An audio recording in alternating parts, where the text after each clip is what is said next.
At the beginning of the story, we are taken to Xingye County. At the county, we are shown a pavilion in the Young family manor. We see an elf taking a look at a baby's body.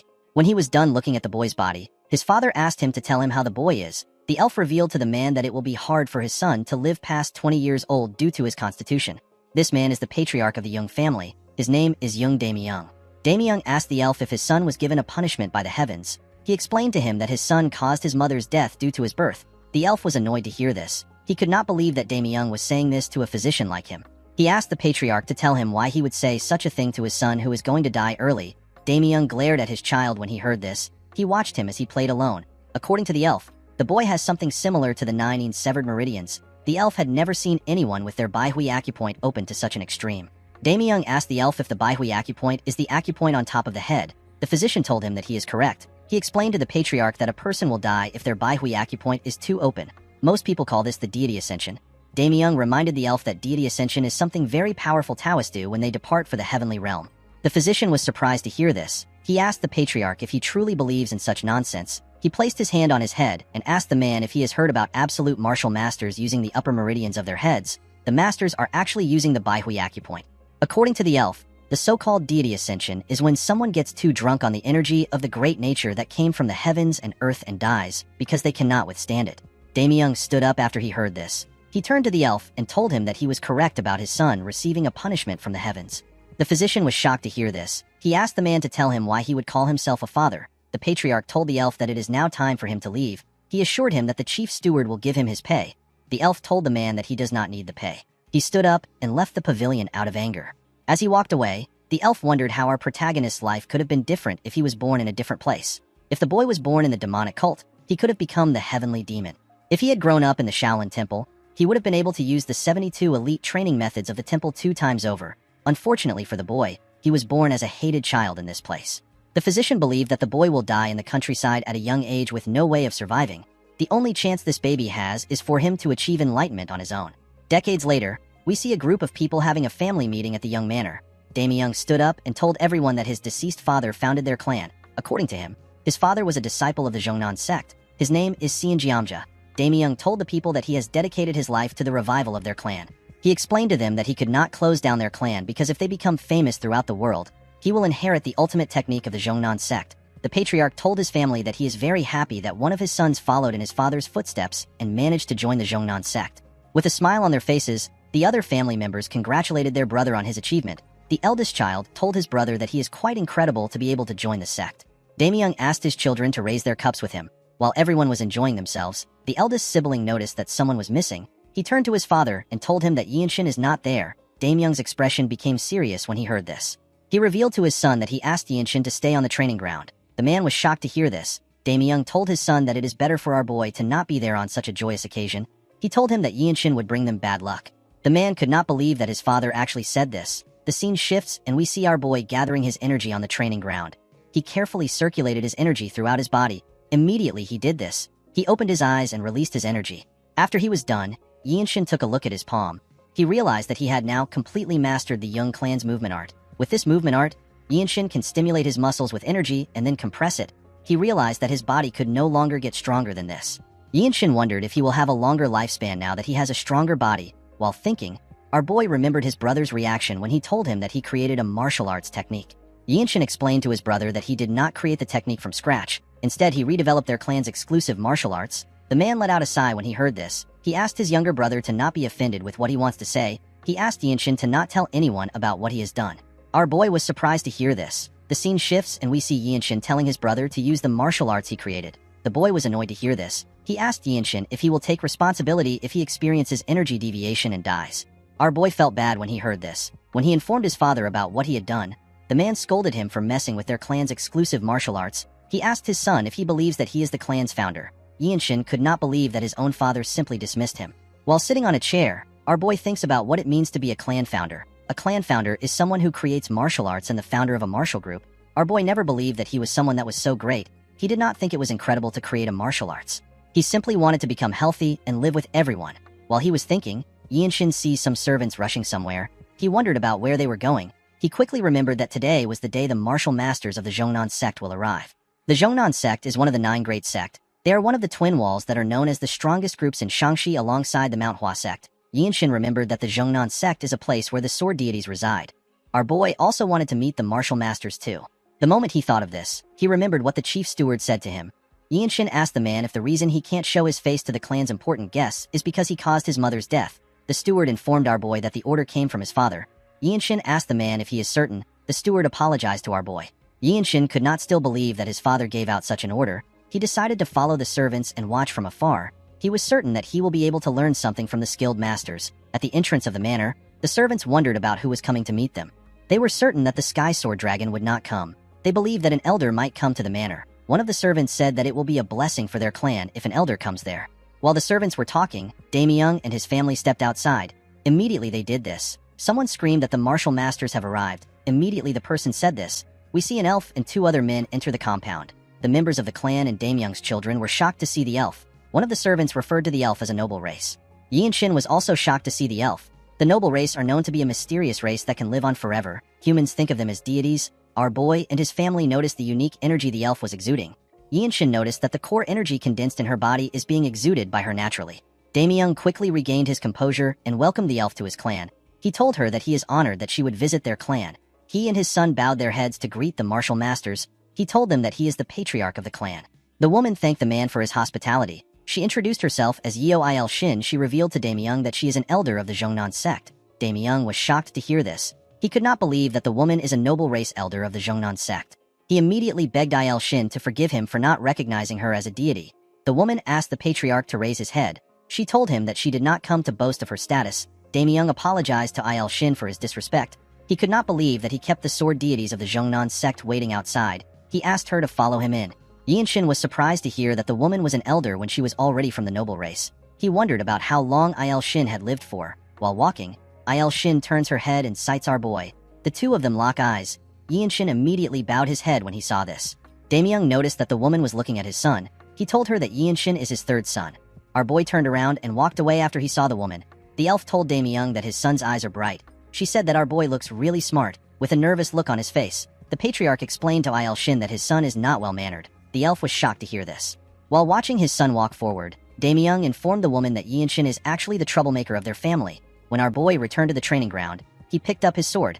Yinshin had gained a new perspective after seeing the energies of the martial masters. Our boy was actually stuck after he was done practicing the young clan's movement art. He was wondering about what he should train in next. He opened his sword and carefully inspected it. He decided to try training his sword. The scene shifts and we are taken to the room of the martial masters. The other two masters told the elder that the place is better than they expected. They explained to the elf that the tyrant sword tribe will definitely want a place that has this much earth energy. Il Shin told the men that they are right. She told them that they need to think of a way to counterattack. Unfortunately, the plan will result in the sacrifice of the clan. The taller man asked the elder if they cannot just attack and destroy their enemies before they cross the wall. The elder took a sip of her tea. She believed that the idea was not bad. She explained to the man that the 13 skies are the most problematic bunch. She asked the men to never let their guards down and to keep their sword auras sharp. While thinking, Il Shin noticed that she kept thinking about Yinshin. She was certain that Yinshin stood out from everyone. She found our boy to be a strange child. At night, we see Yinshin meditating and circulating his energy. Our boy noticed something strange. He noticed that his Baihui acupoint was quite opened. Although he wasn't able to meditate for a year because he was busy training his body with the young clan's movement art, the amount of energy that went through his head has gotten even greater. Yinshin realized that he has less than 5 years before he loses consciousness. If this happens, our boy will end up dying. Yinshin quickly opened his eyes. He could not believe that he had only 5 years left to live. Our boy was scared to see this. He stepped out of his room and looked at the moon in the sky.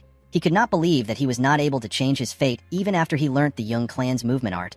While thinking, Yinshin sensed something. He quickly turned to the side. He could sense an ominous energy coming from the main building. Our boy quickly grabbed his sword and ran to the building. As he got closer, Yinshin became certain that something was wrong. The scent of blood got stronger the closer he got to the building. The building was also too quiet. While running, Yinshin saw a portal at the entrance of the building. Our boy quickly ran through the portal. He realized that someone set a trap formation. When he arrived into the main building, Yinshin saw something shocking. He saw the dead bodies of the servants and the guards lying on the ground.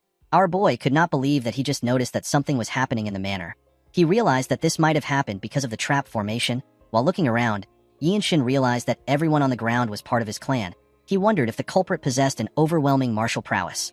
While he was looking at the bodies, someone asked him about why he is still alive. When Yinshin looked up, he saw some men carrying the dead bodies of the servants. A huge bald man walked up to him.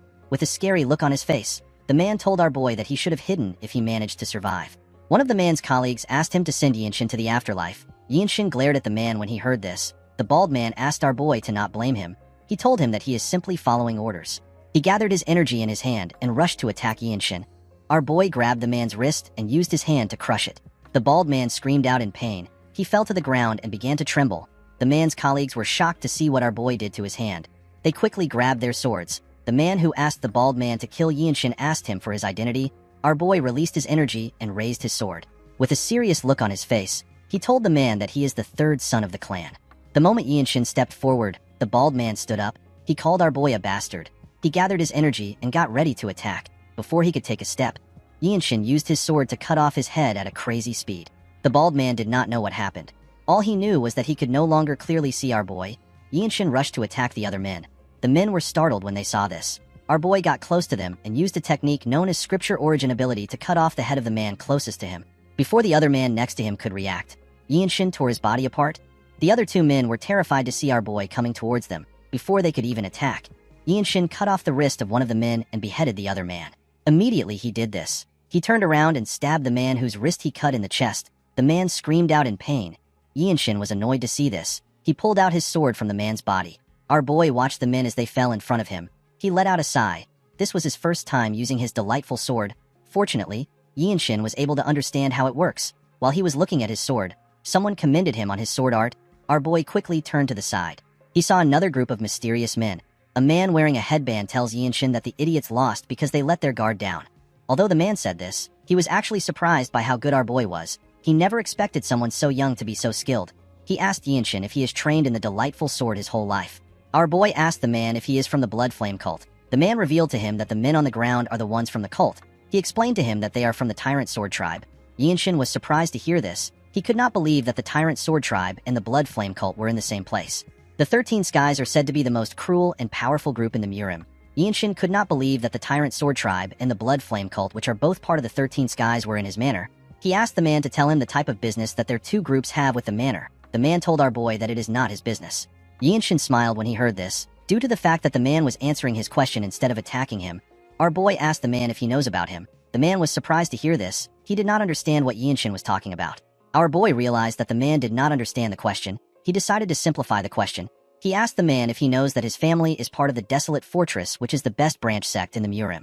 He told the man that it will be a pain for him if he kills him, even if he is part of the Tyrant Sword tribe. The moment he said this, someone destroys a huge wall next to them. A person was sent flying from the other side of the wall. The person crashed on the ground.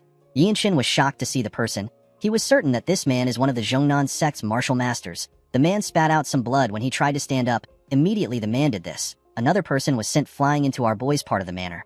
This person turns out to be Il Shin. The elder landed on the ground and used her sword to hold herself. Yinshin could not believe what he was seeing. He knew that the elder is known as the deity of the sword, and yet she was struggling against someone. Our boy wondered about who Il Shin was fighting. Immediately he thought of this. Yinshin sensed something horrifying. The elder raised her head up when she sensed it too. A man flew into the yard. Our boy wondered about who he was looking at. This man had a black robe, black hair, and a golden sword. He was exuding an ominous aura. The man turned his head and glared at Yinshin. Our boy immediately took a stance when he looked into the man's eyes. His head felt light just from the simple eye contact. The man with the headband moved close to the mysterious man and went on his knees. He referred to him as tribe leader. Yinshin was surprised to hear this. The other men also went on their knees. Our boy could not believe that he was looking at the Tyrant Sword tribe leader, the man who reigns over the Tyrant Sword tribe, which is part of the unorthodox 13 Skies. The man is a harbinger of disasters in the Jianghu. Yinshin could not comprehend why a man who is equal to the patriarch of one of the 9 great sect would be in a place like this. Our boy looked around. He noticed that Il Shin and the other man were injured. Yinshin realized that everyone there is dead. Our boy took a deep breath. He decided to test himself before he dies. He gathered his energy and rushed to attack. The man in a headband was shocked to see this. He immediately grabbed his sword. Before the man could attack, Yinshin stabbed him in the chest. Il Shin was surprised to see this. Our boy let go of the man and asked the tribe leader if he can even kill him after what he has done. The other tribe members were annoyed to hear this. They quickly pulled out their swords. The tribe leader asked the men to stop. The tribe members were shocked to hear this. The tribe leader told Yinshin that his spirit is better than everyone's spirit combined. The elder was surprised to hear this. His subordinates were shocked to hear this. They did not understand what was happening. The tribe leader told our boy that he will let him live. With a confident look on his face, Yinshin told the man that he simply can't kill him. He took out his sword from the body and pointed it at the tribe leader. He revealed to him that he is the only grandson of the former Divine Sword Squad leader of the Desolate Fortress. Shin was shocked to hear this. She was certain that the Divine Sword is the best in the Desolate Fortress. According to the tribe leader, the Desolate Fortress was created by the Imperial family in order to prevent any conspiracy by the Murim forces. The man believed that it won't be a good idea to be involved with such a group. The tribe leader explained to Shin that he is not letting him live for this reason. He revealed to our boy that he likes him. He explained to him that his temperament and spirit are things that a powerful martial artist needs in the Jianghu. Our boy simply glared at the man. The tribe leader revealed to Shin that he would have taken him in as a disciple if he wasn't related to the Desolate Fortress. Everyone was shocked to hear this. The man raised his sword and pushed it into the ground. He told Shin that he will give him one day to leave the place. He told our boy and the elder that he does not permit any clan or sects to step foot on the land. After saying this, he turned around and walked forward. The members of the tribe put their sword away and followed their leader. Before leaving the building, the leader informed Shin that he will always be open to have a duel with him. He asked him to come find him when he is ready to get revenge. Shin glared at the man when he heard this. After saying this, the leader left the building. Our boy kept the image of the leader in his head. He etched it into his mind. In the next scene, we see Shin staring at his father's body. He saw his father coughing. He told the man that he is right next to him. Young reached out his hand and touched his son. With a shaky tone in his voice, he asked Shin to tell him why he is so strong. Our boy explained to his father that he used the Young clan's movement art which he created. Young was shocked to hear this. He could not believe that his son created a martial art. He remembered when Shin told him that he created a martial art using their clan's technique. At this time, Young turned around and asked his son to repeat what he said. With a look of anger on his face, the man asked our boy to tell him what gave him the right to mess with their clan's exclusive martial arts. The patriarch asked our boy if he is referring to the martial arts he told him about. He referred to the martial arts as the sacred art created by their clan. With tears in his eyes, Young told his son that he was too stupid and ignorant. He could not believe that his third son improved their clan's martial arts. The patriarch told Shin that he has the qualities of a founder. The man could not believe that someone as skilled as Shin was his son. The moment he thought of this, he lost consciousness. Our boy held his father's hand tightly. The second son called out to his father. Our boy stood up and turned to the chief steward. He asked him to tell him how Haya is doing. The man assured Shin that his niece is safe. He told him that the girl is simply sleeping because her acupoint has been blocked. According to the steward, Haya's acupoint was blocked to knock her out, and then she was hidden so that the killers wouldn't find her. Our boy called out to his elder brother. He asked him to raise Haya in the Zhongnan sect. He explained to him that the little girl has an exceptional affinity with the 5 elements. He assured him that the sect will take her in. The boy asked Shin about what he is going to do. Our boy told his elder brother that he will look after himself. The moment he said this, Shin comes to look for him. Shin asked the woman if she is already leaving. The elder explained to our boy that she needs to report the situation to the Zhongnan sect now that the Tyrant Sword tribe leader has gotten involved. Shin asked Shin if he is going to the Desolate Fortress to meet his mother's family. With a sad look in his eyes, our boy told the elder that she is correct. He revealed to her that he does not have anywhere else he can go to become stronger. Upon hearing this, Shin offered to bring Shin to the Zhongnan mountain. Our boy thanked the woman for giving him an offer. He told her that he is quite honored. Shin revealed to Shin that she plans to recommend him as the sect leader's disciple. Our boy and the other 2 men were shocked to hear this. The elder assured Shin that it is possible for someone like him. Shin knew that the direct disciple of the Zhongnan sect would be able to learn the absolute sacred art. The best part is that the Zhongnan sect leader is one of the few martial artists that is among the top 10 swordsmen in the world. Even though our boy knew this fact, he still declined the offer. He apologized to the elder. Shin smiled when she heard this. She told our boy that she simply wanted someone as talented as him. Shin asked her to forgive him. The elder assured him that it is fine. She told him that the doors of their sect will always be open for him. The moment he heard this, our boy told the woman that he has a question. Shin asked him to share his questions. Shin explained to her that he is aware that she is one of the older people among the noble race. With a serious look on his face, our boy asked the woman if she knows a way to get the fruit of the world tree. Shin was shocked to hear this. The fruit of the world tree is protected by the Desolate Fortress leader whom the emperor has acknowledged as the king and a peer. It is said to give eternal life and youth to those who eat it. It is a treasure from the heavens. Shin believes that he will be able to add to his short lifespan if he eats this fruit.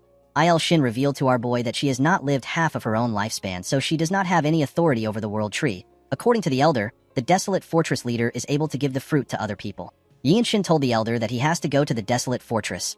Shin explained to our boy that the item is not easy to get. She told him that the item is sacred even among the noble races. Shin explained to her that he does not know any other way to save himself. He told Shin that he will have to become the Divine Sword Squad leader and achieve great feats. The elder bowed her head and assured our boy that she will cheer him on from afar. After saying this, she turned around and told Shin that she needs to leave to take the updates to the sect. She referred to the tall man as Cliff Swordsman and the short man as Neutral Spirit Fist. She told our boy that the men will stay to clean up the place. The men put their hand together and accepted the order. After saying this, she left. The scene shifts and we see our boy and his family leaving their manor. Yinshin thanked the two men for their help, with a sad look on his face. The Neutral Spirit Fist asked our boy to not thank them. He told him that they also played a big part in the tragedy. Before Yinshin left, his elder brother called out to him. While holding Haya, the man told his little brother that an apology is not enough to console him for everything that has happened to him within the clan. He promised Yinshin that he will be a better older brother the next time they meet. He asked our boy to survive at all cost. Yinshin revealed to his brother that he is not talented. He told him that he has to train like his life depends on it. The man assured our boy that he will do his best. Haya raised her head up to see our boy. She referred to him as uncle. Yinshin asked his elder brother to protect their niece. He turned to the steward and asked him about what he plans to do now. The steward revealed to Yinshin that there are smaller branches of their family all over Nanyang. He told him that he will look after the remaining assets since the bloodline of the family is still alive. Our boy told the man that he is heading to the desolate fortress. He told him that he hopes they can meet from time to time. Yinshin was certain that the chief steward will be of help since he knows martial arts. Before leaving, our boy asked the steward to live a comfortable life. He asked the man to take care of himself. The steward was surprised to hear this. After saying this, Yinshin walked forward. The steward watched as our boy walked away. He could not believe that Yinshin asked him to leave a comfortable life. The man realized that no other descendant of the Young clan has ever said this to him after he was taken in by the previous patriarch. The man bowed his head at Yinshin. In the next scene, we are taken to Xiangyang. It was a beautiful and vibrant city. Yinshin went into a bar and followed an attendant to the top floor. He placed his bag on the table and looked at the city from the top floor. He was relieved to see that he had finally arrived. While he was looking around, he hears some people talk about how amazing the desolate fortress is. A chubby man tells his friends that people all over the Central Plains gather there with big dreams because of the desolate fortress. According to the man, the owner of the bar told him that he is out of liquor. The man's friend told him that it is really chaotic in restaurants these days. This is because the martial artists who came to take the entrance test are always drunk. Yinshin was shocked to hear that there is an entrance test in the desolate fortress. The moment he thought of this, someone asked him if he is also there to take the entrance test. Our boy quickly raised his head up when he heard this. He saw a martial artist in front of him. The boy's name is Hien Wenchang. Yinshin asked the boy to tell him why he is here. Wenchang apologized to Yinshin for rushing into things. He told him that he was simply fascinated to see a challenger that is younger than him. He introduced himself to our boy and told him that he came from Shangxi. He called the place a really far place. Our boy also introduced himself to Wenchang. He told him that he is from Xingye County. Wenchang was surprised to hear this. He could not believe that our boy came from somewhere nearby. He told Yinshin that his journey must have been easy. He revealed to our boy that he had to fight the Green Forest bandits and swim against the pirates of the Pirates' Fortress. He told Yinshin that the water martial arts of the pirates was really vicious. Yinshin also faced some bandits when he was traveling. However, our boy easily cut them down. He told Wenchang that his journey was quite easy. The boy looked around to see if there is anyone close to him. He moved close to our boy and told him that they can become friends and share any information about the test with each other. Yinshin asked Wenchang if there is really a test. The boy was shocked to hear this. He raised his voice and told our boy that the test is known as the Desolate Fortress Trial. According to Wenchang, the Desolate Fortress is quite different from the usual martial arts group. Just as those who want to become government officials need to be well-versed in martial arts and literature, there is a test just for joining the Desolate Fortress. Yinshin asked the boy if that is why many people are gathered here. Wenchang explained to our boy that it does not matter if he has any foundations. The moment he joins the organization, opportunities and teachings will be provided to him. Due to this, every martial artist comes to try their luck. There are countless people who have learnt various martial arts just to pass the test. The Desolate Fortress is the strongest martial arts group in the world. It is also a place of martial arts that causes everyone's hearts to race. Most people would say that if you want to take on the world with just one weapon, you need to go to the Desolate Fortress, since the imperial family that rules over the Central Plains would make their move in order to control the martial arts groups. All the elixirs and advanced martial arts gathered from all over the world are waiting in the fortress. Wenchang explained to Yinshin that some people believe that the great sects with traditions are better than the Desolate Fortress. With a smile on his face, the boy said that these people do not know what they are saying. He said that martial arts groups created by commoners can never be stronger than the Desolate Fortress. Our boy took a sip of his drink and told the boy that he understands. Wenchang revealed to Yinshin that most people are not able to pass the test in one try. Yinshin simply told the boy that he understands. Wenchang explained to him that the people that usually pass are the next generation leaders of reputable martial arts clans that are rising in the world and trying to gain fame.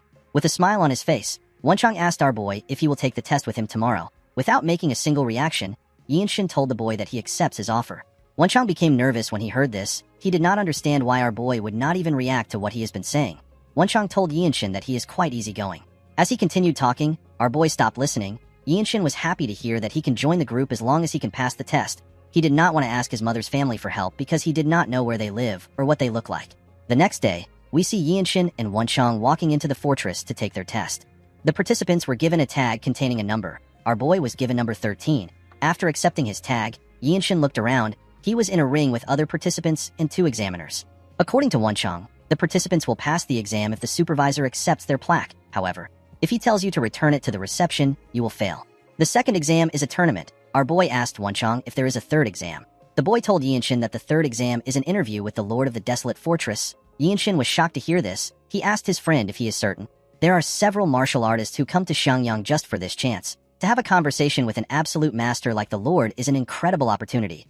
This martial artist hoped to receive some kind of profound understanding. Yinshin told the boy that he understands. Immediately he said this. The supervisor announced that the first exam is about swift sword arts. According to him, the participants are to demonstrate one swing with the fastest technique they have. The supervisor will watch and judge the technique by himself. Wenchang raised his hand and offered to go first. The supervisor accepted his request. The idiot actually volunteered because he was nervous. Yinshin believed that the test was simple since they simply needed to show a fast sword technique to pass. Wenchang took off his robe. The moment he placed his hand on his sword, Yinshin and the people watching the event took a close look at him. Yinshin noticed that Wenchang had a well-polished spirit. He could tell that the boy is strong.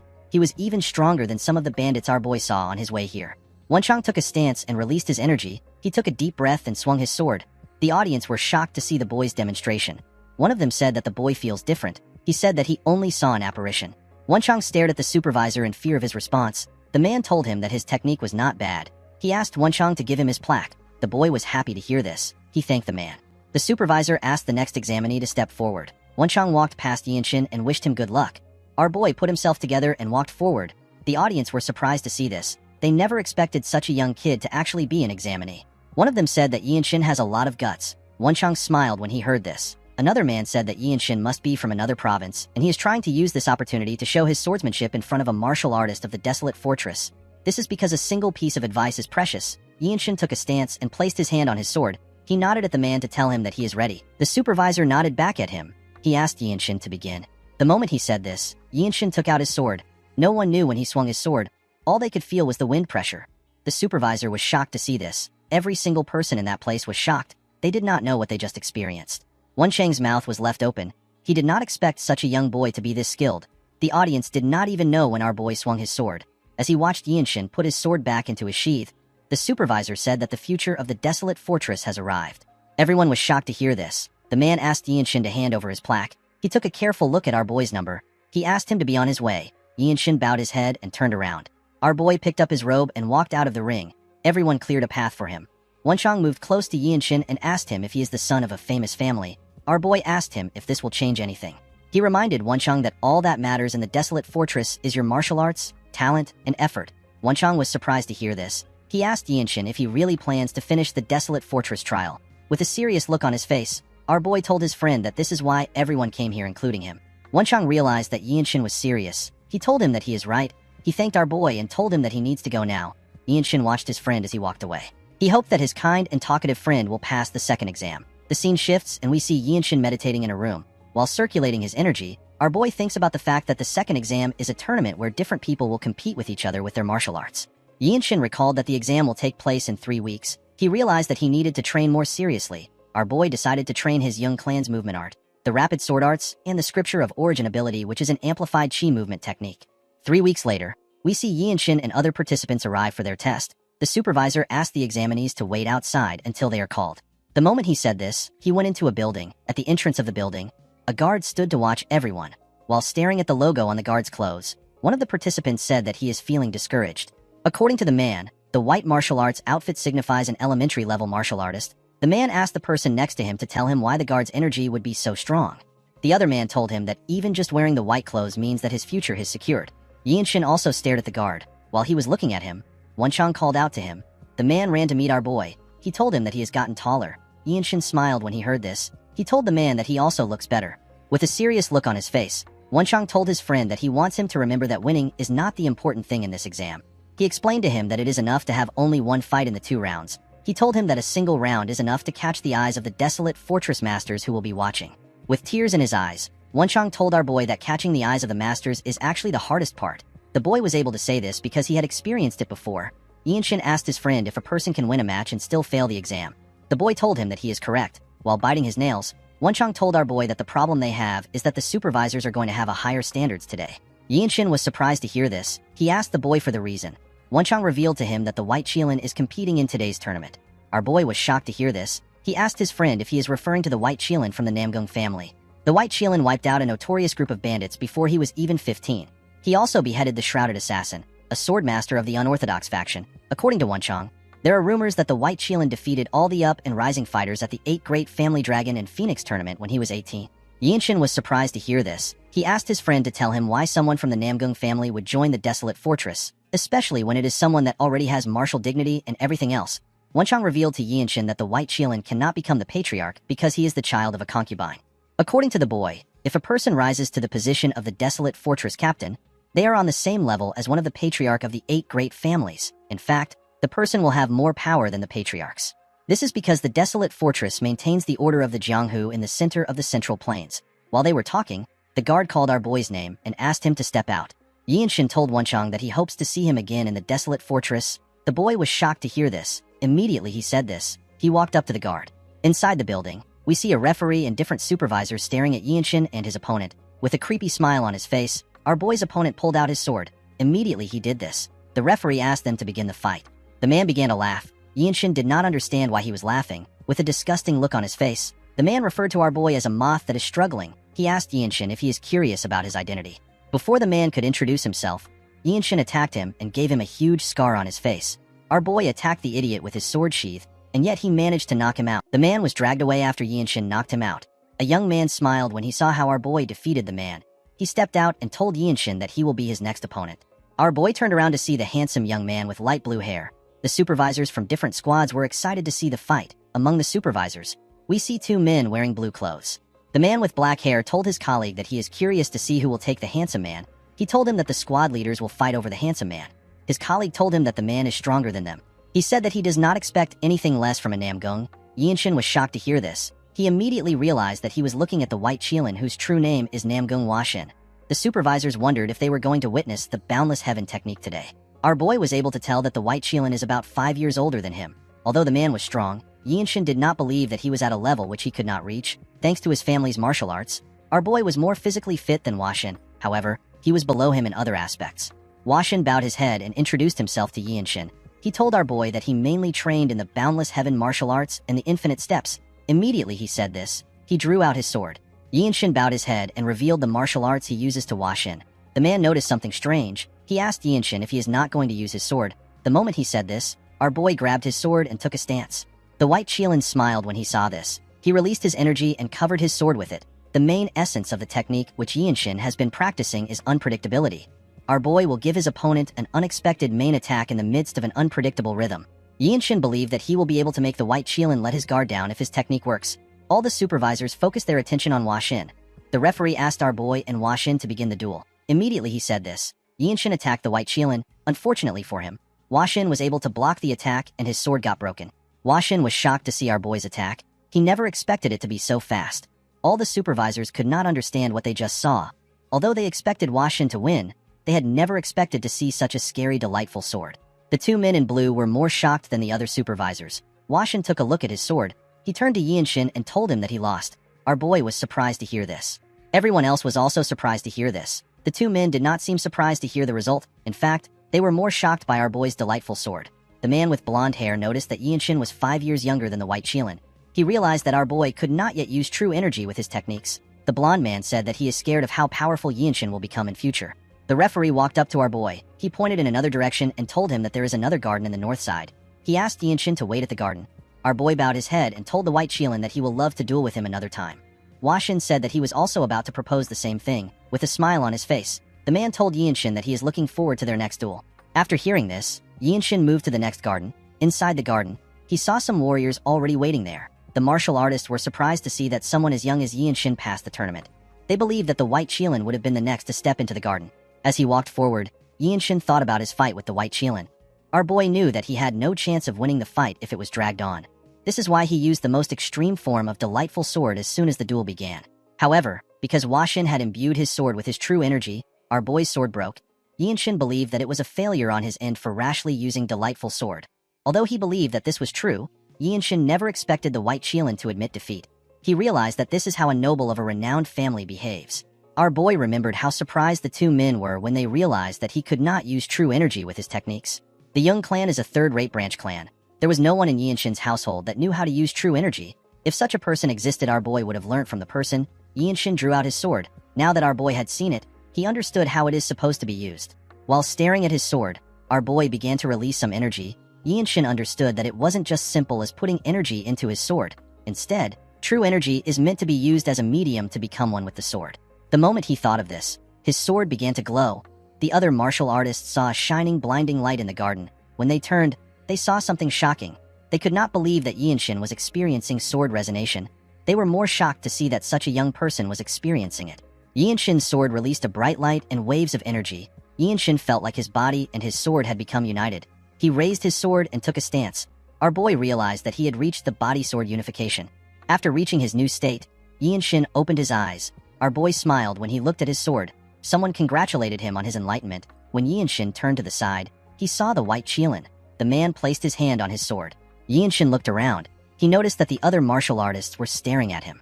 Our boy realized that the White Qilin was protecting him because he was scared that someone might get in the way of his enlightenment. While he was thinking, Wenchang walked up to him. Yinshin put his broken sword away and thanked Washin for protecting him. He also congratulated him on passing the tournament. Washin began to laugh when he heard this. Wenchang reminded his friend that he is also next to him. Our boy smiled and congratulated him. While they were talking, Wenchang remembered something. He told Yinshin that he has gotten a nickname. Our boy was surprised to hear this. When someone has shown exceptional martial arts prowess or has attracted attention, people will give that person a nickname and call them by it. Unless it is someone who commits atrocious and evil deeds, most nicknames represent a huge honor for martial artists. Washin informed Yinshin that he has also heard about his nickname. Our boy was surprised to hear this. He was certain that he had not done anything other than pass a trial. Washin revealed to our boy that people call him the Lightning Genius. Yinshin was surprised to hear this. He could not believe that he was now known as the Lightning Genius.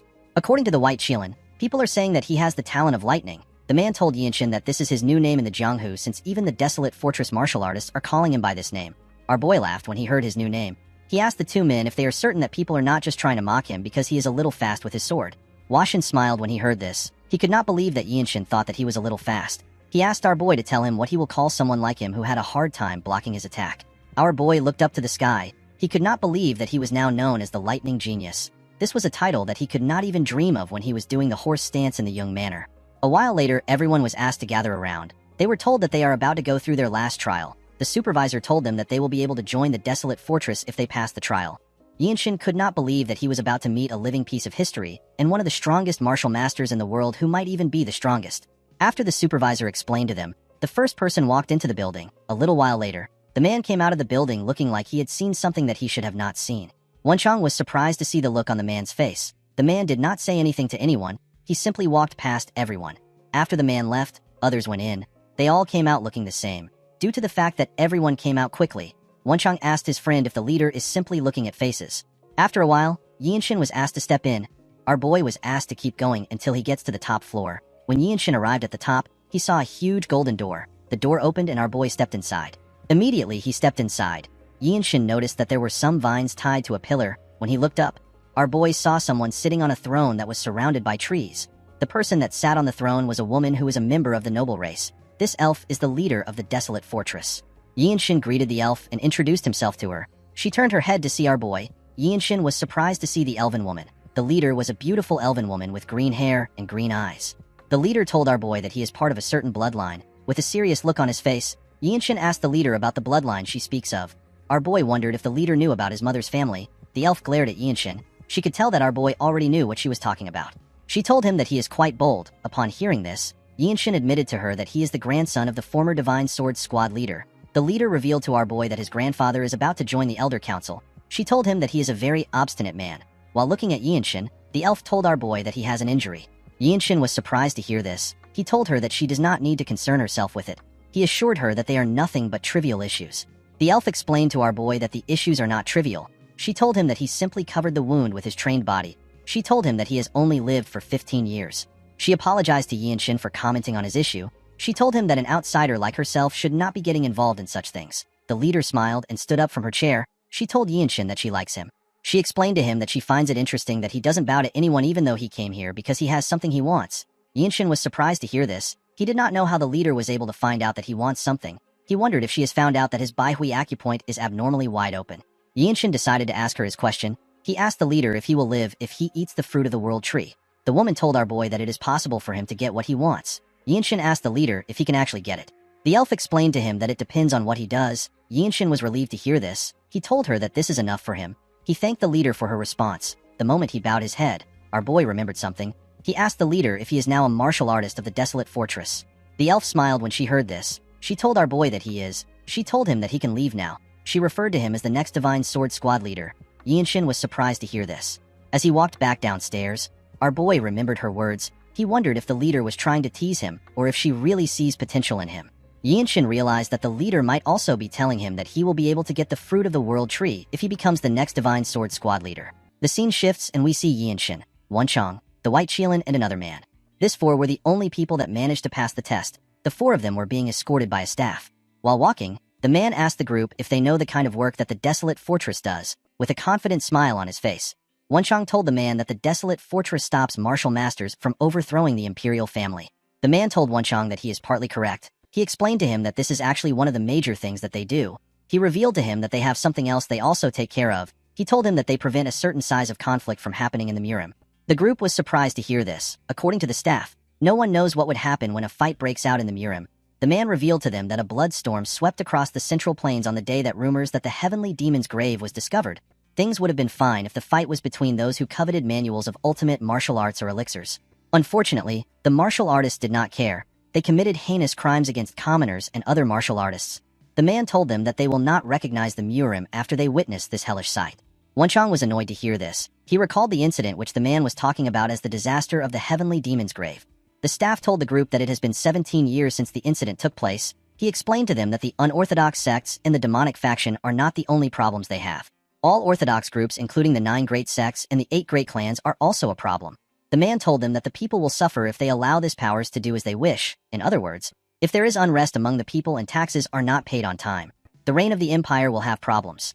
The staff explained to them that this is the reason why the imperial family provides them with huge amounts of money, elixirs, manuals, and martial masters. The man stopped walking and turned around. With a serious look on his face, he told them that their job is to sever the heads of any martial artist that disrupts the lives of normal people. These words resonated with the group. They each repeated it to themselves. After saying this, the man moved to the side and showed them a building. He told the group that they will be staying there for now. He explained to them that they will later be assigned to a place and be moved to the accommodations of that place. The man wished the group the best of luck. In the next scene, we see our boy on his bed. Yinshin realized that he had now spent a week in this place. He never expected it to take so much time for him to be assigned to a place. While our boy was thinking, someone knocks on his door and asks him if he can enter. Yinshin asked the person to step in. The person turns out to be Wenchang. The boy seemed to be happy. Yinshin asked him to tell him what happened. Wenchang revealed to our boy that the place they are going has been decided. He told him that they are going to the Radiant Demon Squad, which is a combat squad. Our boy was surprised to hear this. Wenchang sat on his bed and asked him if he has heard about the rumors. Yinshin asked him to share the rumors with him. According to the boy, the 17 combat squad captains under the Divine Sword Squad fought each other in order to take in new warriors. Yinshin was surprised to hear this. He remembered that the combat squad captains are the martial masters that represent the desolate fortress. He asked his friend if the captains really sparred with each other. Wenchang revealed to him that they fought in order to recruit the White Qilin and the Lightning Genius. The next day, we are taken to the arena of the Radiant Demon Squad. We see our boy and Wenchang wearing their brand new uniform. Wenchang seemed to be in love with his clothes. Next to the arena were other squad members wearing the same uniforms as them. Some of them also wore a blue uniform. In front of the two boys was the captain of the Radiant Demon Squad. His name is Ma Jin. The man wore a black uniform. Yinshin had heard that Ma Jin is the strongest among the captains. After seeing him with his own eyes, our boy was able to tell that it was true. Ma Jin moved close to them. With a terrifying look on his face, he called our boy the Lightning Genius. Yinshin answered to the man's call. Ma Jin continued to glare at our boy. However, Yinshin did not falter. He simply looked at his captain. Ma Jin smiled when he saw this. He commended our boy for having a backbone. He told him that people like him do not die easily. According to the captain, the combat squad under the Divine Sword Squad is basically like one of the sects in the Central Plains. He told the boys that they will both learn the martial arts of the Radiant Squad and execute missions. He pointed his hand to the back and told them that the people behind him are their seniors. Wenchang raised his hand and told the captain that he has a question. The captain asked him to speak. Wenchang thanked him for allowing him to ask a question. The boy asked Ma Jin if learning the martial arts of the Radiant Demon Squad means that everyone will be sharing their martial arts with each other. The captain assured the boy that the martial arts they learned belongs to them. He told him that only the Radiant Squad martial arts will be taught. Wonchang was relieved to hear this. He was excited to learn the famous Radiant Demon arts. Ma Jin told the boy that he needs to work hard at learning the martial arts if he wants to survive. Yinshin remembered that he had heard about the Radiant Demon arts. The Radiant Demon Squad is one of the more famous squads amongst the 17 squads. This is because they were able to fight the Plum Blossom Swordsmen. These are the 24 elite swordsmen of the Manhwa sect. The Radiant Demon Squad fought this people without any casualties.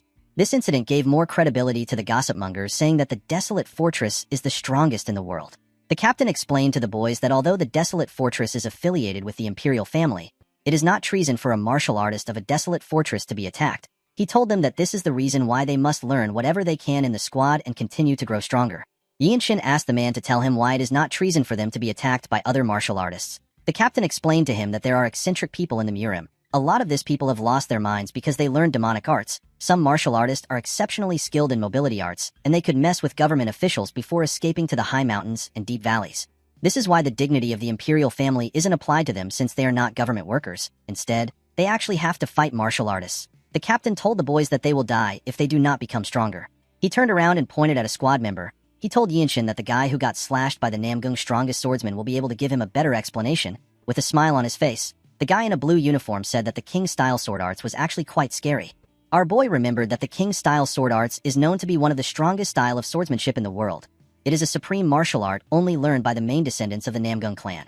Ma Jian was annoyed to see the guy sitting on the ground. The man was scared to see the look on his captain's face. He quickly stood up. Yinshin remembered that the Namgung's strongest swordsman is said to be the strongest swordsman in China. He could not believe that his senior came back alive after fighting someone so strong.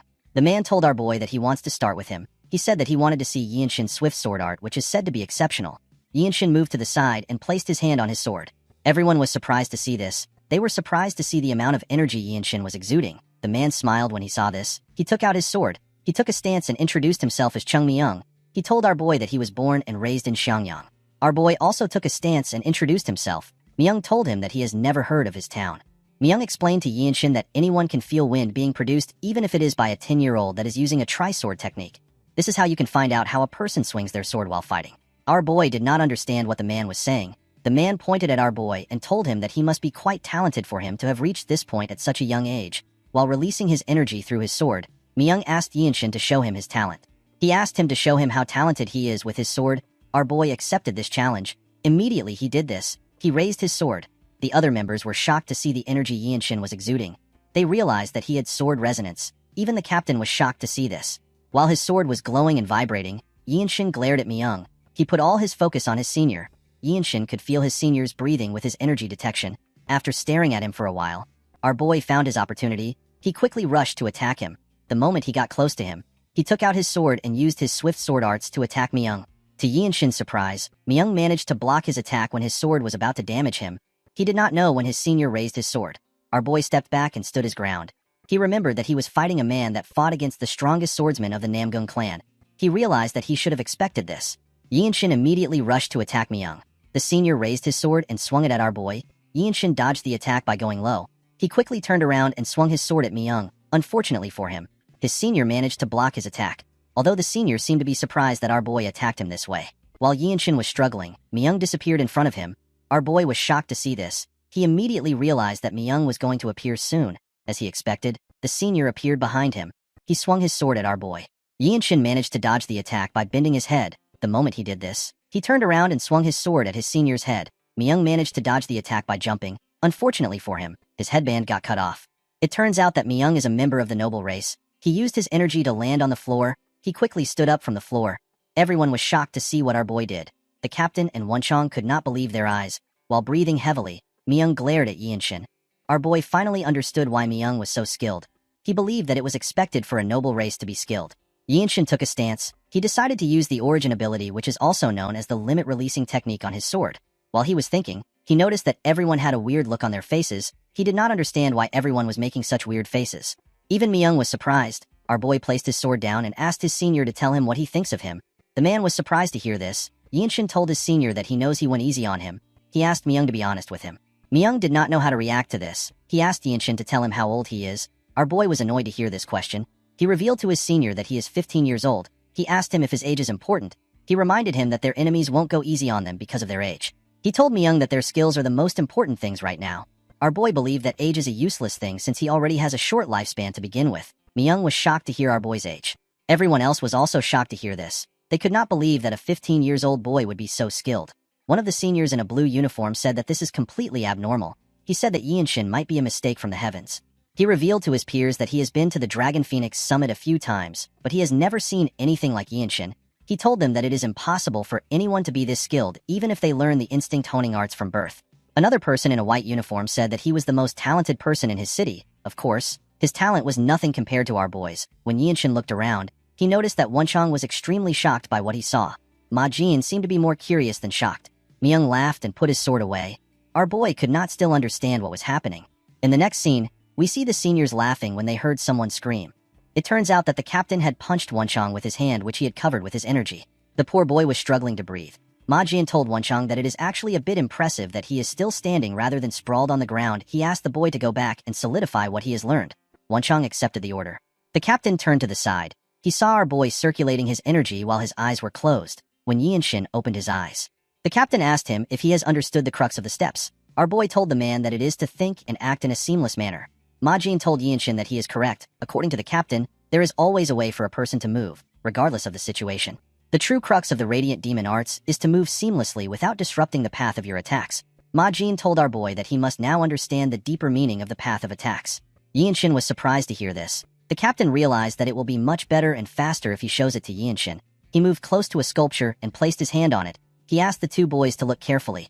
Ma Jin released a small portion of his energy. He took a deep breath. After doing this, he took away his energy. Yinshin was surprised to see this. He noticed that his captain was completely relaxed. The captain raised his other hand. He clenched his fist and used it to destroy the sculpture in one strike. The seniors seemed to be impressed with their captain. Yinshin and Wonchong were shocked to see what he did. Ma Jin explained to the boys that using the strongest attack at the perfect time is the path of attack. He told them that if they follow a path of an attack, the most powerful attack will be unleashed. Yinshin realized that their captain was telling them that they need to grasp the timing of unleashing their strength. The captain told the boys that he does not expect them to be able to do it immediately even though he just showed it to them. He told them that it is not something a person can master after just seeing it once. He revealed to them that this is a technique that they have to learn throughout their lives. Yinshin was surprised to hear this. He asked his captain if he is certain. His captain's words did not make sense to him because he felt like he could do it right now. Our boy decided to try it out. He walked past his captain. Ma Jin was surprised to see this. He wondered if Yinshin was actually going to try it out. Our boy stood in front of another sculpture. He remembered that the essence of core energy is the great nature. He believed that it would be sufficient for him to follow the lead of nature. Yinshin raised his sword. He entered the state of body-sword unification. He relaxed himself and opened his eyes. He carefully looked at the sculpture. He saw the sculpture in a shiny blue form. While looking at the sculpture, our boy saw a bright light shining in the middle of it. Immediately he saw the light. Yinshin used his sword sheath to hit the spot where the light came from.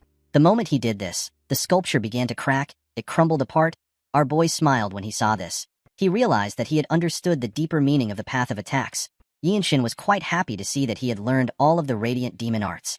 He simply needed to continue training to be able to use it in a real fight. While he was smiling, he turned around. Everyone was completely lost. They could not comprehend what they just witnessed. Yinshin told his captain that he was not quite good since it is his first time. He explained to him that he still needs to experience many more fights before he can use it properly. He told Ma Jin that if he wants to use the martial arts in an instant where life and death is on the line, normal practices like this won't work. Everyone was shocked to hear this. Yinshin bowed his head and thanked his captain for his teachings. Ma Jin did not even know how to react to this. He told our boy that he will need to think about how he should teach him. Yinshin did not understand what his captain was saying. The next day, we see Wonchong next to our boy. He asked Yinshin if he heard that their seniors had a huge fight with the Heavenly Squad. Our boy was surprised to hear this. He reminded Wonchong that the Desolate Fortress is actually quite strict when it comes to their rules. He told him that fighting outside of training grounds is a punishable offense for martial artists of the Desolate Fortress. Yinshin asked his friend to tell him why they fought. Wonchong revealed to him that one of the Heavenly Squad members picked a fight with their squad at a restaurant. He told a member of their squad that our boy's talent won't blossom in their squad. Yinshin could not believe that the men actually fought for this reason. Wonchong told his friend that he does not know what the Murim is like. He explained to him that something that does not seem like a big deal could provoke someone to raise their sword against him. Unfortunately, the streets place great value on the process of defeating your opponent and winning the fight. Wonchong told our boy that the situation is actually not bad. With a weird look on his face, the boy told Yinshin that he never expected the seniors of the Desolate Fortress to get angry over a newbie. He said that he would not know what to do if he was in the same situation. Yinshin did not understand what his friend was saying. He was certain that the seniors were angry because someone insulted their squad. While thinking, our boy realized that he has an opportunity in front of him. Yinshin knew that he needed to accomplish something in order to get the fruit of the world tree which all the noble races of the world worship. He knew that he will definitely need help from others if he wants to get accomplishments. Although the best way to gain the trust of a martial artist is to make the martial artist owe you his life, it will still be good for our boy to leave a good impression on his squad members. Yinshin stood up. He told his friend that he is correct. He told him that he never expected their seniors to be fighting because of him.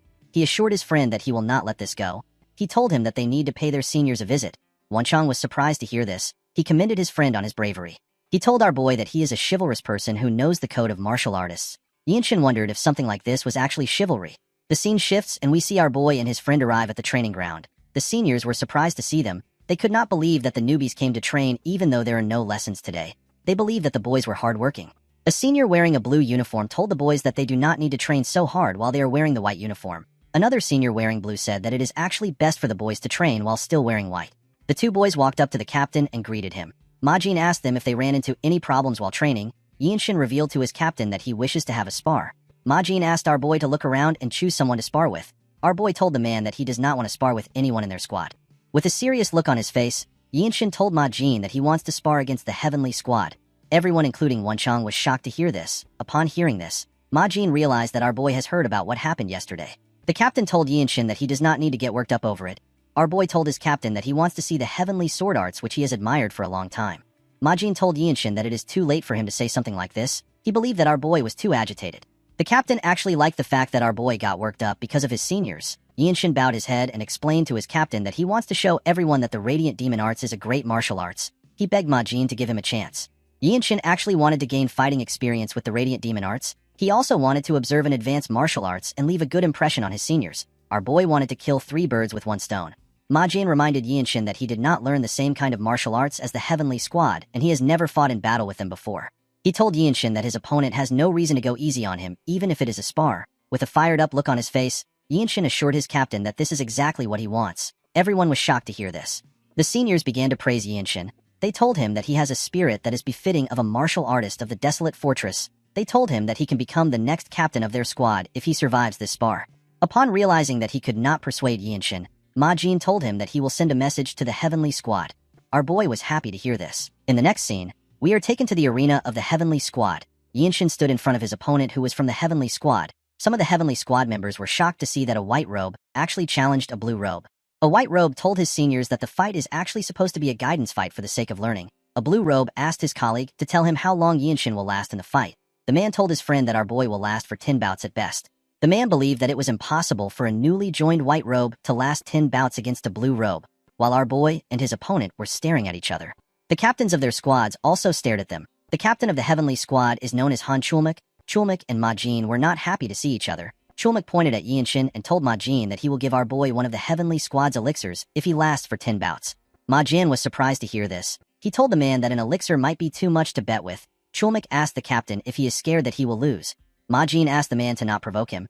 He reminded him that the desolate fortress's elixirs are valuable and they are not something that should be used frivolously. Chulmak was annoyed to hear this. He explained to Majin that the honor of their squads is on the line. He asked him if this is not important to him.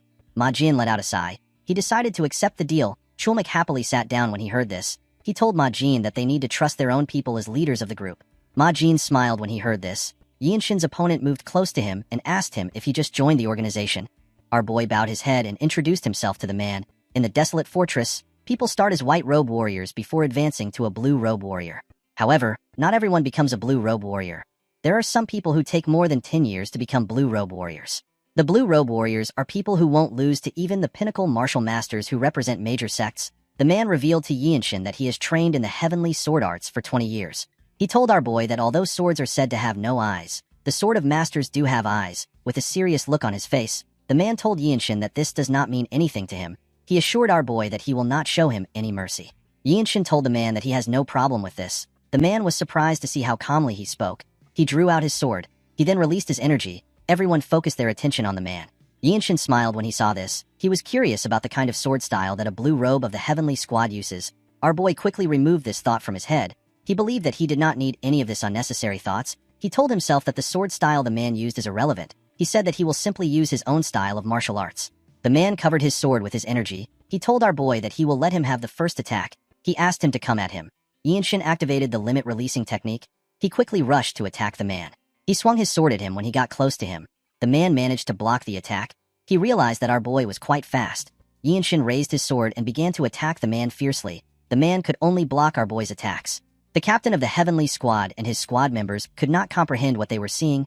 Chulmak could not believe that a white robe was this fast. Majin smiled when he saw the look on his face. He knew that anyone would be shocked to see this level of skill from such a young boy. Although he knew that Yinshin is skilled, Majin knew that it will be impossible for our boy to win if he doesn't make use of this opportunity. While fiercely attacking him, Yinshin moved closer to the man. The man was startled when he saw this. Before he could react, our boy continued his rain of attacks. The man could barely keep up with the attacks.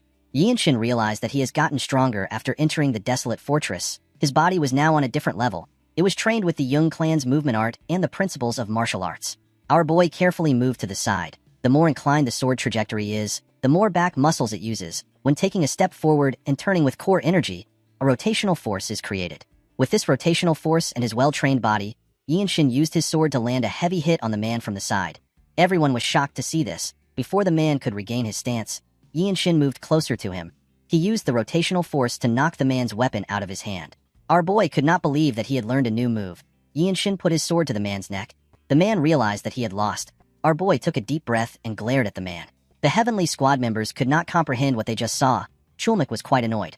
Majin was happy to see the look on his face. The referee announced that our boy won the fight. The Radiant Demon Squad began to cheer when they heard this. While the man was doing his best to fix his hand, Yinshin put his sword into his sheath.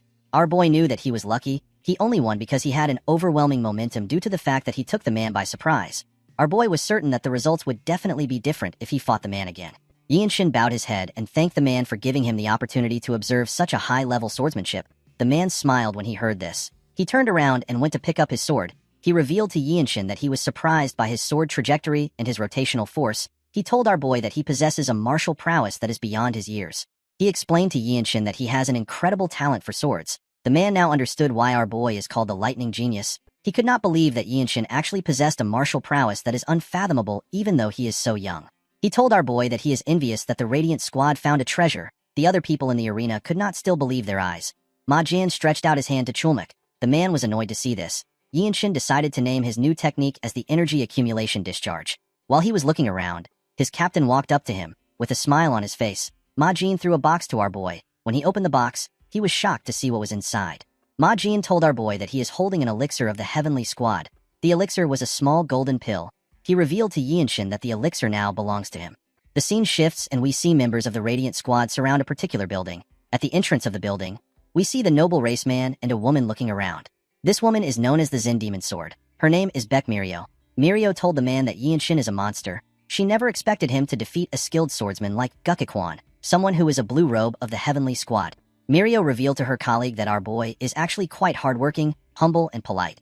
She told him that Yinshin is also good at seeing through martial arts. The man explained to her that they have never seen someone as talented as Yinshin. According to Mirio, when she uses a technique while sparring, our boy is somehow able to apply the same principle in a different posture. The way he executes the technique is even more precise than normal. Mirio revealed to her colleague that she would hate to use exclusive martial arts in front of Yinshin.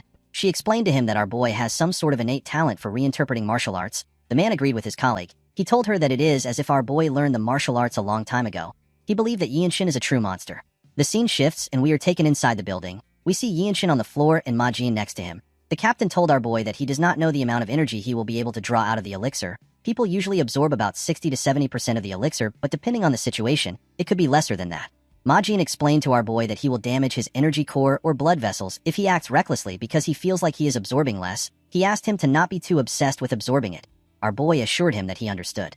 According to the captain, the way to consume an elixir is to allow it flow into your core energy and to circulate that energy endlessly until it has completely melted. Majin assured our boy that he will step in and help if his energy circulation becomes unstable. He asked him not to get surprised and to act accordingly.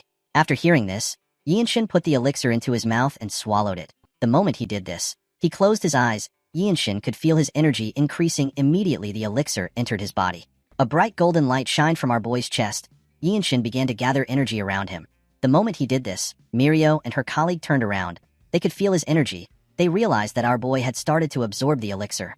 Mirio wondered about how strong Yinshin will become after he absorbs the elixir. The elixir shined like the sun in our boy's body. Yinshin carefully circulated its energy around his body. Ma Jian was surprised to see what was happening. He was certain that this was Yinshin's first time absorbing an elixir. He did not understand why the circulation of his energy was extremely natural. The captain could tell that there was no need for him to help our boy. After circulating his energy for a while, the energy around him dissipated. He opened his eyes and looked at his hands. He felt the new energy in his body. With a nervous look on his face, the captain congratulated Yinshin. He told him that he has completely absorbed the elixir. While looking at his hand, our boy revealed to his captain that his new core energy is quite strong.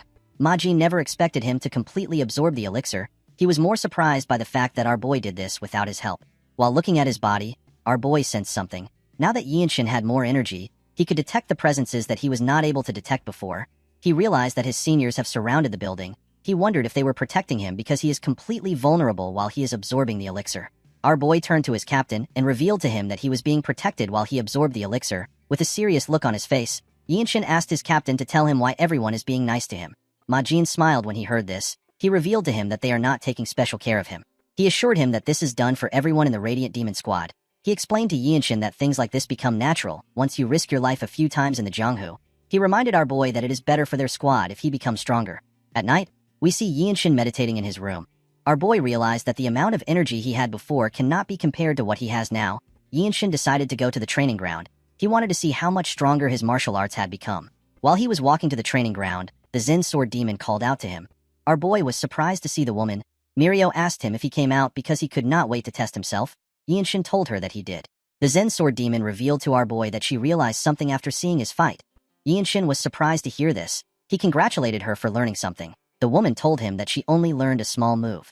She apologized for interrupting his plan to train. She asked him if he would like to spar with her. Yinshin bowed his head and told Mirio that he can always train alone anytime. He told her that it is a rare opportunity for him to be able to spar with the Zen Sword Demon's palm strike technique. The woman put her hand together and asked Yinshin to simply call her Mirio. After greeting each other, the two put some gap between themselves. Yinshin pulled out his sword and said that he will be making the first move. With a smile on her face, Mirio took a stance. Our boy quickly rushed to attack her. He tried to pierce her with his sword. Mirio dodged the attack and grabbed Yinshin's hand. She covered her hand with her energy and used it to hit our boy in his stomach. The attack pushed Yinshin back. Before he could regain his balance, Mirio moved close to him. She covered her other hand with her energy. Upon seeing this, Yinshin also did the same. When Mirio attacked him, he used his hand to block the attack. Unfortunately for our boy, he was not strong enough to completely block the attack. He got pushed back. Mirio told Yinshin that he is quite scary. While looking at his hand, our boy asked his senior if she trained to use the one-inch strike. The woman told him that she did. According to Mirio, a swordsman that has learnt the Radiant Demon art can't only use a sword. The one-inch strike is very useful in close combat. In order to deal with the energies mixed in the body, a person needs to first destroy the enhanced protection energy with the one-inch strike. The Zen Sword Demon explained to Yinshin that after using core energy in the burst discharge to increase tension, the one-inch strike becomes really efficient. Our boy glared at his senior when he heard this. He asked her if he is allowed to say something. Mirio asked him to speak freely. He revealed to her that he has been more sensitive to detecting energy ever since he was young. He told Mirio that the way she used her core energy attracted his attention. The woman was surprised to hear this. She asked Yinshin if he was really able to see the movement of her core energy. Yinshin told his senior that he can't see her core energy. Mirio asked him to tell her how he was able to know the movement of her core energy. He explained to her that he was simply able to see the flow of the bus discharge and the waves of core energy that were generated outside. Mirio found this hard to believe. She explained to our boy that even purple robe martial masters do not have energy detection skills that is on this level. In the Desolate Fortress, there are white, blue, black, and purple robes. Purple robe martial masters are at the top of the hierarchy. The Zen Sword Demon realized that she was talking to a genius. She decided to take Yinshin's advice. Our boy revealed to her that her palm strike is more suited for puncturing technique rather than the one-inch strike. While remembering the fight, Yinshin told her that the technique may seem more suited for the one-inch strike. He told Mirio that her technique will be more powerful if she was to use it with the puncturing technique. Mirio seemed to be offended when she heard this. She asked him if she looks like an idiot that can't use something as simple as a puncturing technique. She asked him if he believes that this was the reason why she did not use the technique. Yinshin realized that she was angry. He apologized to her for saying something that upset her. To his surprise, the Zen Sword Demon turned around and apologized to him. She also thanked him. Yinshin watched her as she left the training ground. The scene shifts and we see Mirio in her captain's office. She revealed to him that Yinshin has figured out her martial arts. She asked him if he has ever told our boy about the origin of her martial arts. Ma Jian asked the woman to stop spouting nonsense. He told her that he can never share something so important. The Zen Sword Demon was surprised to hear this. She wondered about how Yinshin understood her martial arts. Ma Jin asked his subordinate if our boy figured out that she tweaked the heavenly demon sacred art, which is a lost martial arts. Mirio told him that Yinshin probably found out about it. Ma Jin smiled when he heard this. He stood up and told his subordinate that Yinshin is special. He assured her that it would be hard to find anyone like him in the Jianghu. He explained to her that people like our boy occasionally appear in the world. They become pinnacle martial masters who are considered the strongest in the world alongside the noble race and the iron race. Mirio asked her captain if Yinshin is truly so special. The man assured her that he is. He told her that our boy is the future of the desolate fortress. Ma Jin advised his subordinate to not underestimate his advice and to not think about it as trivial. The Zen sword demon asked her captain if he is telling her to discuss the heavenly demon sacred arts with our boy. Ma Jin explained to her that there are limits to learning the martial arts alone. He told her that he does not have enough time to help her. He assured her that the best thing to do right now would be to seek Yinshin's help. He revealed to her that our boy possesses the qualities of a martial arts founder who can adapt any martial art to one's body. Mirio was shocked to hear this. Ma Jin asked her to not be bothered by this. He took out a scroll and revealed to her that a small mission just came in. Ma Jin ordered Mirio to team up with Yinshin and observe how he overcomes life and death situations. He asked her to see if Yinshin is truly special. The man assured her that our boy will become the next captain of the Radiant Demon Squad within the next 5 years. In the next scene, we see Myung, Mirio, Yinshin, and Wenchang riding their horses. On their way to their destination, the Zen sword demon recalled that her captain asked her to check if Yinshin is someone worthy enough to become her superior. The scene shifts, and we see the group arrive at the stage station of the Jinping County. When he came down from his horse, Wenchang complained about riding for 10 days straight. While looking at his teammates, our boy remembered what their captain told them. According to Ma Jin, people who bring offerings to the Blood Flame cult have settled down in a village and would routinely slaughter livestock while ruining crops. The village is located in Jinping County in the south of Shaanxi. Usually, the Jinping branch would be able to deal with the issue. However, there has been an incident where the elixir of the Manhwa sect has been stolen. Wenchang was surprised to hear this. He asked his captain if the elixir is the plum blossom pill that is on par with the Shaolin Temple's Great Revitalization pill. Ma Jin told him that he thinks so. He revealed to him that the situation has escalated and now involves the whole Shaanxi. He explained to the team that the branch does not have spare manpower, so they asked the main branch for help. He told the group that he wants them to deal with the issue. Immediately he remembered what his captain said. Our boy thought about the Blood Flame cult. While he was thinking, someone asked them about why they are just arriving when they requested help so long ago. The person turns out to be some fat noble. The man said that he was going to act respectful to them because they are the sword of the empire. He asked them about why they were so slow. The man seemed to be disappointed that the desolate fortress sent a group of young people. He asked them if they can even deal with the enemy. Yinshin ignored the man and asked his seniors to tell him what he is looking at. The man was annoyed to hear this. Myung explained to him that there are always ignorant officials in most places. The elf told him that he has visited many counties, and he has seen many officials who have never even seen a true martial artist before. He said that such people think that the desolate fortress is their broom. The official became enraged when he heard this. He could not believe that Myung dared to speak to him so rudely. Yinshin asked Myung if he can block the official's mute acupoint. The elf asked him to go ahead. He did not want to waste his time there. The man wanted to start yelling, but our boy blocked his acupoint. The man began to sweat. He noticed that he could not speak. Yinshin told him that they do not take orders from him. While the official was struggling to speak, Yinshin and the rest of the group walked forward. While walking, Wenchang asked his friend if he also learned how to block acupoints. Yinshin told him that he did. Wenchang told our boy that he has realized that it is not respectful to call him by his name. Wenchang told his friend that he will call him Warrior Young. Yinshin referred to him as the Desolate Fortress Sacred Warrior and asked him to do as he pleases. Wenchang was quite proud of his new nickname. While they were talking, Myung placed his hand on our boy's shoulder. He reminded our boy that the Murim and the government doesn't interfere with each other. However, when it comes to the government, the Desolate Fortress gets more freedom than most martial artists because the imperial family allows it. The elf told him that it is fine if they want to mess with idiots who think they have them on a leash. Mirio moved close to them and warned Yinshin to never overdo it. Although she said this, she still commended him on his actions. While they were talking, Wenchang noticed something odd about a village far from them. He told his teammates that something is wrong there. When the group carefully looked at the village, they saw a man with red hair holding a child in one hand and a blood-stained sword in another hand. The villagers seemed to be trying to stop the man. The man raised the child and asked him to be quiet. Yinshin immediately realized that he was looking at a blood flame cultist. He quickly began to run towards the village.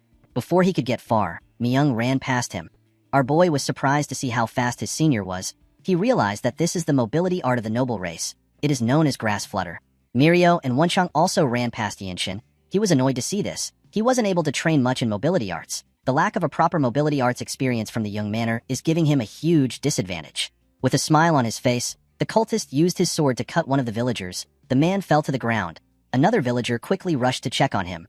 Other villagers asked him to hand over the child. The man noticed that the child was crying. He asked him to shut up. He wondered if the child was full of life energy because he is young. While the man was yelling at the child, he heard something behind him. When he turned around, he saw Myung rushing to attack him. The cultist managed to block the elf's attack.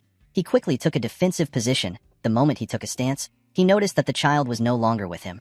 It turns out that Myung took the child when he attacked him. The man took a look at the symbol on Myung's clothes. He realized that he was from the desolate fortress. He was quite shocked to see that he was a blue-robe martial master. When the cultist turned to the side, he saw Mirio. He could not believe that there were two blue-robe martial masters next to him. The man grit his teeth out of anger. He began to release a large amount of energy. Myung and Mirio immediately took a stance. To their surprise, the man jumped away after gathering his energy. The two of them did not understand what was happening. They assumed that the cultist was going to fight them. Due to how fast he was, Mirio was able to deduce that he sacrifices his own lifespan in exchange for speed. She said that the blood flame cultists are the worst. When she turned to the side, she noticed that her juniors were just arriving. The scene shifts, and we are taken to an inn.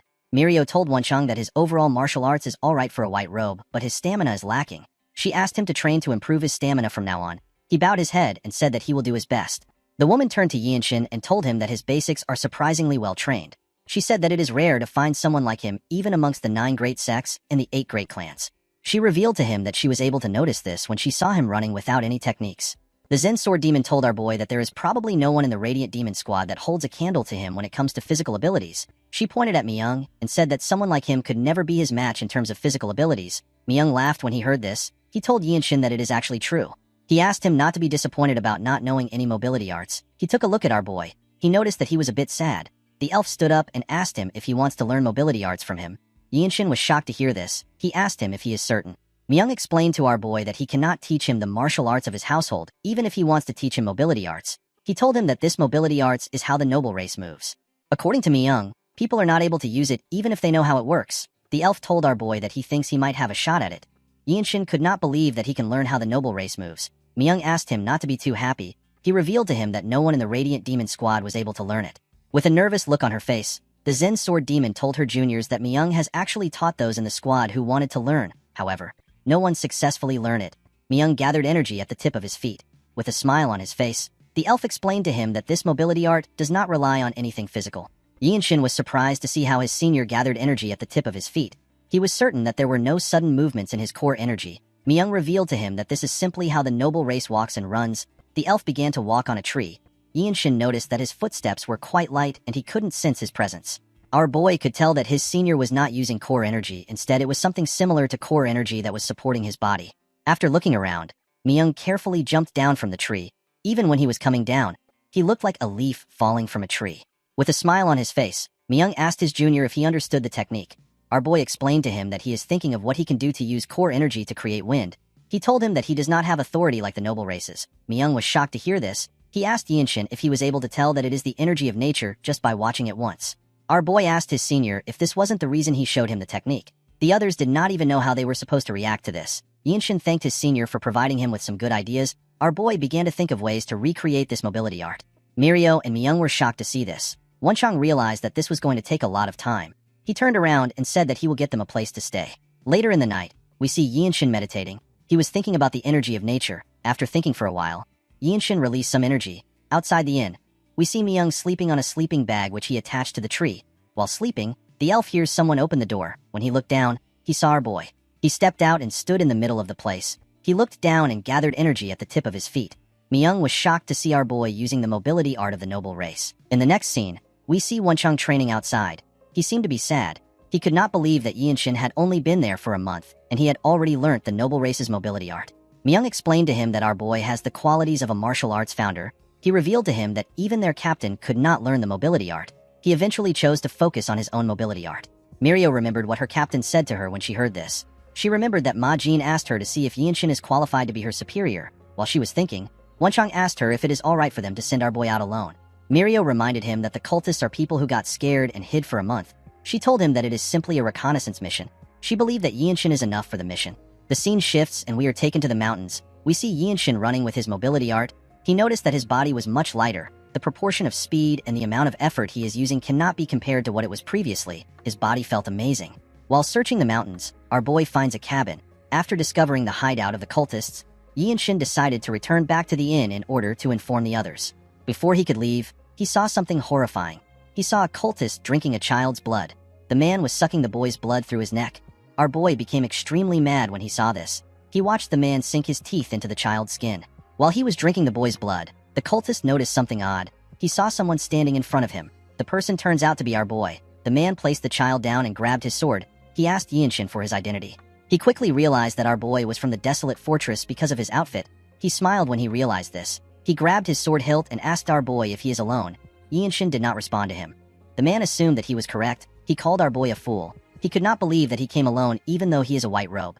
He asked Yinshin to blame his own bad luck. The moment he said this, our boy beheaded him at a frightening speed. The man did not even know when his head got cut off. It flew up and fell to the ground. After taking care of the man, Yinshin turned to the child on the ground. He remembered how his own family was slaughtered. He covered his sword with his energy. He decided to get rid of all the cultists. He asked the child to wait for a little while. He promised to bury him once everything is over. Immediately he said this, he took a stance. He used the radiant demon art to find the weak parts of the building. The moment he found it, he used another technique of the radiant demon art called swift sword style. His attack tore the cabin apart. The cultists inside were shocked to see what was happening. Some of them got torn apart by the strike. While the last cultist was trying to understand what was happening, Yinshin rushed to attack him. He stabbed him in the chest. He pinned the man to the ground. Yinshin reminded the cultists that their cult believes that the weak are prey to the strong. He asked him to tell him how it feels to be killed by someone stronger. He took out his sword after saying this. When he raised his head up, he saw a huge cave. The cave was hidden behind the cabin. Yinshin could feel a lot of energy coming from the cave. He realized that this was not just the hideout of the blood flame cultists, it was also the branch of the cult. Before he could enter the cave, he sensed something. He saw more cultists rushing to attack him. The men could not believe that he would attack their branch carelessly. One of them said that he was going to kill him for the blood he spilled. The poor bastards did not know that they were about to fight an overpowered protagonist. Yinshin noticed that the bastard who said he was going to kill him was the cultist they met when they first arrived. The cultist also recognized our boy. He promised to make him pay with his blood. The moment he heard this, Yinshin rushed to attack the men. He went into their midst. He used his sword to attack them at a speed which they could not react to. The cultists did not even know what happened to them. They all got torn apart without any resistance. Our boy watched their blood splash all over the place. Immediately, he took care of the men. A much more sinister energy was released from the cave. Someone said that he never expected a white robe to cause a ruckus in a place like this. Yinshin noticed that a man was coming out of the cave. He could tell that the cultists on the ground do not have such a dreary energy. Our boy was surprised to feel the energy the man was releasing. He could tell that this man was on a completely different level compared to those he had fought so far.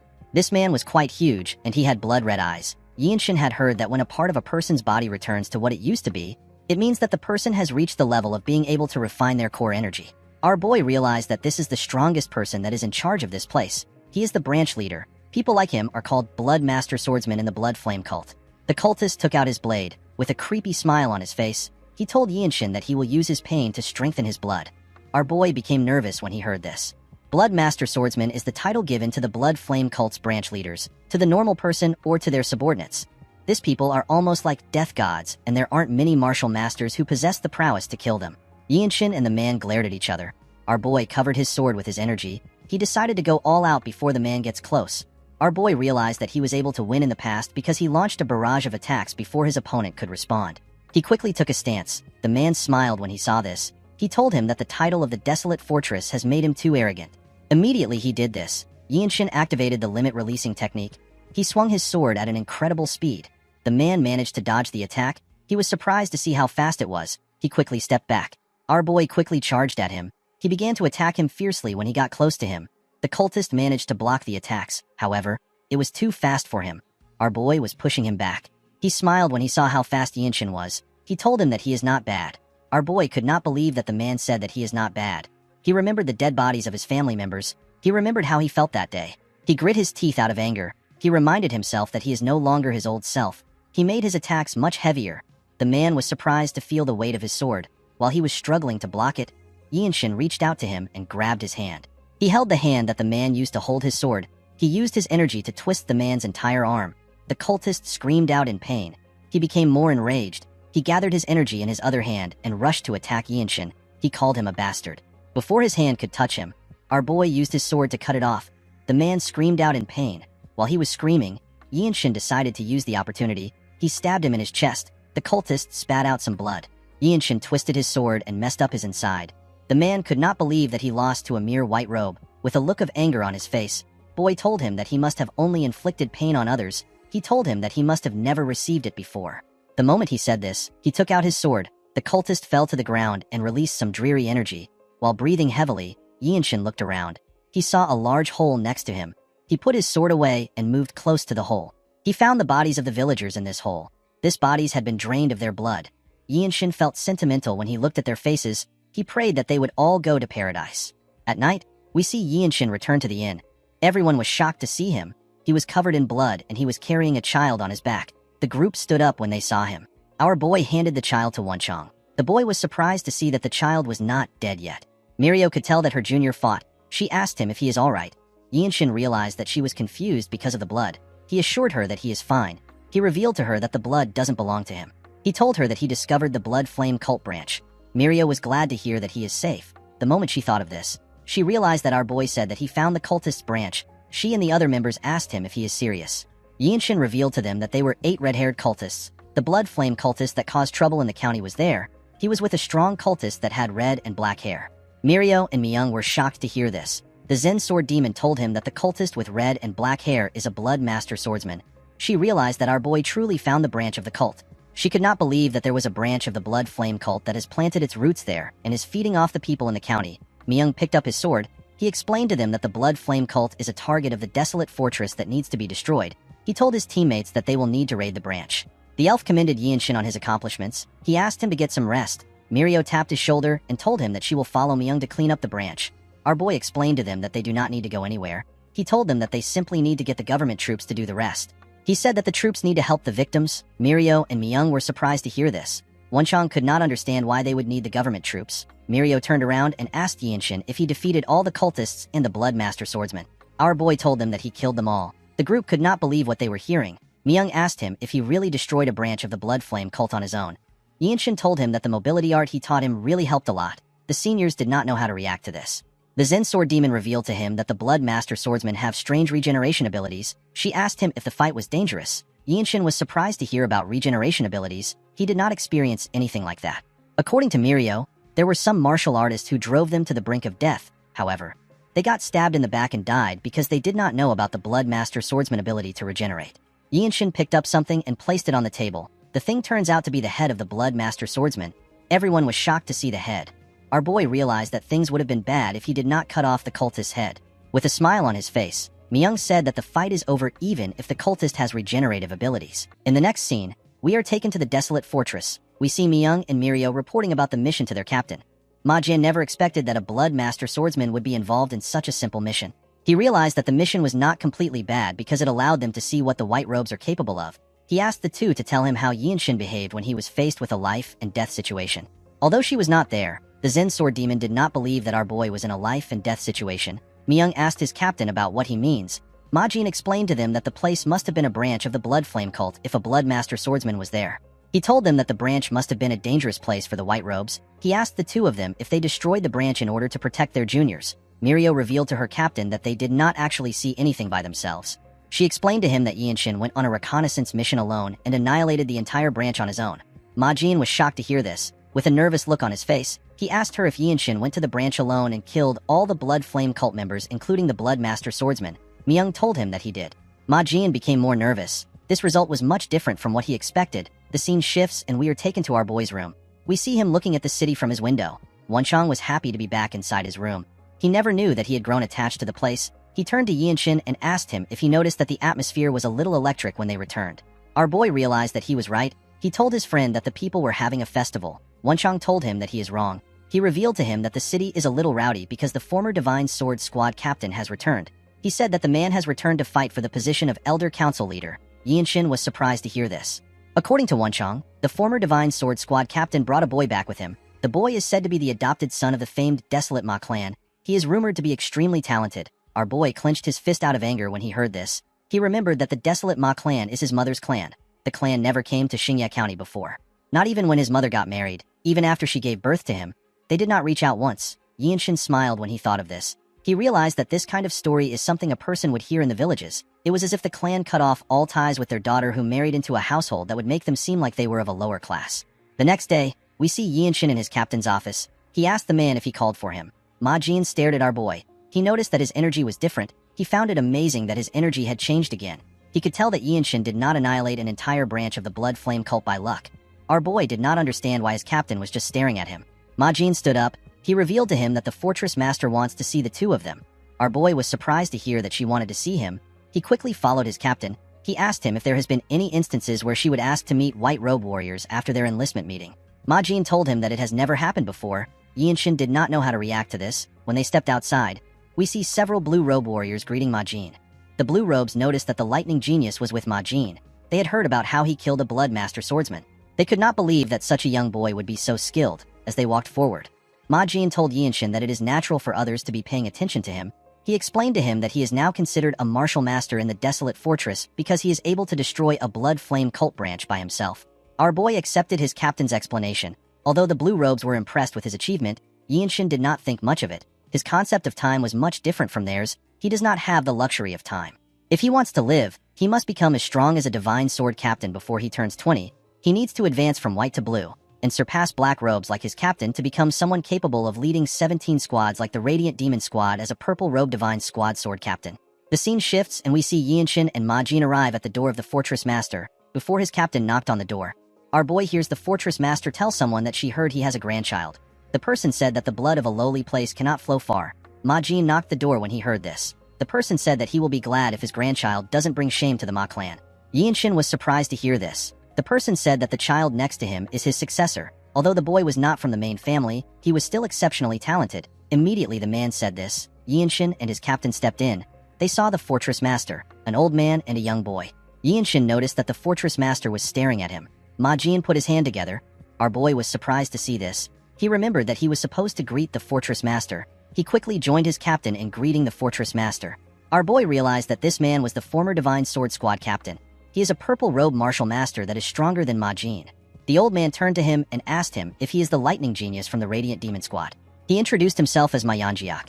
He said that he used to lead the Divine Sword Squad. He explained to our boy that he told the fortress master that his grandson wants to see a martial master that is his peer. Yanjiak told our boy that it is nice to meet him. Upon hearing this, Yianshin realized that this man doesn't know who he is. He carefully looked at the fortress master. Yanjiak told Yianshin that he heard about him recently. He noticed the energy which he was exuding. He told our boy that the rumors don't do him any justice. He did not expect Yianshin to be so accomplished. He found it hard to believe that he had attained so much at such a young age. Our boy put his hands together and greeted his grandfather. He introduced himself as young Yianshin of the Radiant Demon Squad. Yanjiak was surprised to hear our boy call him grandfather. Ma Jin and the young man were also surprised. The fortress master actually smiled. She seemed to be enjoying the show. Yanjiak asked him about what he is talking about. The moment he said this, he realized that our boy said that his surname is Young. He could not believe that he was looking at his grandson. He wanted to ask him again to confirm. Yianshin simply greeted him again. Ma Jin was more shocked than anyone. He asked our boy if he is truly his sister's son. Yianshin did not know what he was talking about. He could not believe that his captain is his mother's brother and his uncle. He apologized to Ma Jin for not greeting him as his nephew. He explained to him that he is not very sure about the clan relations on his mother's side. He revealed to him that even the people in his father's clan which has been destroyed have pretty much given up on him. Ma Jin and Yanjiak were shocked to hear that the young manor has been destroyed. Yanjiak asked him if he is certain about what he is saying. Due to their reactions, Yianshin could tell that they did not know that the young manor has fallen. Yanjiak turned to the fortress master. He asked her if he can speak to his grandson alone. Yianshin was surprised to hear this. Before the fortress master could respond, our boy stepped forward. He told his grandfather that his mother is not a member of their clan. He told him that he does not belong with them. He explained to him that he respects his accomplishments as a warrior of the desolate fortress. He told him that he is uncomfortable with having any other personal conversations. Yanjiak was surprised to hear this. With a smile on her face, the fortress master told the lightning genius that she likes his spirit. The young man said that he will not acknowledge Yianshin. He did not want to acknowledge someone like our boy as a direct descendant of his grandfather. He turned to Yanjiak and told him that Yianshin is not supposed to show such disrespect to the former Divine Sword Squad captain. The old man did not seem to be listening to him. He was still surprised that he was looking at his biological grandson. Yianshin realized that this idiot has forgotten that he is in the presence of the fortress master. He told him that he does not need his acknowledgement. He tapped his emblem and told him that he is not from the Ma clan. He said that he is the lightning genius of the Radiant Demon Squad. Our boy smiled when he said this.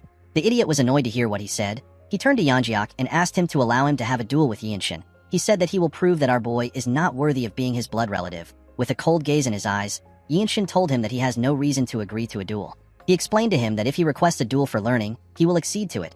He said that he has no need to prove his value to their clan. The idiot was annoyed to hear this. Yinshin noticed that the idiot has 2 gauntlets tied to his clothes. He realized that the boy learnt the fist strikes of the Ma clan. The fortress master asked them to stop talking. She said that Yeonjiak is an old-time friend who journeyed with her for a long time and Yinshin is a promising subordinate. She told them that any conflict between the two of them will put her in a tough spot. She asked them to settle the issue like martial artists. She asked them to bet what they want from each other. The fortress master knew that the duel was of no benefit to the lightning genius. She promised to grant him a request no matter the outcome of the duel.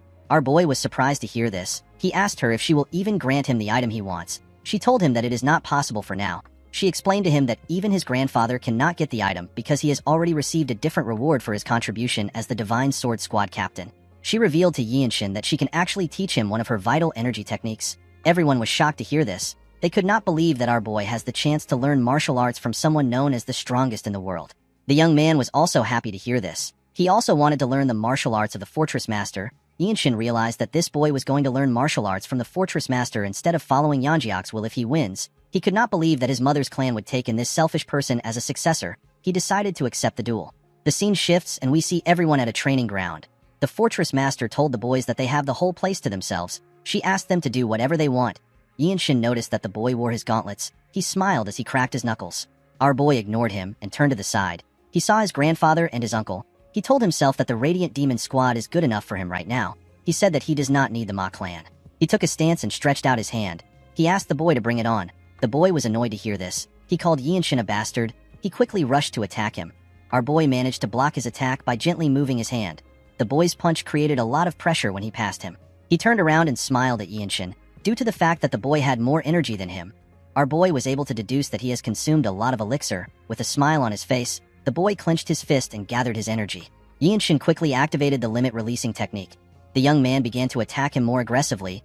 Yinshin easily dodged the attacks with one hand at his back. The boy became annoyed. He gathered his energy and attacked again. He asked our boy to tell him why he is not using his sword. Yinshin pushed his hand away. He told him that he is not using his sword because his fist strike techniques are good. The boy became more angry when he heard this. He gathered his energy in his legs. He managed to crush the ground with his energy. He charged at our boy with his hand covered with his energy.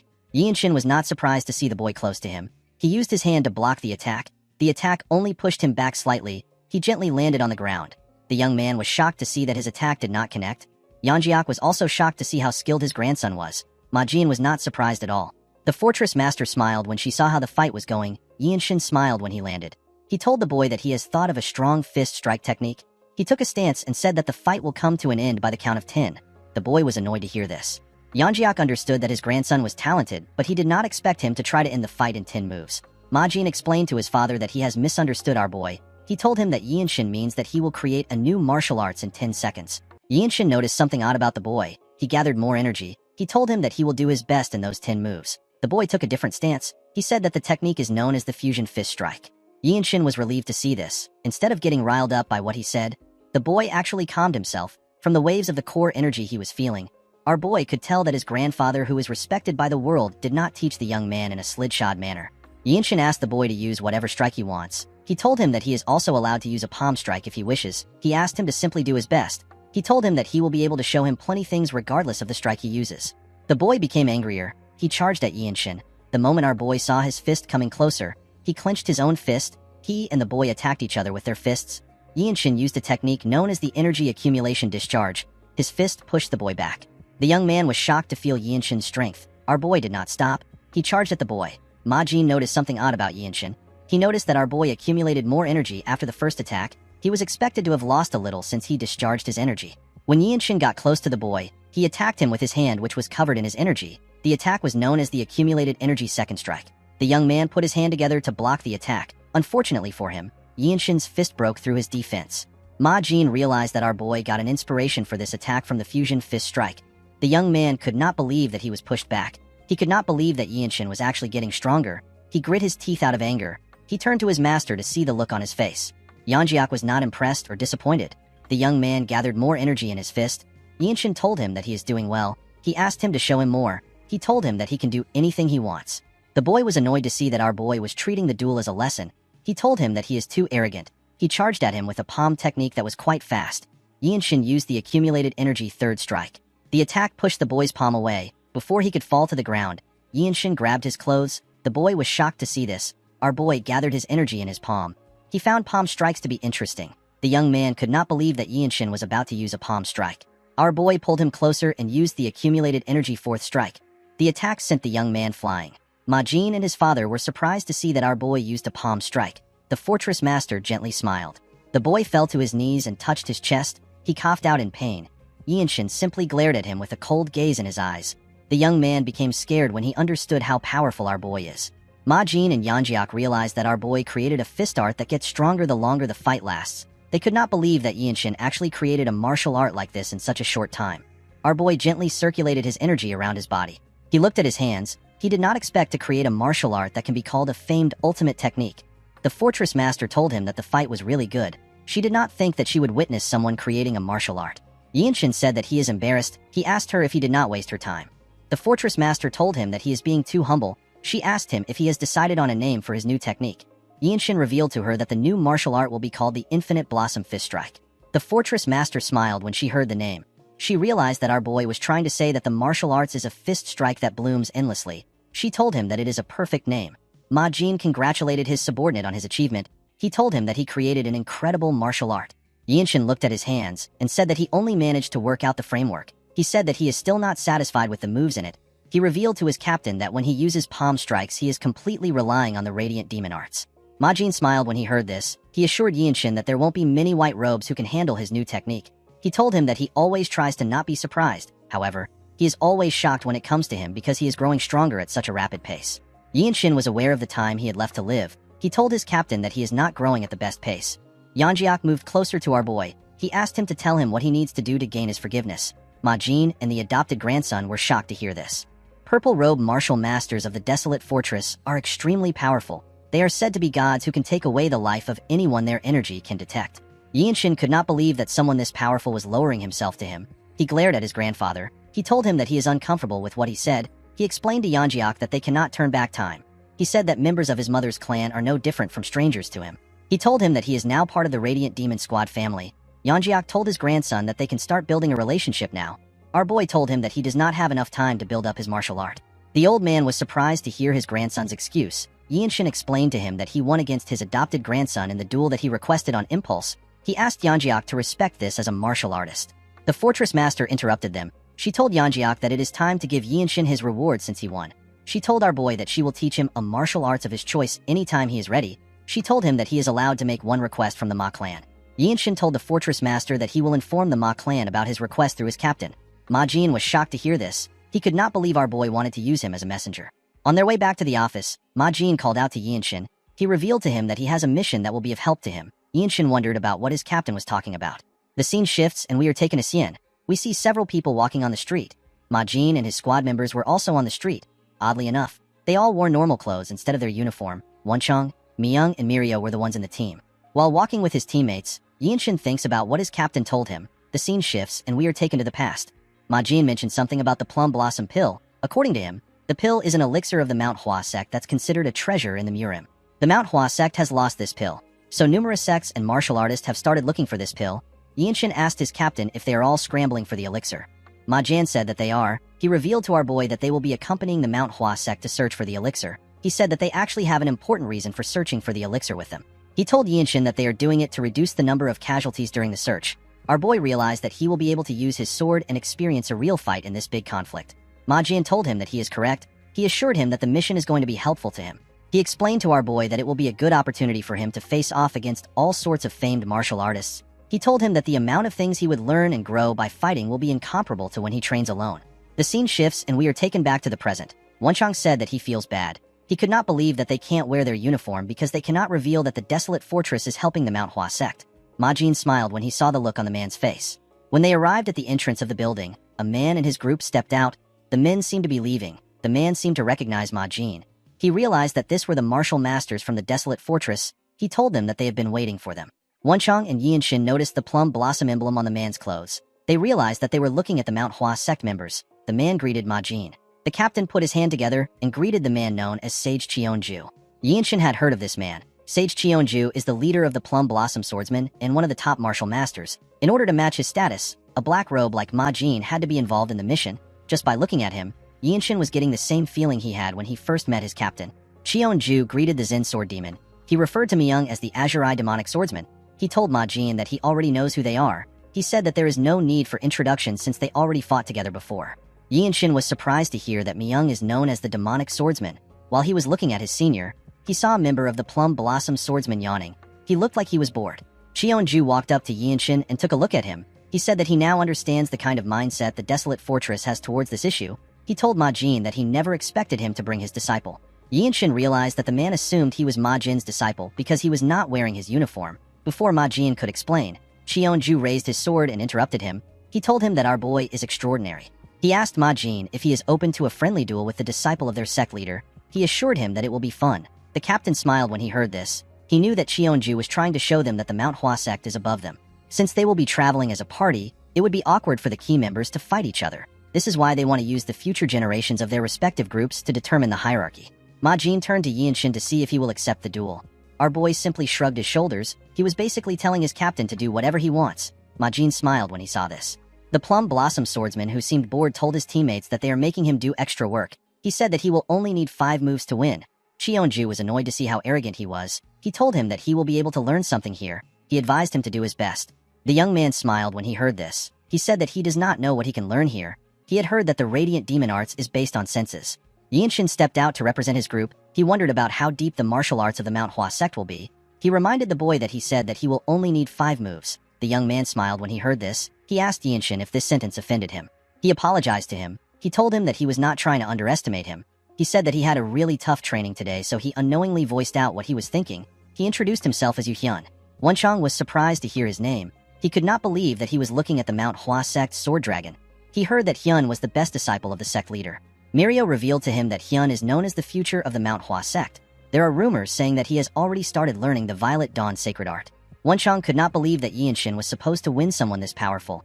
Our boy dropped his bag on the ground. He carefully moved his wrist. With a smile on his face, he introduced himself as young Yinshin. Hyun smiled at Yinshin. He activated a technique known as Invisible Wind Stride and charged at Yinshin. He attacked him with a palm technique. The technique contained a variety of moves. Our boy realized that this was the Falling Blossom Palm Strike. Hyun attacked him with a confident smile on his face. Yinshin activated the first strike of the Infinite Blossom Fist. The technique is known as Vortex. He was able to disrupt Hyun's flow with his technique. Hyun had to bend his head to dodge the attack. He was shocked to see what just happened. He wondered about what created this force. Yinshin quickly charged at the boy. When he got close to him, he covered his leg with his energy. He hit the ground with a lot of strength. He attacked Hyun with his second strike. The technique is known as the Formidable Wall. The boy had issues deflecting Yinshin's attack with the Falling Blossom Palm Strike. Our boy realized that the Falling Blossom Palm Strike of the Manhwa sect is sufficient enough to become the inspiration for the third strike of the Infinite Blossom Fist Strike. He asked Hyun to play a little longer with him. He told him that he wants to end the fight in 10 moves. Hyun was annoyed to hear this. Our boy took another step forward. He clenched his fist and gave Hyun a punch that sent him flying. Yinshin did not give the boy the time to rest. He closed the gap between himself and Hyun. He gathered a large amount of energy in his fist. His energy looked like a flower that was about to blossom. He landed multiple punches all over Hyun's body. The boy screamed out in pain. He fell to the ground and rolled over. The members of the Manhwa sect were shocked to see what happened. Yinshin took a look at his fist. He realized that he can use the last attack as his third strike. He decided to name the third strike the Flower Strike. Yinshin noticed that everywhere was quiet. When he looked up, he saw everyone staring at him. They were all shocked by what they just witnessed. They could not believe that the talented disciple of the Manhwa sect lost after 3 moves. They wondered about who our boy was. Cheonju was annoyed to hear what they were saying. He ordered one of his sect members to get Hyun. A huge man stepped out and carried the boy on his shoulder. Cheonju turned to Ma Jin. He told him that the Desolate Fortress has been raising a dragon. He asked him if the Desolate Fortress still wants to gain more control of the Murim. The captain said that he is overreacting. He told him that the Desolate Fortress won't do anything as long as no harm comes to the people of the country. Cheonju asked him to stop using excuses that make sense. He turned to our boy and called out to him. He told him that he had a good martial arts performance. Although Yinshin's last attack was similar to the Falling Blossom Palm Strike, Cheonju could tell that it was completely different. He knew that there was no way Yinshin had learned any martial arts of his sect.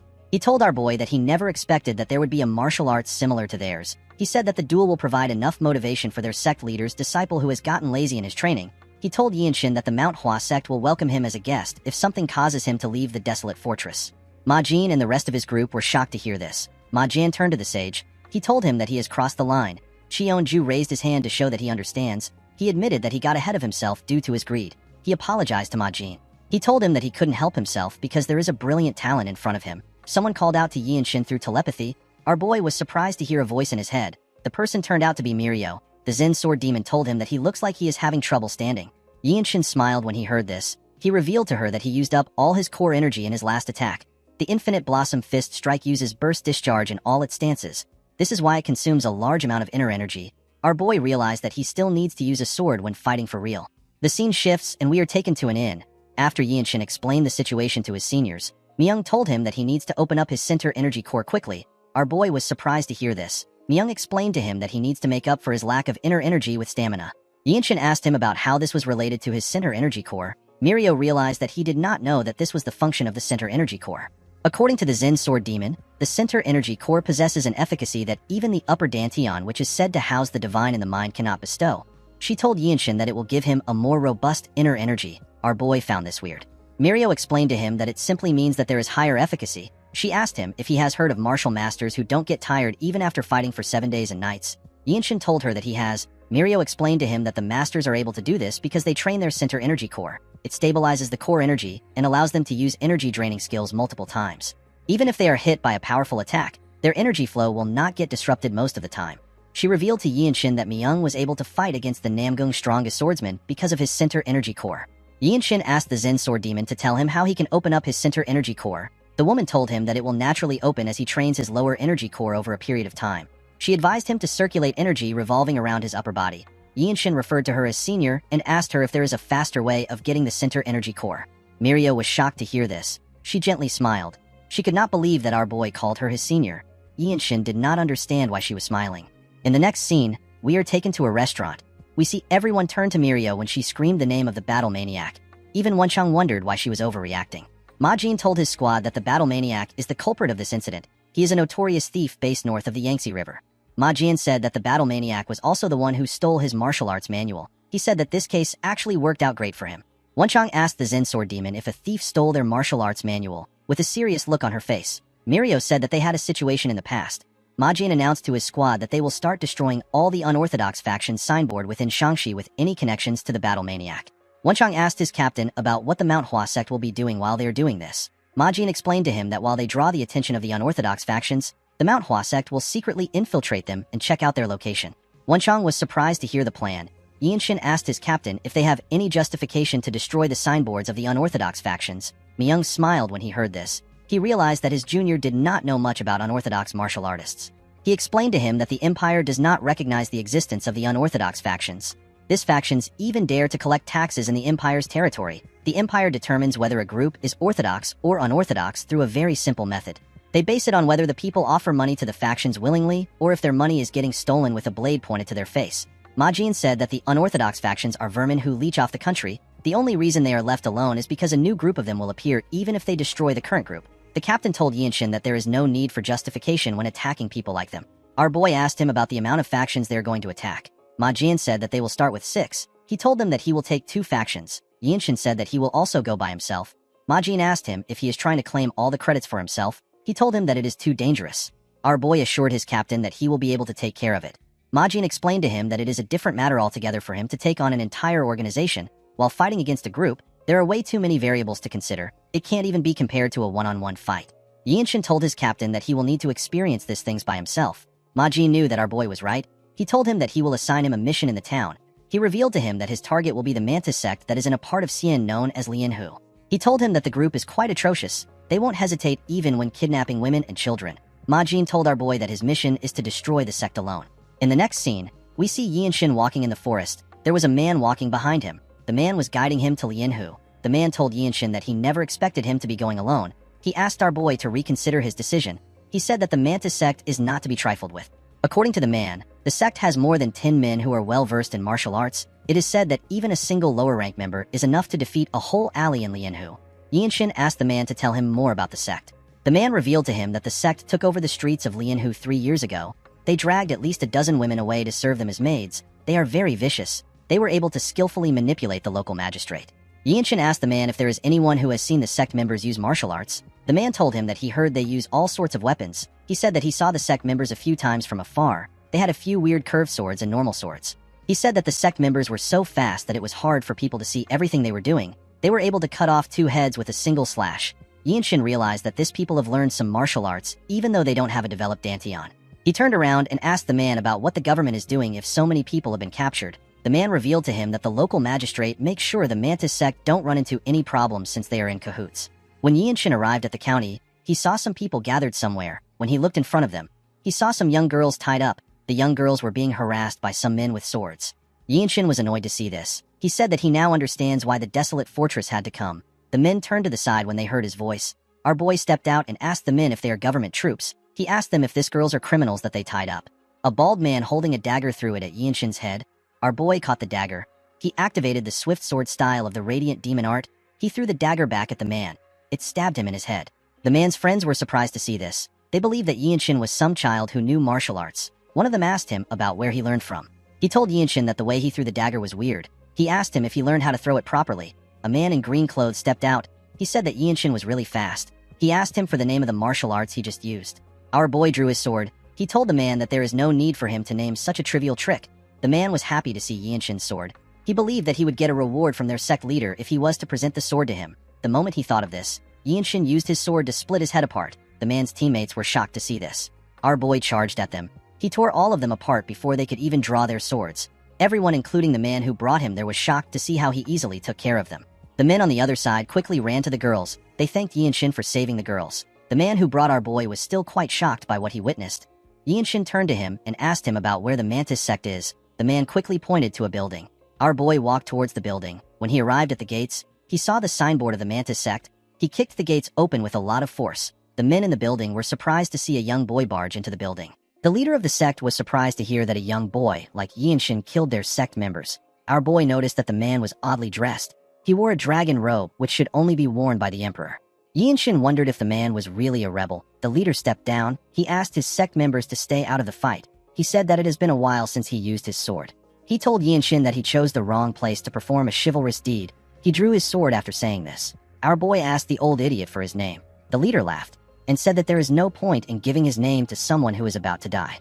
Yinshin revealed to him that he needs to know the name of the sect leader in order to claim the credit. The man smiled when he heard this. He quickly charged at our boy.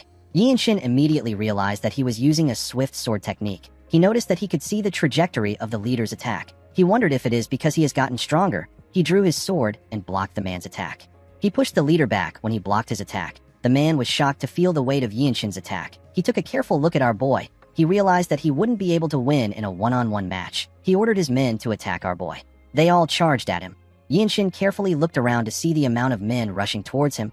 He did not seem to be bothered. The men attacked him at the same time. Our boy easily dodged their attacks. He cut one of them down and turned around to block an attack. Some men tried to attack him from behind as he did this. Yinshin easily tore the men apart before their swords could touch him. They did not even know when they got cut down. Our boy looked around as he fought. He noticed that he could see the trajectories of all their attacks. He decided to attack them. He moved into their midst and struck them before they could attack him. He moved forward and continued to cut down the people in front of him. He tore apart the people around him and jumped out of their midst. He landed in front of the leader. The man was shocked to see Yinshin. All he could see behind him was the blood of his members everywhere. He was shocked to see the amount of people our boy killed. Yinshin remembered that he was asked to subdue the leader in front of the whole sect. He gathered his energy in his sword. He decided to think of the sword in his hand as a fist. He took a step forward and activated the second step of the Infinite Blossom Fist strike, known as the Formidable Wall. The technique gave him a large amount of force to jump. The sect leader did not know when Yinshin got above him. Before he could make a move, our boy swung his sword and cut him down. His sword literally cut through the man. It split his body apart. The poor bastard fell to the ground. Yinshin announced that he will destroy the Mantis sect signboard. He turned around and glared at the sect members after saying this. The men were horrified to see the look in his eyes. One of them asked his teammate to get the master swordsman. Yinshin was surprised to hear this. He asked the man if he is referring to a blood master swordsman. He asked him if the blood flame cult is the one behind them. The men did not know what to say. Our boy grabbed the man who asked his teammate to call the master swordsman by his neck. He pushed him down and asked him to speak. The man revealed to him that the master swordsman is probably sleeping in the side building. Yinshin found this weird. He knew that a real blood master swordsman would have detected a fight on this scale. While he was thinking, someone threw a sword covered in energy at him. Our boy managed to block the sword. The sword got shoved into the ground. Someone jumped above Yinshin and landed next to the sword. He picked his sword. He told our boy that he is really skilled. He told him that he never expected him to sense his attack. Upon seeing the black and red hair which the man possessed, Yinshin realized that he is a blood master swordsman. The scene shifts, and we are taken to the past. We see our boy talking to his captain. He asked his captain to tell him what he needs to do to become a blue robe warrior. Ma Jin smiled when he heard this. He revealed to Yinshin that he needs 5 of something. He told him that he needs to slay about 5 blood master swordsmen to go up in the ranks. He told him that he can become a blue robe warrior regardless of his age. Yinshin could not believe that another master swordsman was in front of him. He told the man that he is lucky. The cultist did not understand what he was talking about. With a condescending look in his eyes, our boy said that he has 3 left to go. The cultist noticed that Yinshin released his energy. He quickly took a stance. Our boy gathered his energy around his leg. He crushed the ground with his leg. He charged at the man at a crazy speed. The cultist managed to block the attack, but it pushed him back a bit. Yinshin knew that he had to end the fight now. He knew that this cultist was the center of the Mantis core. If he lets the fight drag on, his chances of winning will drop. The master swordsman gathered some energy in his hand. He asked Yinshin to die. Before his hand could touch our boy, he activated a technique of the infinite blossom fist strike known as Vortex. A large amount of energy gathered around his sword. The energy was spinning fast. Our boy stabbed the master swordsman in his chest. The master swordsman was annoyed to see this. He tried to move his hand. Yinshin took out his sword from his chest. He told the cultist that he won't be listening to his last words. The moment he said this, he beheaded him with a clean strike. The blood master swordsman did not stand a chance. The rest of the sect members were shocked to see what just happened. They quickly realized that the sect was done for. Yinshin released his energy. He advised them to not try to run away. He glared at them intensely. The men were horrified to see the look in his eyes. In the next scene, we see the people of the town thanking Yinshin. They could not believe that he got revenge for them. The man who guided him to the town was holding a child in his arms. With tears in his eyes, he thanked our boy for his efforts. He told him that he has brought peace to his dead daughter. Yinshin did not expect to see the man holding his dead child. He asked the man about how things got this bad. He said that Xian is the Zhongnan sect's territory. The man put himself together. He explained to our boy that the Zhongnan sect is currently fighting the Tyrant Sword tribe. Our boy was surprised to hear this information. The man revealed to him that all the martial arts schools under the Zhongnan sect have gone up to Mount Zhongnan. In the next scene, we see Yinshin walking back to the inn. He was holding a sack. While walking, he thought about what his guide said. He realized that the Zhongnan sect will need to risk their lives if they are up against the Tyrant Sword tribe. It is not a fight that will end with 1 or 2 martial masters dying. Yinshin thought about his niece and his elder brother who are at the sect. He realized that he needs to go to Zhongnan. The 13 Skies is an unorthodox group that rules over the unorthodox faction. The interference of the Desolate Fortress is a necessity. Our boy told himself that he can get a lot of credits by taking the heads of the martial masters of the Tyrant Sword tribe. He believed that his captain would allow him to go there. While he was thinking, Yinshin stopped walking. He asked someone if they have found traces of the battle maniac. The moment he asked this question, 2 people raised their heads out of the bush. They ran to our boy. The people turned out to be Cheonju and Hyun. Cheonju said that the battle maniac wasn't at the Mantis sect. Yinshin said that it is a pity. Cheonju commended him on his fight. He told him that it was a splendid display of martial arts. He told our boy that he is the future Radiant Demon Squad leader. He disregarded this statement. He told Yinshin that he can even become the Divine Sword Squad leader. He turned to Hyun and said that this will widen their sect's horizon of knowledge. The boy knew that the man was trying to tell him to work harder. He told Yinshin that he feels restless anytime. He remembers that he said that he needed 5 moves to defeat him. He asked our boy if he will like to become his friend. He asked him if he is interested in the Manhwa sect's martial arts. He told Yinshin that the Desolate Fortress isn't very far from the Manhwa sect. Our boy was not very interested in what Hyun was saying. He told the boy that he does not have any matters to attend to at the Manhwa sect. Hyun was shocked to hear our boy's response. Yinshin assured him that he won't refuse to see him if he comes to visit him at the Desolate Fortress. He told him that he must learn a new martial arts before coming each time. Hyun was shocked to hear this. The scene shifts, and we are taken to the inn. The group noticed when Yinshin stepped inside. Myung said that the energy around our boy is a little different. Mirio moved close to him to inspect him. She told him that he received a cut on his back. She asked him to sit down. She told him that she will help him apply some balm. Ma Jin asked Yinshin about how the mission went. Our boy placed the sack on the table. The group was surprised to see what was inside the sack. They could not believe that they were looking at the head of a blood master swordsman. Ma Jin never expected the Blood Flame cult to have something to do with the issue. He could not believe that they left a blood master swordsman in charge. Myung pat Yinshin on the head. He told him that this proves that what happened at Jinping County wasn't a fluke. The captain could not understand the move of the Blood Flame cult. He did not know why they were placing blood master swordsmen in places where they are not usually seen. The Zen Sword Demon said that this is not normal. Ma Jin commended Yinshin on accomplishing a great feat. He told him that problems might be following him around. He could not believe that our boy resolved all his problems and returned with information that could be of aid to the Murim. Yinshin told his captain that he has something to say. Ma Jin asked him to tell him. Our boy revealed to him that he wants to go up to Mount Zhongnan. He explained to his captain that he is worried about his niece. Ma Jin told him that they were also just informed about the situation. He told our boy that Mount Zhongnan is currently very dangerous. He explained to Yinshin that the Tyrant Sword tribe is completely different from the Blood Flame cult. They are not a normal, unorthodox group.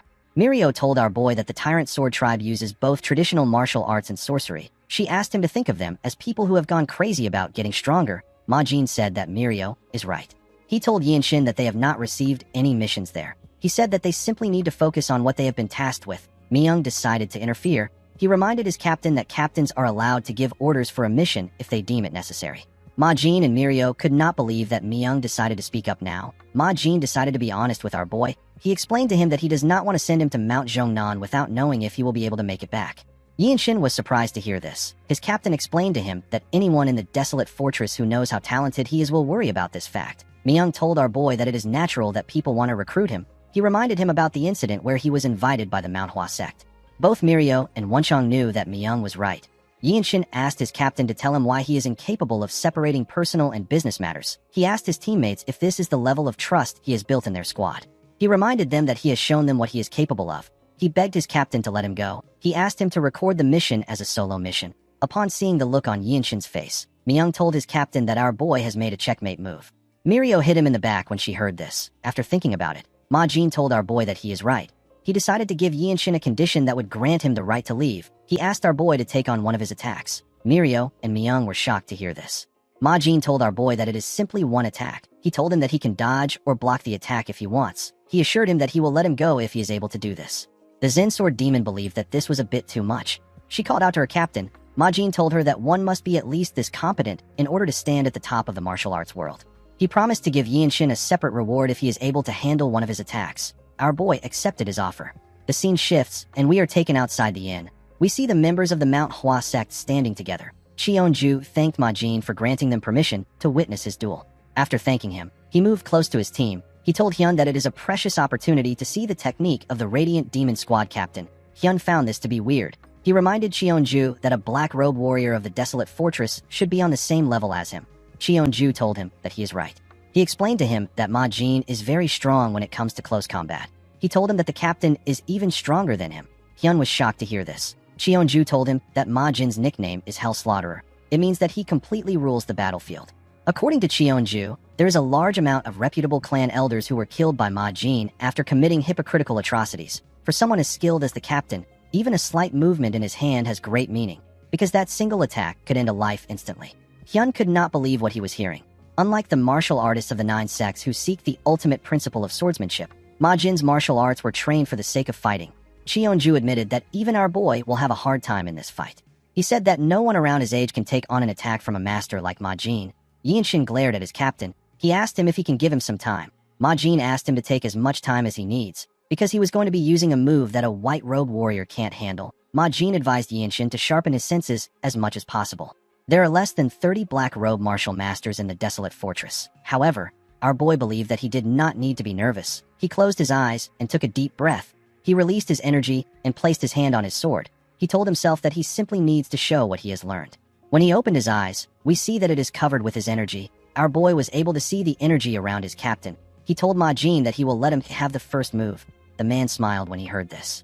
When he simply raised his hand, a large amount of energy gathered around it. Yinshin was able to tell that this was a ridiculously powerful palm strike. A palm strike of this level can easily break through most fortress walls. Our boy realized that he could not block such an attack. He needed to dodge it. He quickly let go of his sword. The moment he let go of his sword, Ma Jin charged at him like a lion going after its prey. He swung his palm at him when he got close to him. Immediately our boy saw his palm. He realized that he couldn't get away with any of the mobility arts he has learned so far. The moment he thought of this, an idea came to his head. He realized that he could take a single step. He focused his eyes on Ma Jin's palm. While looking at his palm, Yinshin carefully took a step and got behind his captain. Ma Jin's attack destroyed the ground. Everyone was shocked to see that our boy actually dodged the attack. Ma Jin was not fazed. He asked Yinshin about the mobility art he just used. Our boy revealed to his captain that he simply walked because he saw a way to survive. He told Ma Jin that he will name the technique the evading swift step. Ma Jin smiled when he heard this. He stood up straight and announced that he will permit Yinshin to travel to Mount Zhongnan. In the next scene, we are taken to a forest. We see Yinshin wearing a blue robe over his white robe. He was walking with Wonchang. As they walked through the forest, our boy remembered what happened at the inn. Myung took off his robe and gave it to him. He told him that he is lending him. Yinshin was surprised to see this. He told him that he does not understand what the robe means. The Zen Sword Demon explained to him that by putting the robe on top of his white robe, Myung is putting his honor on the line to tell everyone that Yinshin is a rising star of the desolate fortress. Mirio told him that he now has the authority to give orders to the white robes of the desolate fortress. Our boy could not believe that Myung saw him as a rising star. Rising star is a phrase used to describe a junior who is the best in their rank. Myung told our boy that he should tell anyone who questions him that the Azure Eye demonic swordsman recognizes his abilities. He assured Yinshin that no one will pick a fight with him if he says this. Mirio told Yinshin that he can also use her name. She told him that she also wanted to put her robe on him. Our boy did not expect this. The scene shifts, and we are taken to the present. Wonchang commented on the fact that there is a blue robe on a white robe warrior. He told Yinshin that it suits him. Our boy told him that it feels a little out of place. Wonchang assured him that he will get used to it soon. Our boy thanked him for encouraging him. Wonchang did not know why he was thanking him. He told Yinshin that he was actually sincerely complimenting him. In the next scene, we see the boys arrive at the entrance of Mount Zhongnan. Some martial artists were guarding the entrance. Wonchang realized that the rumor about them fighting with the Tyrant Sword Tribe was true. He never expected to meet martial artists at this point of the mountain. He believed that they would be at the entrance of the sect. He and Yinshin moved close to the men. They were asked to stop. One of them asked them about where they are from, their names, and the reason why they are there. Wonchang showed them the logo on his shoulders. He told them that they are from the desolate fortress. The man glared at him. Our boy decided to introduce himself. He told them his name. He said that he is from the Radiant Demon Squad. Wonchang also introduced himself to them. The man asked them if they intend to verify their identity only with their clothes. Wonchang put his hand into his pocket and brought out a tag of the desolate fortress. The man said that no one will believe that the desolate fortress allowed two young martial artists to come there alone. Wonchang did not know what to say. Someone asked the man to stop acting rude. The men turned around when they heard this. They saw a man resting on a pillar. The man was also a disciple of the sect. The man told Yinshin and Wonchang that their sect is in the middle of a war. He said that they can't accept people with identities that they can't verify with certainty. Wonchang became angry when he heard this. He released his energy and made the ground shake. The men became nervous. They asked him if he is really from the desolate fortress. Wonchang smiled confidently when he heard this. When he took away his energy, the men accused him of threatening disciples of the Zhongnan sect on Mount Zhongnan. Wonchang was surprised to hear this. Due to the way they were acting, Yinshin could tell that their battle against the Tyrant Sword Tribe was not going well. Their pride as one of the Great Nine sect is getting damaged, and now two young martial artists who boldly claim to be from the desolate fortress have appeared. It was natural that they would feel offended. One of the men told them that he cannot believe that they are actually from the desolate fortress. He told them that the situation here has been really bad these days. The man resting on the pillar told them that they will have a problem if they are actually from the desolate fortress. He said that they cannot trust them enough to let them into their great sect. He told them that the glory days of the desolate fortress are well in the past. Wonchang and our boy were shocked to hear this. Yinshin glared at the arrogant bastard. He placed his hand on his sword. He told the man that he did not expect him to speak rudely to martial artists from other groups for no good reason. He released his energy and took a stance. With a serious look on his face, Yinshin told the man that he ought to think twice before speaking. The disciples of the Zhongnan sect were shocked to feel our boy's energy. The man became angry when he heard this. He drew his sword and asked Yinshin not to threaten them. The other men also drew their swords. The moment our boy saw this, he swung his sword. He released an attack that was quite fast. The attack was aimed at the man next to the pillar. He knocked the man's sword out of his hand. The man was shocked to see this. He could not even react to the attack. Wonchang was happy to see the looks on their faces. Yinshin put his sword back into his sheath. Immediately he did this. Someone asked the disciples to stop. A woman jumped out of the forest. Our boy sensed her presence the moment she came out. The woman landed in their midst. Wonchang seemed to be shocked to see her. The disciples referred to the woman as their senior. Yinshin did not know her, but he could tell that she is strong. He judged that the woman was on par with the blue-robe martial artists of the desolate fortress. The beautiful woman turned to her sect members. She said that she is disappointed. She could not believe that disciples of the Zhongnan sect would act and speak in such a rude manner. She told the men that they will have a longer conversation about this issue when they return to the sect. The men quickly apologized. They said that they were ashamed of themselves. The woman turned to Yinshin and Wonchang. She apologized to them for how the men behaved. Our boy noticed that Wonchang was not speaking. He was still lost in shock. He decided to introduce himself to the woman. He told her that he is a member of the Radiant Demon Squad. Wonchang also introduced himself. He said that he is part of the same squad as Yinshin. With a smile on her face, the lady introduced herself as Weiji Manhwa. Wonchang was surprised to hear her name. He quickly realized that she is the Cloud Sword Dragon. The Cloud Sword Dragon is a martial master who is said to have descended from the heavens by mistake because of how great a genius she is. Her reputation has already spread across the world. Wenchang said that it is an honor for him to meet a sword dragon who is famed throughout the world. Yinshin said that he acted rudely by drawing out his sword in their territory. He apologized to her for his behavior. Manhwa told our boy that she saw her juniors ready to attack him first. She apologized on behalf of her juniors. She said that they have kept them waiting for too long. She told them that she will take them to the main sect's location. She said that she will hear the details of their visit when they get there. While she was talking, a disciple walked down the stairs. The person called out to Yinshin.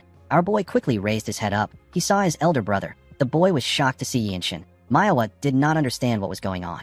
In the next scene, we see Yinshin's niece run to him. She was very happy to see her uncle. She quickly hugged him. Our boy asked Haya if she has been well. The girl could not believe that her uncle was in front of her.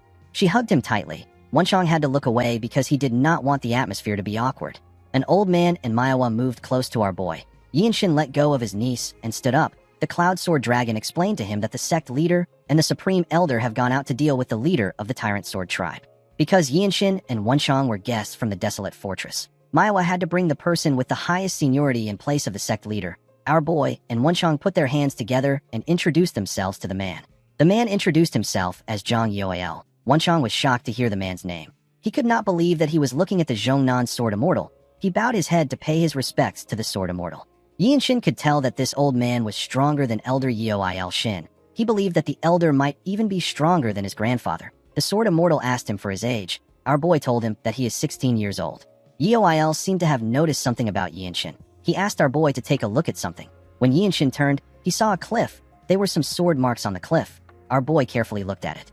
Manhwa asked the elder to tell her what he wants an outsider to do about the sword marks. She reminded him that it has been the long-time wish of their sect to restore the lost martial arts known as the Eclipse of the Nine Suns.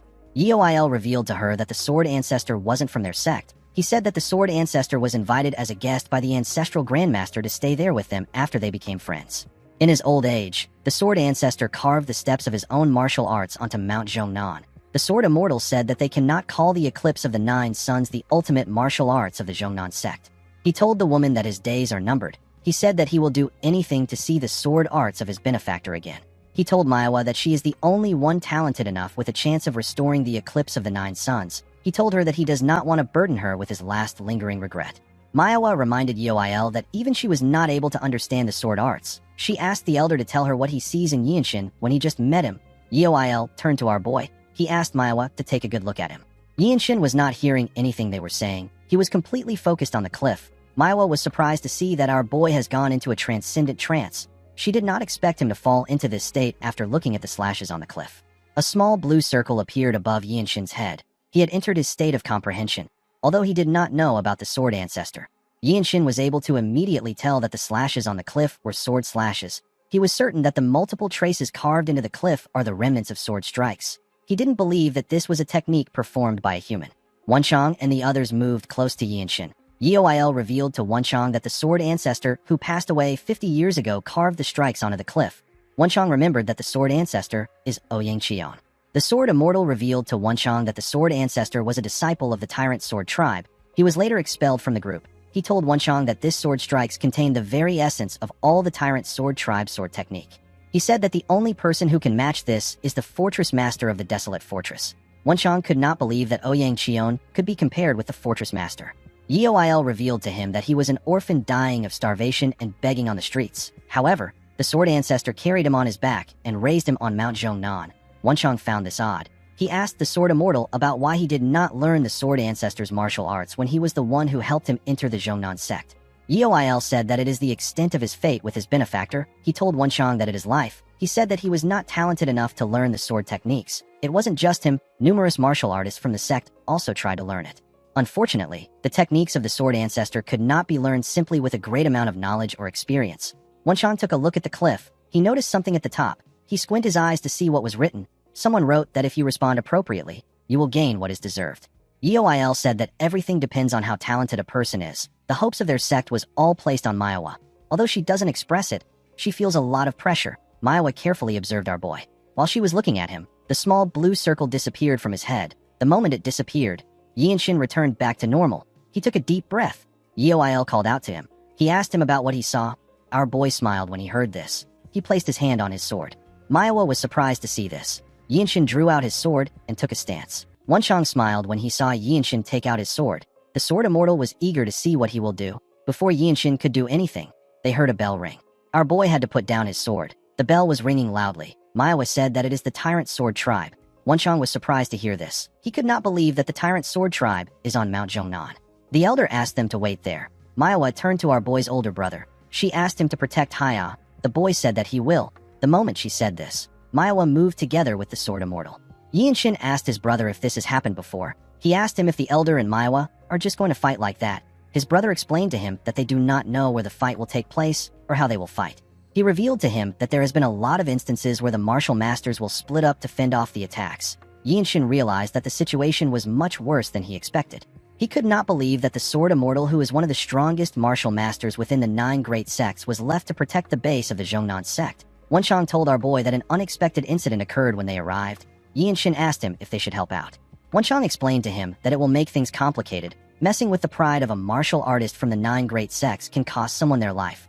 Wenchang reminded Yinshin about what happened earlier. He told him that the fight would have escalated if the Cloud Sword Dragon did not interfere. Our boy told his friend that the Zhongnan sect doesn't have much of a choice in their current situation. Someone asked Yinshin not to speak thoughtlessly about the Zhongnan sect. Our boy and Wenchang quickly raised their heads up when they heard this. They saw the disciples of the sect looking at them. The men did not seem happy. Yinshin told the man who asked him not to speak thoughtlessly that he was not being rude. The man said that things are interpreted depending on who interprets it. He asked our boy if he really doesn't know that the Desolate Fortress will never be a welcome guest of any martial group. Yinshin realized that the Desolate Fortress has a lot of enemies. Wenchang reminded the man that the core martial masters of their sect are absent. He told him that they should accept all the help they can get. The man and the other disciples were annoyed to hear this. He asked Wenchang not to insult their sect. The moment he said this, everyone sensed the presence of something. When they turned to the side, they saw some martial artists who were dressed differently. Yinshin noticed that this men possessed a stronger energy than the Zhongnan sect's disciples. The disciples were shocked to see the Tyrant Sword Tribe. Our boy remembered that they passed by a few pavilions on their way to the sect. He did not expect to see members of the Tyrant Sword Tribe inside the sect. The men from the Tyrant Sword Tribe took a look around. Their leader stared at Haya. He quickly ordered his men to kill the girl. He said that she inherited the teachings of the Sword Immortal. The men quickly charged at the girl. The disciples of the Zhongnan sect drew their swords and stopped the men in their tracks.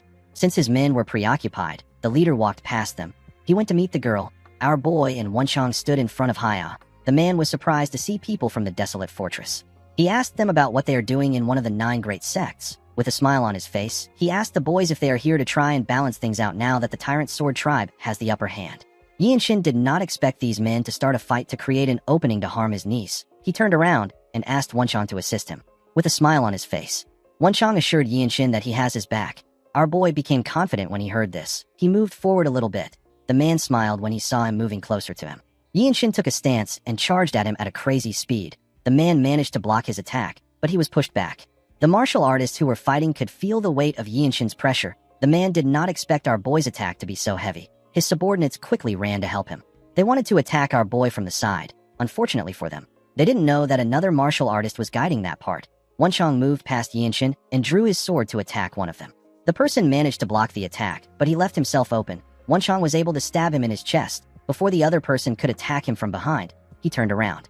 Yinshin continued attacking the man with heavy hits. It was hard for the leader to block his attacks. His attacks were also very fast. When our boy made a huge swing, the man dodged it and tried to attack him from the side. He asked Yinshin to die. Our boy dodged the attack with the evading swift steps and managed to get behind the man. He was ridiculously fast. He stabbed the leader from behind. The man screamed out. His subordinates and the disciples of the Zhongnan sect were surprised to hear him scream. The leader could not believe that a sword was in his chest. He never expected to lose to some brat. Our boy took out his sword and glared at him. After taking care of the leader, Yinshin joined hands with Wenchang to take care of the rest of the enemies. The disciples of the Zhongnan sect were shocked to see this. It was barely even a challenge for the 2 boys. The man who spoke rudely to Yinshin saw what he did for them. He saw our boy hug his niece. The man and his fellow disciples apologized for how they reacted. They apologized for their rudeness. The moment they apologized, the Sword Immortal and the Cloud Sword Dragon arrived. Manhwa noticed the bodies of the members of the Tyrant Sword Tribe on the ground. Yoil told our boy that the Zhongnan sect is in his debt. Yinshin told him that he was just protecting his family members. The elder revealed to him that his niece will one day take over from Manhwa to become the pillar of the Zhongnan sect in the future. He told him that the fact that their sect owes him a debt still stands. Yi Shin thanked him for saying this. He placed his niece down and asked Yoil if he can train for a little while in this place. Manhwa and the elder glared at him. Yi Shin told them that there is no need for any of them to leave. He said that he simply doesn't wish to lose the thoughts that he is right now. Yoil asked him if he achieved some form of realization. He asked the others to step back. Yi Shin took a look at the sword marks. He slowly drew his sword. He was able to solidify the realization he achieved thanks to the fight he had with the Tyrant Sword tribe. Manhwa focused all her attention on Yi Shin. Our boy's sword released a small golden light. He carefully took a stance. The elder was surprised to see this. When Yi Shin made a single move, the energy disappeared. He let out a sigh. He realized that he couldn't gather core energy the way he wanted to. He told Yoil that he won't take away the legacy of the sword ancestor. He explained to him that the sword marks are trying to tell those who see it to keep an open mind. He said that this is his own opinion. The elder said that the traces left behind by the sword ancestor must contain courage. This means that this sword marks surpass the boundaries of martial and mystic arts. He believed that the sword ancestor must have had the same thought as Yi Shin. He told our boy that his belief must have gotten through to him. He told him that he is blessed by the heavens with both luck and talent. Yi Shin got an idea when he heard this. He reminded the elder that he said that Ouyang Cheon came to the Zhongnan sect in his later years. Yoil said that he did. Our boy said that the sword ancestor must have been friends with the martial masters of the Zhongnan sect. Since the sword techniques of the sect has very distinct traits, it wasn't suitable for him. Even if he learned the sword techniques, the efficiency would be very low. Manhwa did not understand what he was saying. She asked him if he can elaborate more on it. He explained to the Cloud Sword Dragon that the restoration of the eclipse of the 9 suns is completely dependent on her. He told her that he can help her a little. Manhwa was surprised to hear this. She did not expect him to help her restore the sword technique. She asked him about what he means. Yi Shin asked her to give him a second. He said that his training is not yet over. He moved close to the cliff. He slowly drew his sword. Yi Shin had a strange experience when he looked at the sword traces on the cliff. It was an illusion that seemed to combine everything in the heavens and on earth into one ray. Everything served as an inspiration for him. When he raised his sword, it released the golden light again. He took a stance and began to swing his sword in a skillful manner. He realized that all he needs to do is to extend his sword faster than his opponent. Yi Shin now understood the reason why martial arts like the Taiji Enlightened Sword Arts and the Plum Blossom Sword Arts are seen as the top martial arts. He swung his sword around himself and created a small golden ring around himself. Unlike swordsmanship that relies solely on wielding a single sword, the profound intent contained within the secret techniques merges with the inner energy and swordplay. This creates an unprecedented harmony that is unseen in the world. Manhwa could not believe what she was witnessing. She had never seen any sword techniques like this until now. Tears gushed down the elder's eyes as he watched Yi Shin. He felt like he was watching the sword ancestor. The swordplay was very beautiful. At sunset, Yi Shin was done with the display of the techniques. He took away his energy. Someone asked him if he has decided on a name for this sword technique. When our boy turned to the side, he saw Wenchang. He took a look at his sword and told his friend that he has decided to call it the Radiant Sword Arts. Wenchang smiled when he heard this. He believed that the name was perfect. It referred to how the radiance of the sun and the moon that fills the world does not disappear. Yi Shin hoped that this is how his life will be as well. In the next scene, we are taken to a room. We see our boy and Wenchang resting in the room. Yi Shin realized that he had obtained a lot from this place. He was able to save his niece and create his very own sword technique. When Wenchang had a sip of the tea, he was amazed. He said that he wants to get some of the golden tea on their way back. He told Yi Shin that they are able to enjoy such a good treatment from the Zhongnan sect thanks to him. The moment he heard this, our boy remembered how Wenchang charged at the members of the Tyrant Sword tribe. He remembered the scary look on his face. He decided to not ask his friend any questions. He believed that everyone has their own stories. While he was thinking, someone knocked on the door and called for him. Wenchang immediately recognized the person's voice. When our boy opened the door, he saw Manhwa. She told him that she came to listen to the rest of what he was about to say earlier. Yi Shin asked her if she is referring to the sword traces of the sword ancestor. In the next scene, we see them on the balcony together. Manhwa revealed to our boy that she wishes to step out of the sword ancestor's shadows. She said that she won't be able to face her sect if she does this. She said that she wants to walk her own path in both chivalry and swordsmanship. Yi Shin told her that he will cheer her on. He gently smiled at her after saying this. Manhwa felt comforted. The woman realized that she was being too shameless by asking for Yi Shin's help casually. She cleared her throat and put her hands together. She told our boy that she wants him to help her restore the eclipse of the 9 suns.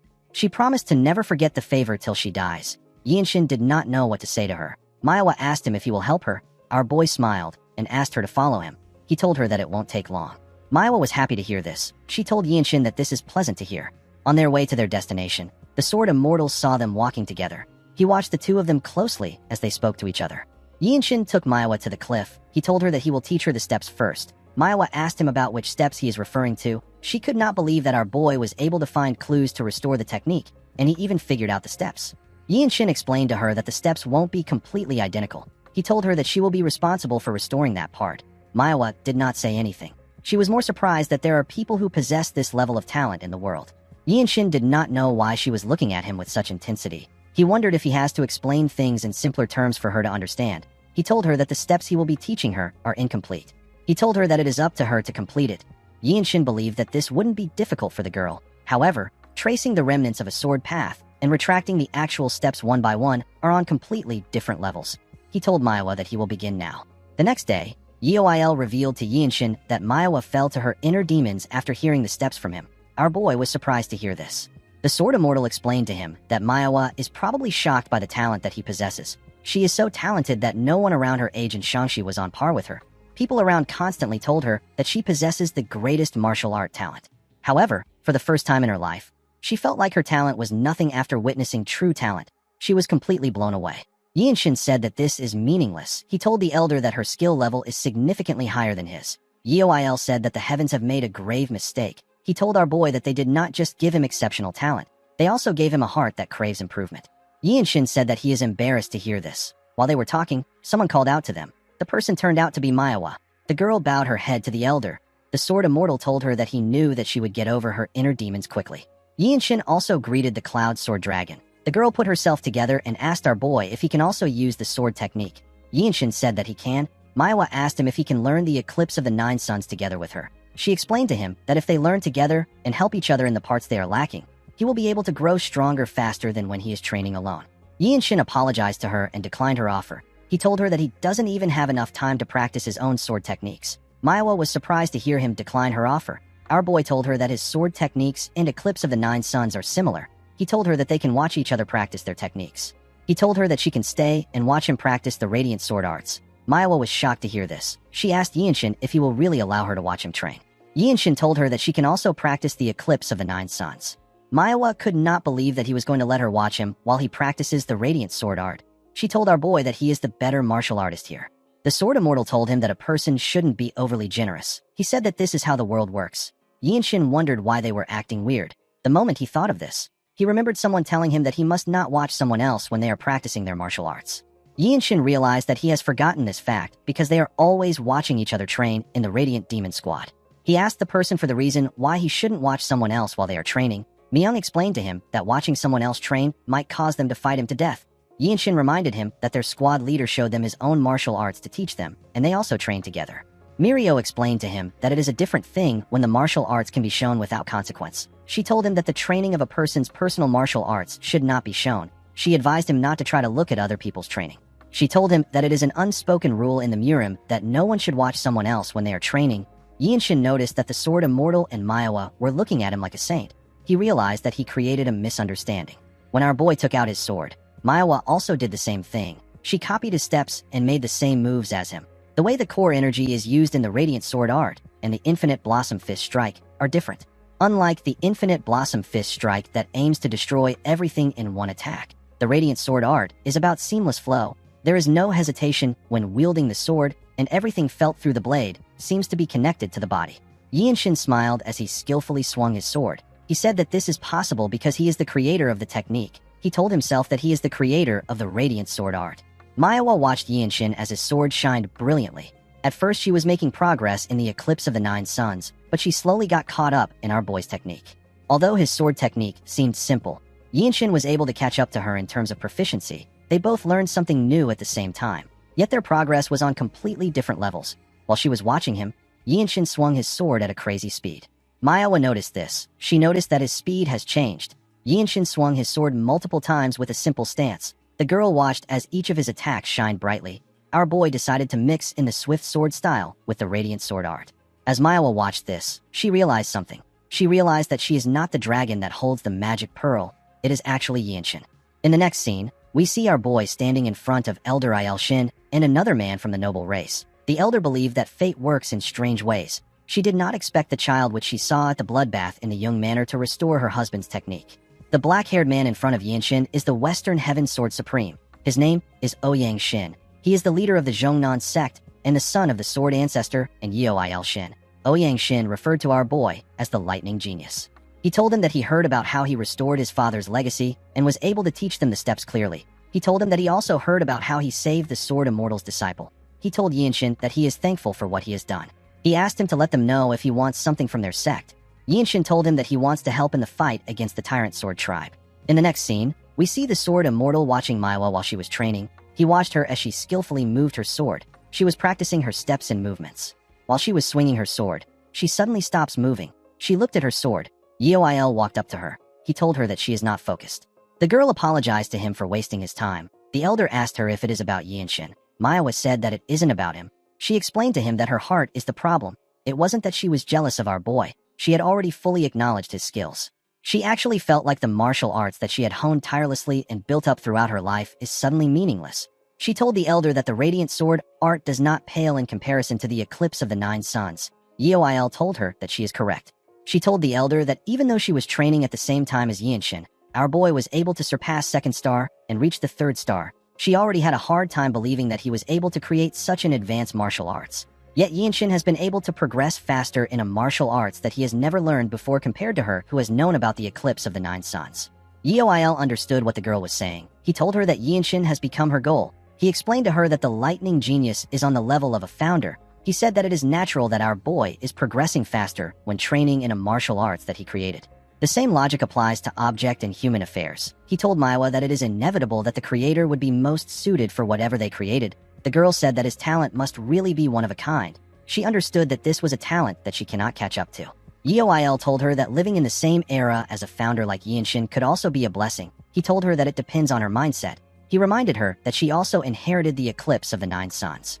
Manhwa said that she did. She said that she is forever grateful for this. The elder noticed that she forced herself to say this. He told her that he did not want to tell her something before. He revealed to her that Yinshin's Baihui acupoints, which communicates with the great nature, is receiving too much energy from nature. It is to the point that even the most skilled masters would find it hard to handle. Manhwa asked the elder about what he is talking about. The Sword Immortal revealed to her that Yinshin doesn't have much time left to live. The girl was shocked to hear this. The elder told her that our boy is still doing his best to leave his mark on the world. Manhwa was surprised to hear this. The Sword Immortal looked at a mountain. He told the girl that he has respect for Yinshin regardless of martial prowess or age. The scene shifts, and we are taken to the Guanzhong Plain. We see the Zhongnan sect and its members standing on the land, and we also see the Tyrant Sword tribe and its members standing on the other side. Yinshin was with the Zhongnan sect. He stared at a man that stood in front of the Tyrant Sword tribe. The man had a sword that radiated a dark energy. The man turns out to be the Tyrant Sword tribe leader. Wenchang carefully looked in front to see the enemies. He turned around to see Yinshin. He noticed that our boy was smiling. He asked him if something is wrong. Yinshin told him that it is fine. He did not expect Wenchang to come even though he didn't have to. While the two groups were staring at each other, someone jumped out from the Tyrant Sword tribe. The man landed inside the basin in front of them and smiled. He raised his sword up and introduced himself as the 3rd disciple of the Tyrant Sword tribe leader. He said that his name is Wai Muyuk. He asked if there is anyone who is willing to fight him. The moment he heard this, Yinshin turned to Ouyang Shin. He told him that he will like to use the wish he gave him now. He said that he wants to respectfully make a request in his capacity as the one who retrieved the legacy of the Sword Master, esteemed predecessor and husband of the Grand Elder. He told the sect leader that he will like to fight on their behalf as a guest of the Zhongnan sect. Manhwa was surprised to hear this. She quickly realized that Yinshin is trying to leave his mark on the world. The sect leader granted our boy's request. Our boy put his hand together and thanked him. He went to meet Muyuk. Everyone watched him as he did this. The Sword Immortal saw Yinshin as a martial arts founder who is trying to leave a mark in history as his life burns away. He believed that Yinshin was already a magnificent young man. As our boy walked towards him, Muyuk said that the Zhongnan sect must have run out of luck. The moment he said this, he recognized our boy. He asked him if he is from the Young Manor. He drew his sword and told Yinshin that he should have killed him back then. With a smile on his face, he told our boy that he is glad to see him again. He told him that he is confused if he thinks that things will go the same as last time. Yinshin simply glared at him. Muyuk said that he wants to know the kind of excuse that his grandfather, who is the former Divine Sword Squad leader, will make to interfere in a life-and-death match. Yinshin ignored the idiot and turned to the group behind him. He looked at the leader of the Tyrant Sword tribe. He drew his sword and glared at the man. Muyuk noticed that Yinshin wasn't looking at him. He was annoyed to see this. He charged at him out of anger. He called him a bastard and asked him not to be distracted when he is in front of him. Our boy easily blocked his attack. When their swords clashed, a small amount of energy got released around them. Yinshin held his ground and didn't get pushed back. Muyuk told him that he is not too bad. Yinshin did not care for his compliment. He told him that someone from the noble race once told him that he can tell the disposition of another person by the wind that their sword technique produces. Now that he had learned proper sword technique, our boy understood what the person was talking about. Muyuk was annoyed to hear this. Yinshin decided to use the radiant sword art. His sword shined brightly. He pushed Muyuk back and charged at him. Muyuk managed to gain some balance. Before he could attack our boy again, he charged at him at a crazy speed and made a clean cut on his neck. Manhwa and the sect leader were surprised to see this. Muyuk turned around to see Yinshin. He did not know when his head got cut off. He simply fell to the ground. Yinshin raised his head up to see the tyrant sword tribe leader. He pointed his sword at him and told him that he will take one of his arms. The leader simply smiled when he heard this. The Jonan disciples began to scream when they heard this. Their morale got boosted by the death of Muyuk. They told Yinshin that he deserves the title of Lightning Genius. They were all amazed by the radiant sword art. It was as beautiful and mysterious as they had heard. The members of the tyrant sword tribe were shocked to see what happened. They couldn't believe that Muyuk was defeated without any resistance. While they were in shock, their leader ordered them to kill everyone. The members quickly charged at the Zhongnan disciples. Wanchang and the disciples also charged at them. They all went into the basin. Among the members of the tyrant sword tribe, a huge man called our boy a bastard. He seemed like he was very interested in killing him. Yinshin drew his sword. He could tell that the old man was very strong. He knew that this is a martial master that he couldn't handle. He wondered if this man is Muyuk's grandfather. The old man told him that he will kill him. Yinshin told the man that his grandson wouldn't have died so fast if he taught him well. The man was annoyed to hear this. He jumped to charge at our boy. Before he landed on the ground, the sword immortal moved past Yinshin and charged at him. He attacked him in the air. The man was able to block the attack, but he got pushed back. The sword immortal landed in front of our boy. He turned to him and told him that he has secured his share of the battle thanks to him. Immediately he said this, he charged at the man. Yinshin looked around. He saw everyone fighting for their lives. Since this was a group battle, he needed to find someone that he is capable of handling. While he was looking around, some of the enemies charged at him. Our boy's sword shined brightly when he saw them coming towards him. One of them was holding a spear. He tried to stab our boy with the tip of the spear. Yinshin used his sword sheath to block the attack. He used the radiant sword art to behead the man at a crazy speed. He didn't even know when he died. Another man charged at our boy. Yinshin easily cut through him. He moved past the man to kill 2 more people swiftly. 2 other men tried to attack him from both sides. Our boy was able to dodge the first sword that came close to him by going low. He blocked the other man's attack while he was down. He killed the 2 men at the same time. Now our boy had killed 6 people. The moment he raised his head up, someone tried to sneak up on him from behind. The man lost his head before he could stab Yinshin. Wanchang was the one who killed him. Yinshin smiled when he saw his friend. The 2 of them got in position and began to attack the enemies. They watched each other's backs. In the next scene, we see Aelshin taking a walk with Yinshin. She told him that they won the fight against the tyrant sword tribe thanks to him. She explained to him that it is important to be the first to act in war.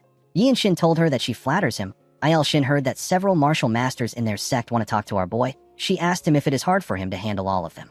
Yinshin recalled when one of Aelshin's men came to greet him. He told him that it has been a while since they met. The man revealed to our boy that he secretly hid some grain tea from his master and his seniors. He asked Yinshin if he would like to have some with him. Another martial master came to meet Yinshin later in the day. He was annoyed to find out that our boy has already received a large amount of duel requests. He did not expect that he would be too late. Another martial master met with Yinshin. He told him that his juniors in the enforcement pavilion are interested in him. He said that he blocked them off for our boy. He asked Yinshin if he can discuss sword techniques with him. Wanchang was surprised to see the amount of martial masters that came to visit Yinshin. While they were walking, the elder revealed to Yinshin that she can tell him why his clan was destroyed if he wants to know. She told him that his second brother already knows about it. She told him that it will be better for him to hear about it after the big fight is over. Aelshin noticed that Yinshin's mood didn't change. She assumed that he wasn't affected by the issue. Our boy told her that he will go with her suggestion. The scene shifts, and we are taken to Guangzhou Plains. We see the tyrant sword tribe leader and his forces on one side. The men stared at their enemies who were on the other side. The sword immortal told Manhwa that this fight won't be easy. He said that all the old birds in the small elder council of the tyrant sword tribe are there. Manhwa realized that the war will be over if they win this fight. The sword immortal asked Manhwa to look after the disciples. She accepted his order. She turned to Yinshin and wished him good luck. Our boy asked her to stay safe. The sword immortal turned to Yinshin. He advised him to be careful of the vicious Rakshasa swordsman. He is the grandfather of Muyuk. Yinshin asked the elder if he is referring to the elder of the tyrant sword tribe from last time. The sword immortal revealed to him that the vicious Rakshasa swordsman kept glancing at him while they were fighting. While he ranks higher in seniority than the tyrant sword tribe leader, the vicious Rakshasa swordsman is said to be like the leader's limbs while on the battlefield. He is basically the leader's right-hand man. Yinshin thanked the sword immortal for his concern. While the two groups were staring at each other, their leaders raised their swords and ordered them to attack. The two groups quickly charged at each other. A disciple from the enforcement pavilion ordered the other disciples to deploy their sword formation now. The other disciples quickly began to attack the Tyrant Sword tribe. Yinshin easily took care of the people that came close to him. While he was fighting, he felt someone coming towards him. He quickly turned around. He saw the vicious Rakshasa swordsman walking towards him. With a smile on his face, he told Yinshin that he won't survive today. He told him that he will cut off his head and offer it to his grandson's grave. Our boy asked the man if this is how all the unorthodox martial artists act. He could not believe that the man came to look for him even though all his subordinates are dying at the hands of the Zhongnan sect's martial masters. Yinshin told the man that he is shameless. The vicious Rakshasa swordsman was annoyed to hear this. He charged at our boy. He told him that he will tear him apart. He swung his sword at Yinshin. Our boy was able to block the attack, but the impact was crazy. The vicious Rakshasa swordsman charged at Yinshin with his palm. Our boy was surprised to see his hand coming towards him. He quickly raised his palm. He was able to block the attack, but he got pushed back. He could not believe that he could not gather his energy after having one clash with the vicious Rakshasa swordsman. He realized that this was a martial master that he couldn't handle at his current level. The vicious Rakshasa swordsman smiled at Yinshin as if he knew what he was thinking about. Before he could attack him, the Cloud Sword Dragon charged at him from behind. The vicious Rakshasa swordsman was able to block the attack. Another disciple charged at him. He was still able to block the attack. He was being attacked by 3 disciples. Yinshin watched them as they fought. The blue circle of comprehension appeared above his head. He decided to analyze the techniques of the vicious Rakshasa swordsman, the way he holds his sword, the way his muscles move when he puts energy into his sword. Yinshin slowly analyzed the way he behaves and the habits that he displays when using burst discharge. He wanted to see the way the man moves when he is defending. Yinshin promised himself that he will figure out everything he does. While they were fighting, Manhwa charged at him from above. The vicious Rakshasa swordsman grit his teeth out of anger. Yinshin immediately realized that Manhwa was making a suicide attack. Before her sword could touch the vicious Rakshasa swordsman, he used his palm to hit her stomach. Manhwa forcefully used her sword to cut off his arm. She fell to the ground after doing this. The vicious Rakshasa swordsman quickly made a huge swing to push anyone around him back. He watched as his hand fell to the ground. He told the Cloud Sword Dragon that she lives up to her reputation. Manhwa was not ready to give up. She grabbed her sword. When she raised her head up, she saw that the vicious Rakshasa swordsman was about to cut her down. Before he could do anything, Yinshin charged at him from behind. The vicious Rakshasa swordsman sensed his presence. With a smile on his face, he asked Manhwa to wait right there. He turned around and swung his sword at Yinshin. Our boy already knew the move he will make from that position. He used his sword to brush it aside and landed a huge cut on the vicious Rakshasa swordsman. The vicious Rakshasa swordsman was shocked to see what happened. A large amount of blood gushed out of his body. Manhwa and Shin's disciples who fought him were shocked to see what happened. The vicious Rakshasa swordsman's head fell to the ground. Immediately this happened. Yinshin's blue circle of comprehension disappeared from his head. While the Tyrant Sword Tribe leader was fighting Shin, he sensed that something had happened to his right-hand man. Yinshin pointed his sword at the Tyrant Sword Tribe leader. He reminded him that he said that he will take his arm. The Tyrant Sword Tribe leader glared at our boy. Wenshang walked up to his friend. He was surprised to see the body of the vicious Rakshasa swordsman on the ground. He took a deep breath and announced that the guest of the Zhongnan sect, whose name is the Lightning Genius, has beheaded an elder of the Tyrant Sword Tribe. The martial masters of the Zhongnan sect were shocked to find out that our boy took out the vicious Rakshasa swordsman. The members of the Tyrant Sword Tribe could not believe that such a thing actually happened. They could not believe that the vicious Rakshasa swordsman was killed by a child. Shin could not believe what she was hearing. She did not expect Yinshin to be the one who took out the vicious Rakshasa swordsman. Her disciple raised his hand up and announced that the vicious Rakshasa swordsman is dead. The members of the Zhongnan sect screamed out in excitement when they heard this. Their morale was boosted. They charged at the Tyrant Sword Tribe members without any fear. They tore them apart easily. Some of them began to run. The Sword Immortal turned around to see Yinshin. He did not expect our boy to kill the enemy that he warned him about. He watched as his sect members charged at the Tyrant Sword Tribe members. Shin pushed the leader of the Tyrant Sword Tribe back with his sword. The moment he did this, one of the members of the tribe charged at him and pushed him back. The man told the tribe leader that the momentum of the Zhongnan sect is no joke. He informed him that the situation is dangerous. He said that they must retreat for now and prepare for what's to come. The tribe leader did not like this at all. While the man was struggling to hold Shin back, he called out to his tribe leader. The tribe leader turned around to see Yinshin. He saw our boy kill one of his members. Yinshin glared at him. He knew that the tribe leader was someone too high up for him to look at. A mere glare from him would shake a person's soul. Yinshin watched the tribe leader as he ran away. He told himself that he will defeat him in 4 years' time. The tribe leader ordered his men to retreat. The scene shifts, and we are taken to the Zhongnan sect. We see the leader of the sect give Yinshin a plaque. The plaque is known as the floating cloud token. If this token is shown to the groups affiliated to the Zhongnan sect, they will treat the person with utmost respect. Ouyang Xin asked Yinshin to let him know if he ever needs his sword to fight for him. He told him that he will help him out once to resolve any issues, even if it involves political issues in the desolate fortress. Yinshin put away the token and thanked the sect leader. He told Shin that it is time she told him why his clan was wiped out. Shin revealed to our boy that everything began with the world tree. Yinshin did not know what the world tree had to do with this. The elder explained to him that it is a divine tree that sustains the world. All the laws of creations and existence are firmly anchored by the mystical energy of the world tree. The land of the Jung clan was extremely fertile. The world tree's roots spread far enough to stretch beneath the Jung estate.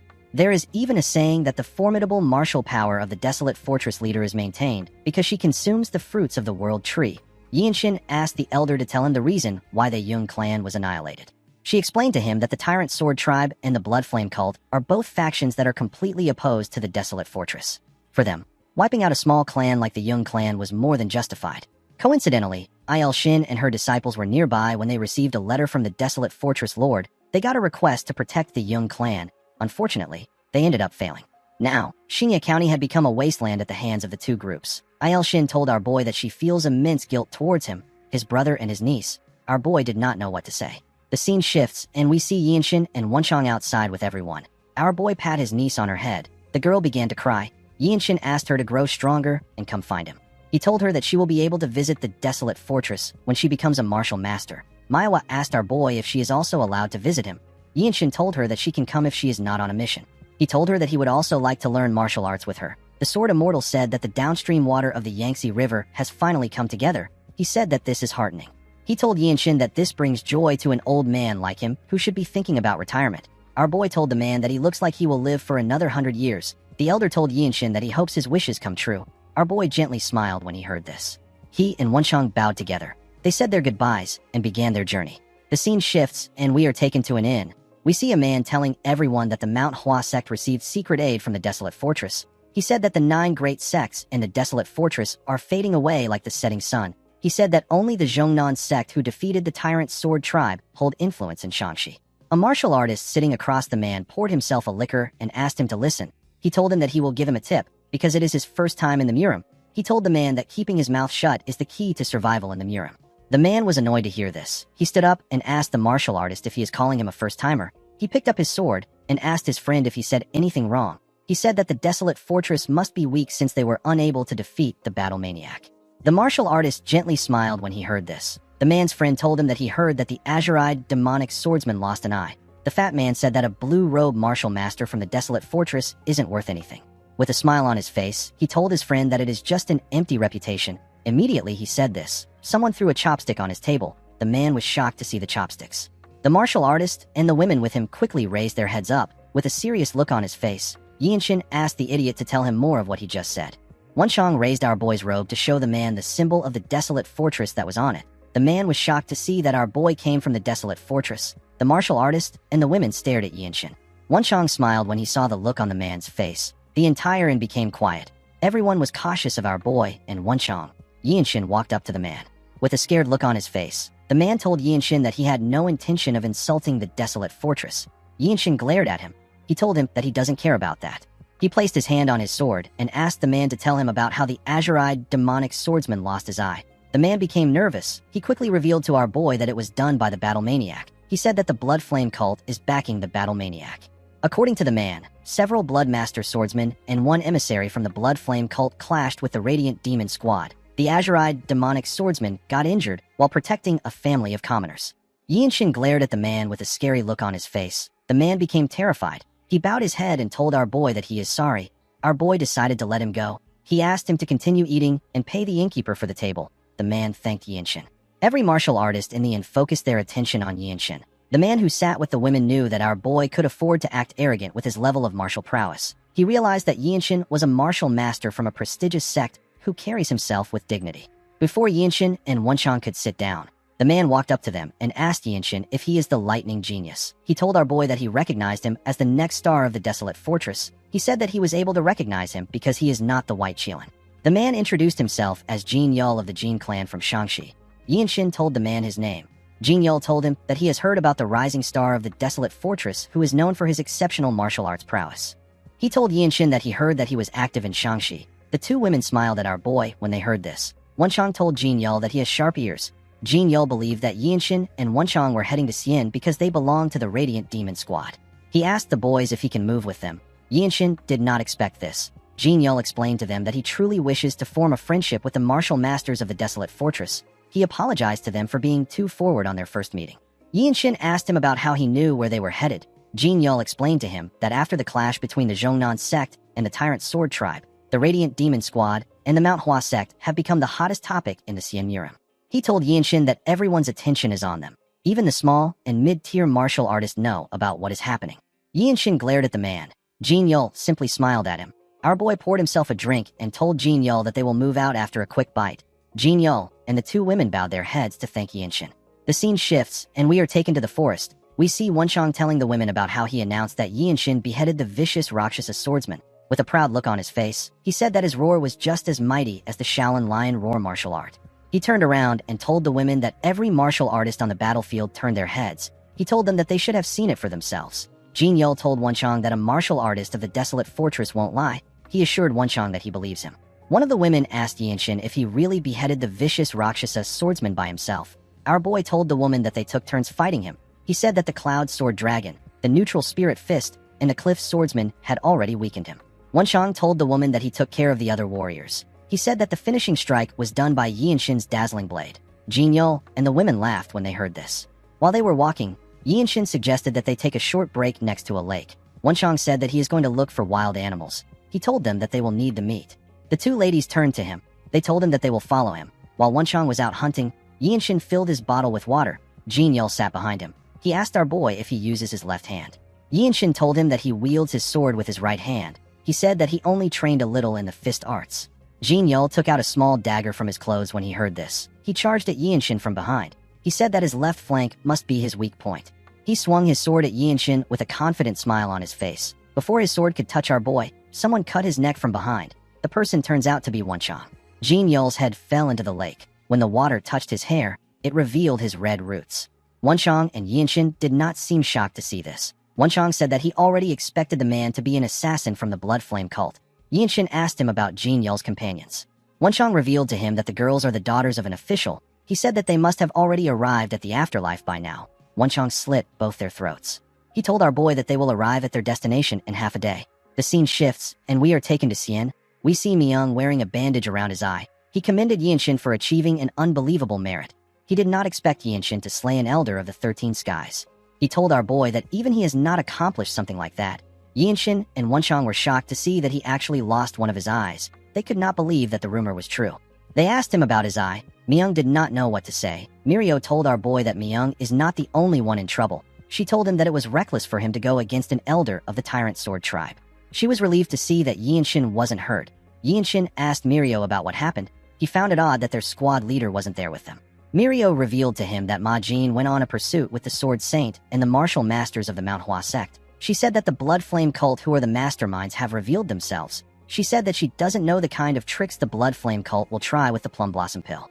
She revealed to them that support from the desolate fortress will arrive soon. Yinshin asked her about Myung's eye. Mirio let out a sigh. She revealed to Yinshin that the battle maniac used flying explosives, which is the Tang clan's hidden weapon. It happened while they were up against 3 Bloodmaster swordsmen.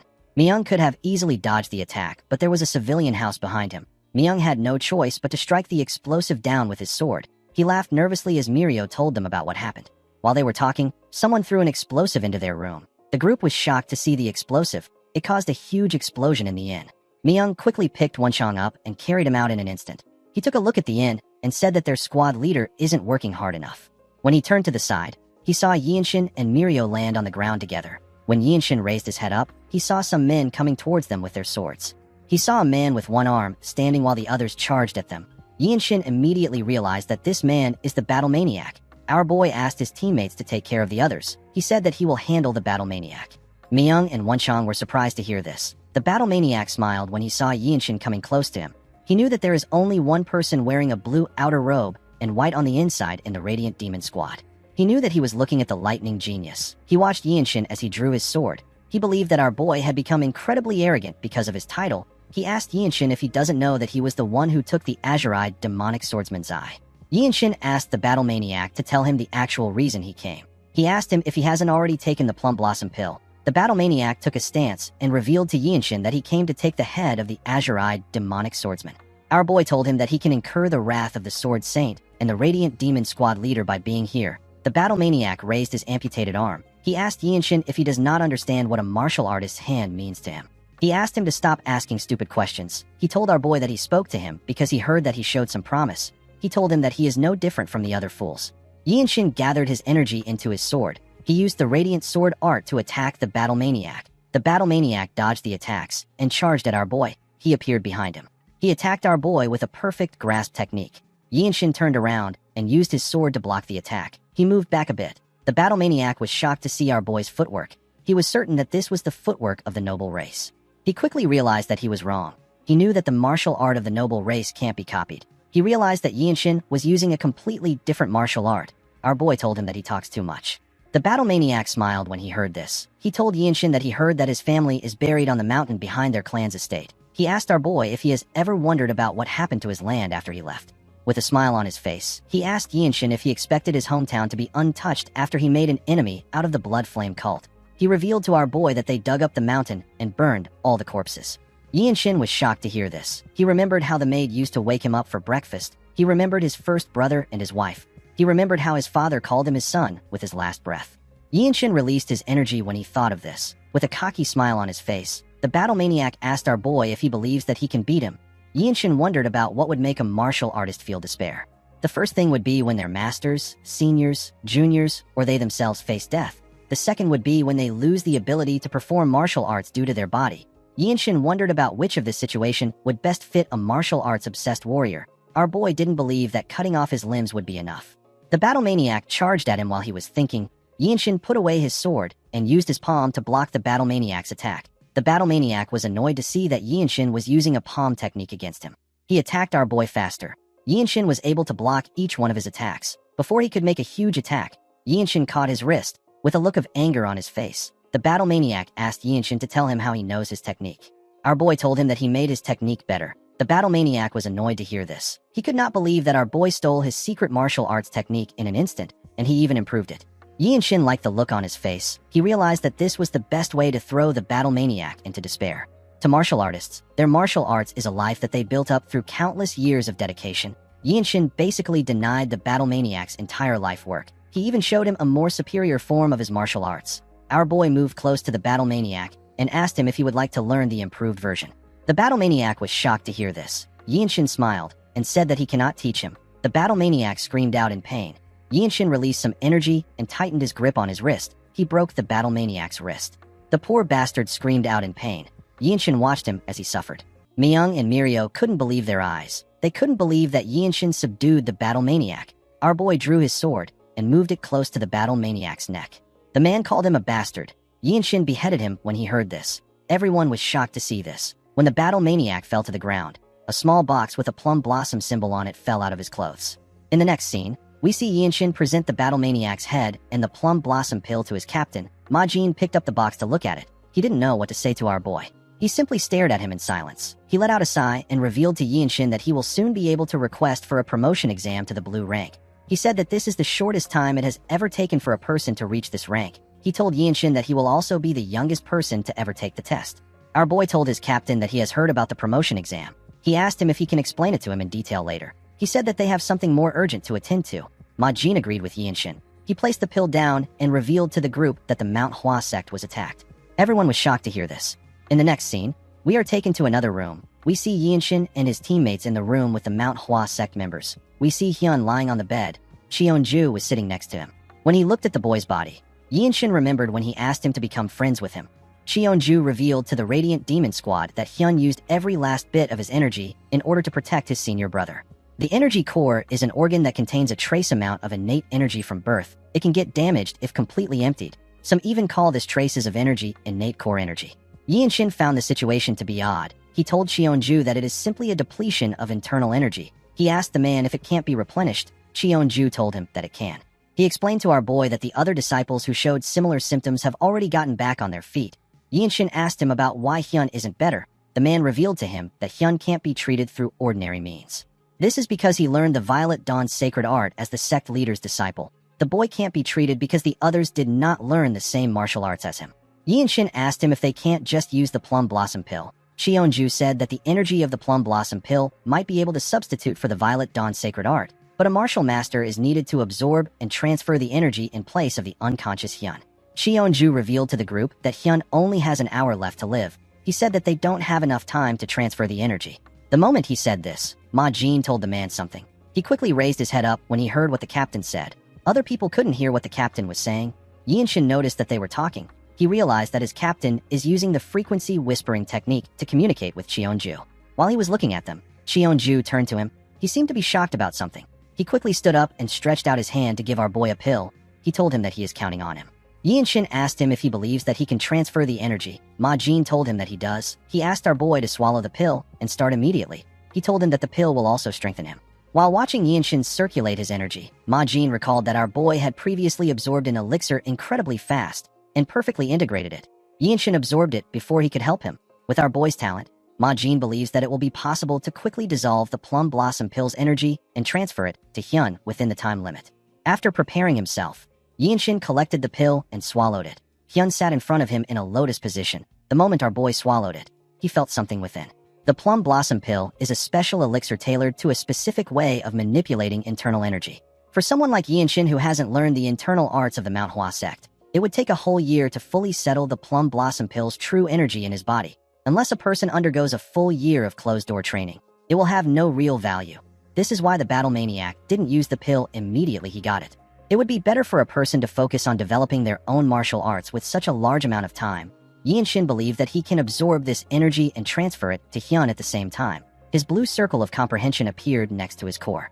Our boy knew that he needed a massive amount of energy. He noticed that the slight opening in the middle energy core started to widen upon receiving the Plum Blossom Pill's energy. Though it didn't fully open, it managed to shorten the time needed to absorb the energy. Cheonju was shocked to see that Yi and Shin has already dissolved the Plum Blossom Pill's energy. Our boy placed his hand on Hyun's back. He asked the boy to focus. He asked him to use the Violet Dawn's sacred art to absorb all the Plum Blossom Pill's energy that he is transferring. Hyun used his martial arts to slowly absorb the energy. The Mount Hua disciples could not believe their eyes. Everyone watched Yi and Shin transfer the energy to the boy. After a while, Yi and Shin removed his hand from Hyun's back. The boy regained consciousness. He opened his eyes and looked around. Cheonju asked him if he is conscious. Hyun told him that he is. Cheonju quickly placed his hand on his wrist to check his energy. He was shocked to feel the boy's energy. Hyun's internal energy wasn't just restored, it also grew stronger.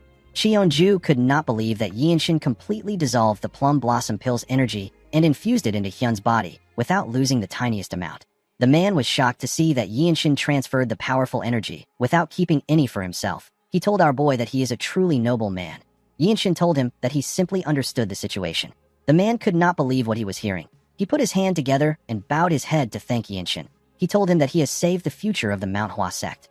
Everyone was surprised to hear this. The man told Yi and Shin that he has to get a reward because he treated their sect with the dignity of a true hero. He told him that he is not measuring his kindness with material things. He said that it is just a token of gratitude. He asked Yi and Shin to accept it. Cheonju pat Hyun on the head and told our boy that Hyun will be visiting the desolate fortress soon. He said that he will send the gift when Hyun visits. Yi and Shin put his hand together and thanked the man. He turned to his captain and asked him if the mission is complete. Ma Jin told our boy that it is. He told him that he did everything. The scene shifts, and we are taken to the desolate fortress. We see Yi and Shin meditating in his room. While meditating, our boy thinks about the fact that he wanted to get martial arts instructions from the desolate fortress master when he returned.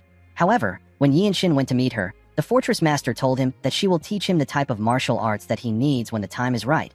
She told him that there is still room for improvement in the Radiant Sword art and the Evading Swift Step.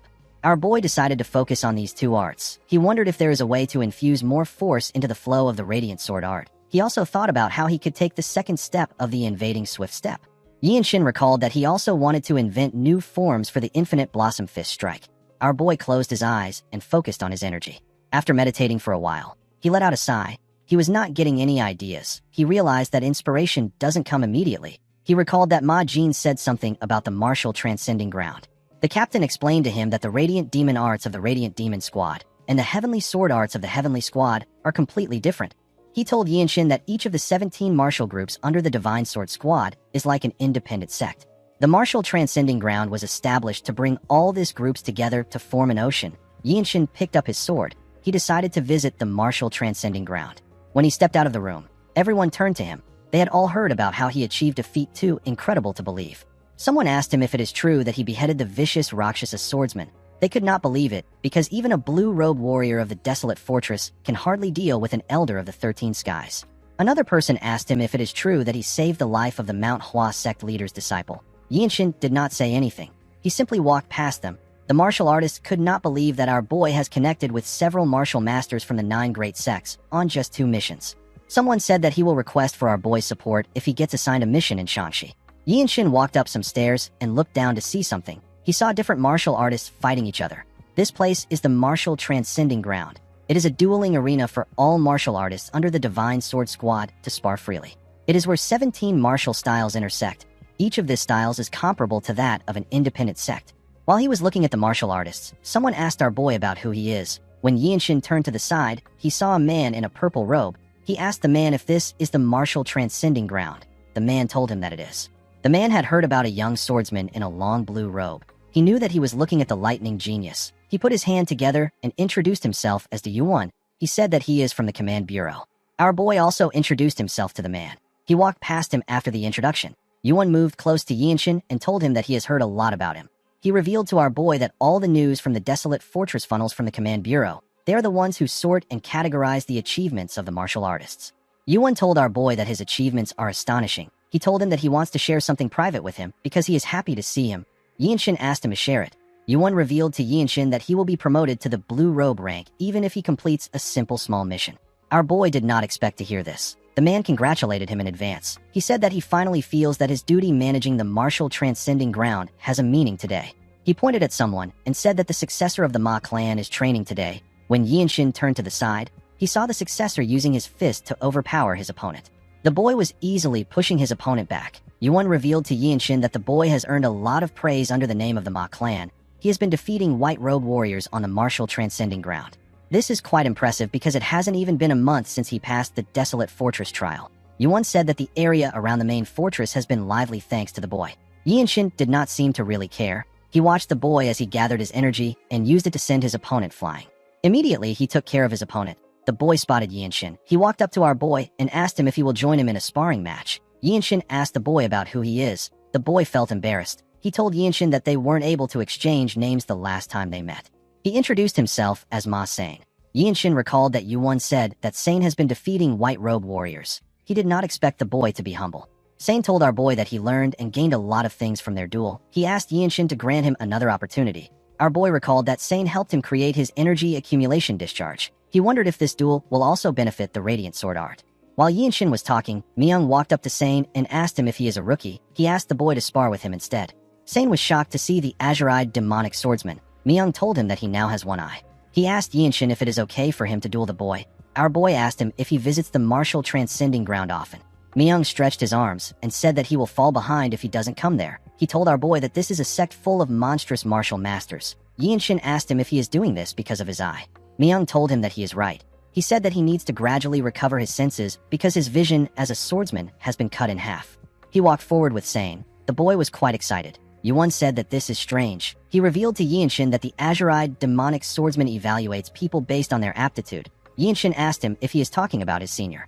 Yuan took a look at Myung and said that he is a truly cold-hearted person. He told our boy that he can tell from Myung's records. According to Yuan, Myung applies a ruthless standard to martial artists. Both aptitude and character matters to him. It is not unusual for him to just dismiss people. There have been times when leaders of orthodox sects lost their lives to him for their hypocrisy. This is why he is called the demonic swordsman. Yuan said that Myung's standards are quite harsh. Our boy said that he doesn't understand this. Yuan told him that he has never experienced anything because his aptitude is exceptionally outstanding. He said that most blue-robe warriors are reluctant to approach Myung. Yinshin recalled that his senior has also never treated Wenchang poorly. While he was talking, Yuan saw something. He saw Myung give Sane a heavy punch in his chest. With a smile on his face, he said that Sane picked the wrong opponent. Sane spat out some blood and fell to the ground. He quickly stood up and sat in a lotus position. He began to meditate. He smiled as he circulated his energy. Yinshin could tell that the boy has gained some insight from the duel. Myung told him that Sane isn't just some empty-headed fool. Yinshin noticed that his senior's martial prowess hasn't diminished much even though he lost his sight. Sane, who was once nothing but an arrogant young master, has drastically changed in such a short period of time. Our boy understood that this was the power of the desolate fortress. He felt the amazing strength of the desolate fortress again. While he was looking at Sane, someone called out to him. When Yinshin turned around, he saw his captain. Ma Jin walked up to him and revealed to him that the fortress master wishes to commemorate his coming of age. Our boy asked him if he is saying that the desolate fortress will host his coming of age ceremony. Ma Jin told him that he is correct. Yinshin was not interested in this. He asked his captain about when he will get his next mission. Ma Jin revealed to him that the fortress master personally arranged the event. He told our boy that she acknowledges his talent and potential. Yinshin took a look at the martial transcending ground. He told his captain that he doesn't really want to do it. He said that he can analyze and refine dozens of sword techniques here in the next 2 hours. Ma Jin realized that the fortress master knows our boy better than he does. He told Yinshin that the fortress master already anticipated his reaction. He revealed to him that the fortress master asked him to offer him a reward. He said that the lightning immortal treasure liquor is the reward. It is a rare elixir that doesn't clash with any known medicinal properties in the world. Ma Jin told Yinshin that 1 sip is enough to grant a person a long life without illness. Yinshin did not expect this. He wondered if the medicine could slow down the opening of his Baihui point. He told his captain that he will attend the event. Ma Jin did not think that our boy would do it. He explained to him that among those participating in the coming-of-age rite, only 1 person will get to drink the lightning immortal treasure liquor. In the past, this was decided through a competition between children who could not become a white robe, but it is different this time. Ma Jin revealed to Yinshin that there are several white robes from renowned clans who are aware that he will be participating in the event. Yinshin said that this won't be a problem. A few days later, we are taken to Yanjiak's office. We see him eating with Ma Jin. He told the captain that the fortress master has intervened. Ma Jin asked his father if the main house plans to hold the ceremony. Yanjiak didn't say anything. The scene shifts, and we see some white robe warriors and some young warriors gathered outside. They were all wearing their ceremonial caps. Other white robes and blue robes watched the ceremony from the side. The fortress master touched Yinshin's head and congratulated him. She announced that the lightning genius will not take a new name. On some occasions, some people take on a new name upon coming of age. As the fortress master walked forward, a blue robe warrior said that this is the final step. He was curious to see who will drink the lightning immortal treasure liquor this year. He said that no white robe can compare to Yinshin if they go by achievements. Even Namgung Washin has only just completed his first major mission. The man believed that the great martial clans also possess overwhelming strength in this ceremony. He said that the potential of the heirs of the Ma and Shin clans has far exceeded expectations. The fortress master took out a blue bottle and poured the liquor into a cup.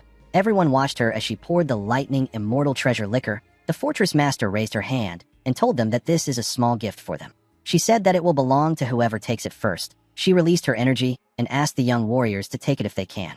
Her energy pushed the warriors back. Most of them were sent flying. Yinshin and the heirs were the only ones pushing back. Sane quickly fell to the ground. The heir of the Shin clan couldn't move forward. While trying to hold on, Yinshin's blue circle of comprehension appeared above his head. He used the evading swift step to push himself forward. Everyone was surprised to see this. This was a footwork that brings about harmony with nature. The fortress master smiled as she watched Yinshin push forward. Our boy used the evading swift steps to charge in with a force that cuts through the crowd. His cap got blown away, but he still kept pushing forward.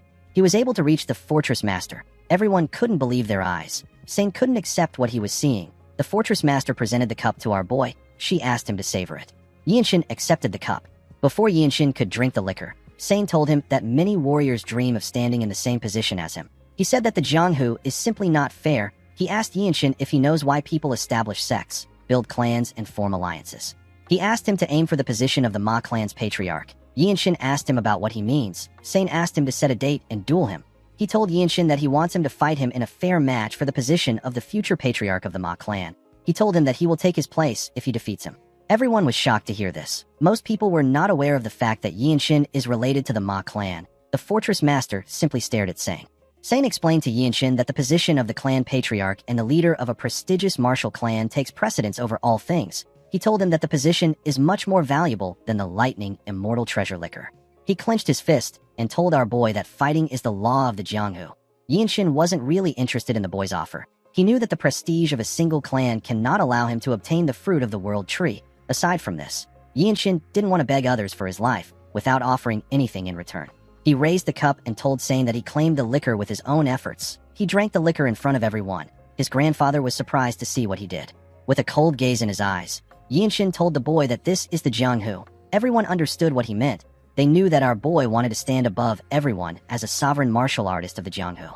Yi and Shin believed that he needed to be the best in order to be a martial artist of the Desolate Fortress, the clan that rules the world. He put his hands together and thanked the martial artists who honored their tradition and ceremony. The Blue Robe warriors did not expect Yi and Shin to be part of the noble Ma clan. One of them said that the spirit of a noble bloodline never forsakes its descendants. Another Blue Robe warrior said that he did not expect Yi and Shin to stand alone and not lean on his clan. He said that this is the bearing of a great master. He told his friend that our boy will one day build a clan of his own. The martial artist watched Yi and Shin as he stepped down from the stage. Sane approached him and asked him about why he turned down the offer. Yi and Shin told the boy that he will be a great leader of the clan. Sane was shocked to hear this. He didn't know what to say. Our boy simply walked past him. He walked up to his captain. He asked Ma Jin if he isn't married yet. Ma Jin turned to him with a worried look on his face. Yi and Shin recalled that his captain is the eldest legitimate son of the Ma clan. He asked him about why his clan is so desperate to find a successor when he is still capable and healthy. Ma Jin's expression became grim. It seemed as if Yi and Shin had brought up a topic he wanted to avoid. Myung moved close to his captain. He told him that our boy deserves to know the truth. He asked him if he can tell him. Ma Jin walked forward and asked him to go ahead. When the captain was no longer close to them, Myung told our boy that he has something to tell him. He revealed to him that their captain brought Mirio back from a mission in the past. He was holding her hand at the time. Our boy asked him if he is talking about his senior. Myung assured him that he is talking about the same Mirio. He told him that she was much younger at that time. Ma Jin took Mirio from a secretive sect and said that she is destined to become a pillar in the Desolate Fortress. However, Mirio wasn't the issue in this story. The story is about the mission that Ma Jin took. The mission took place in Mount Tian Shan. It is a battleground swarming with the remnants of the demonic cult. Myung told our boy that it is a perilous place. He said that their captain completed the mission, but he got in a fight with a martial master of the demonic path. With a scary look on his face, Myung revealed to Yi and Shin that their captain was struck in a vital point by a piercing art that damages internal organs. Yi and Shin was horrified by what he heard. After the incident, their captain has not been able to perform fully as a man. Even the Heavenly Squad captain, who Ma Jin often argues with, never brings up this incident. Yi and Shin didn't know what to say. Myung asked him if he now understands the situation. Our boy assured him that he does. In the next scene, we see Yi and Shin in Ma Jin's office. The two of them looked each other in the eye. Our boy asked his captain about when the next mission will take place. Ma Jin explained to our boy that he can go for a month's break now that he has completed the customary ceremony. Yi and Shin told him that the break is not important to him. He told him that he wants to take a mission immediately. Ma Jin couldn't understand why our boy was in such a hurry. He stood up and told Yi and Shin that they have to do a purge. He explained to him that they are cutting off one of the Blood Flame cult's arms. Our boy did not expect to hear this. His captain revealed to him that he fought another cult apostle while he was fighting the battle maniac. This apostle's hair had turned completely black. His strength completely surpassed that of the Blood Master swordsman. The apostle was recently spotted near Mount Pingding in Hainan province, which is the Shaolin Temple's territory. Yi and Shin recalled that the Shaolin is located on Mount Song in Zhengzhou. He knew that Mount Song was extremely far from Hainan. He asked his captain to tell him how Hainan is considered the Shaolin's territory. Ma Jin told him that the Shaolin is the top orthodox sect. He said that there are a few sects in the Central Plains that are untouched by the Shaolin teachings. The Shaolin has too many outer sects. The entirety of Hainan province basically falls under the Shaolin's influence. Upon hearing this, Yi and Shin wondered about the kind of inspiration the Shaolin's martial arts can offer him. Ma Jin told our boy that the first and second Radiant Demon units will follow him. After completing the Plum Blossom Pill mission in Shangxi, Ma Jin created the first Radiant Demon unit. Yi and Shin, Wenchang, Myung, and Mirio were the members of the team. Yi and Shin told his captain that he is fine with the mission, but the other unit members need to rest. Ma Jin smiled and told him that everyone is like him. He said that they all enjoy getting merits and wandering the Murim. Yi and Shin put his hands together and told Ma Jin that he is taking his leave. When he got outside, he looked around. He told himself that he will become a blue robe warrior after this mission. In the next scene, we see the group riding their horses out of the fortress. Ma Jin's horse was at the front. Our boy noticed that there were 9 martial masters partaking in this mission. He had never seen this much people going on a mission. He knew that this was a formidable party. The scene shifts, and we see the group getting off their horses at Xingye County. Ma Jin announced that they will be resting there. Yi and Shin looked around his hometown. He noticed that it was empty. There was no one in the streets. Wenchang said that he did not expect the county to look like this. Our boy was a bit sad to see the state of things. When the group arrived at the entrance of an inn, they heard someone saying that the county is basically paradise now that the Young Manor is gone. He said that the income from the woodlands is flowing freely. The man laughed and said that the Blood Flame cult has done them a favor. Yi and Shin was shocked to hear this. He remembered the last time he spoke to the head steward. He asked the man about where he plans to go. The man told him that the bloodline of the clan still lives on, so he needs to serve them with the remaining estate. When our boy remembered this, he told himself that the prophets of the woodlands must not fall into the hands of the underworld scums. He opened the door and walked into the inn with Wenchang. He saw a huge man drinking with his friends. The man had an axe on the table. Yinshin asked the men to explain the matter concerning the land of the Young Manor. The men did not expect to get a question like this. They all stared at our boy. Yinshin looked them in the eyes. One of them stood up and called our boy a brat. He quickly became scared when he saw Wenchang holding up Yinshin's clothes to show him the logo of the desolate fortress. The men became nervous. They couldn't believe that our boy was from the desolate fortress. The huge man among them wasn't convinced that Yinshin was from the desolate fortress. He grabbed his axe and said that our boy isn't from the desolate fortress. He quickly threw his axe at Yinshin. Our boy drew his sword and blocked his attack with a clean swing. The man was shocked to see this. He couldn't believe his eyes. Before he could do anything, Ma Jin and the other squad members stepped into the inn. Ma Jin asked if something is going on there. The man and his friends became scared. Yinshin asked him if he speaks by swinging his axe. The man became worried. He raised his hand and told our boy that it was a mistake. Yinshin knew that he couldn't spare this man even if he lets the others go. The attack he used was done with the intent to kill, yet the man used it as if it was meaningless. Our boy was certain that countless commoners must have fallen victim to this man. The huge man said that someone insulted the desolate fortress without knowing their place. The moment he said this, Yinshin beheaded him with a clean swing. The other men were shocked to see this. The members of Yinshin's squad didn't even flinch. Our boy told the men that he is going to give them another chance. He asked them to tell him about the situation of the Young clan. With a nervous look on their faces, the men said that they will tell him everything they know. They went on their knees and explained the situation to Yinshin. Our boy clenched his fist out of anger when he heard what they said. A storm of blood was said to have swept through the marketplace after the Young Manor was wiped out. Amidst this chaos, the head steward of the clan created a merchant group and grew it with astonishing skills. He wanted to leave the county, but the woodlands and assets from the destroyed Young Manor became the merchant group's foundation. Due to this, the underworld martial artists targeted them. A group called the Shinya White Martial Sect used their vast wealth to blind the local magistrate and raid the merchant group. They tore the group apart. Wenchang slammed his fist on the table. He called the men rotten bastards. Yinshin could not believe that the magistrate simply watched this happen even though he is in charge of the county. Myung moved close to our boy and told him that he will gladly help if he says the word. Yinshin raised his head up and looked behind him. He saw that the entire group was ready to help him. He thanked them for their offer. They all smiled at him. He asked his captain if he is allowed to punish the magistrate himself. Ma Jin told him that he can't do this. He said that he will investigate the magistrate himself when he returns. Yinshin asked him about what they should do about the Shinya White Martial Sect. His captain told him that an underworld sect like that shouldn't be too difficult for him to handle alone. He asked him if he needs any assistance. Yinshin said that he doesn't. Wenchang moved close to him and told his captain that he will follow Yinshin.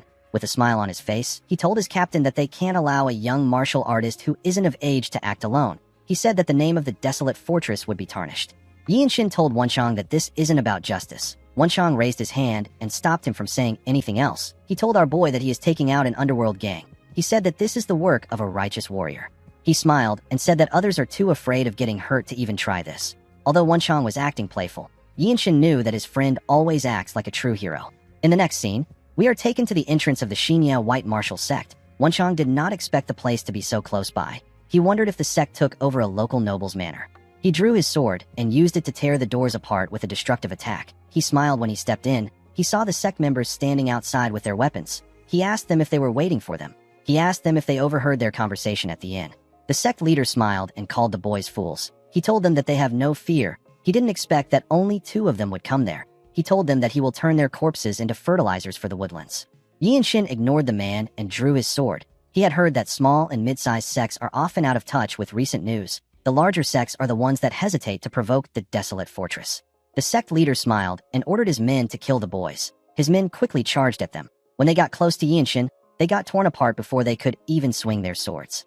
Our boy cut off their heads easily. Wenchang supported him from behind. He helped him kill the people around him.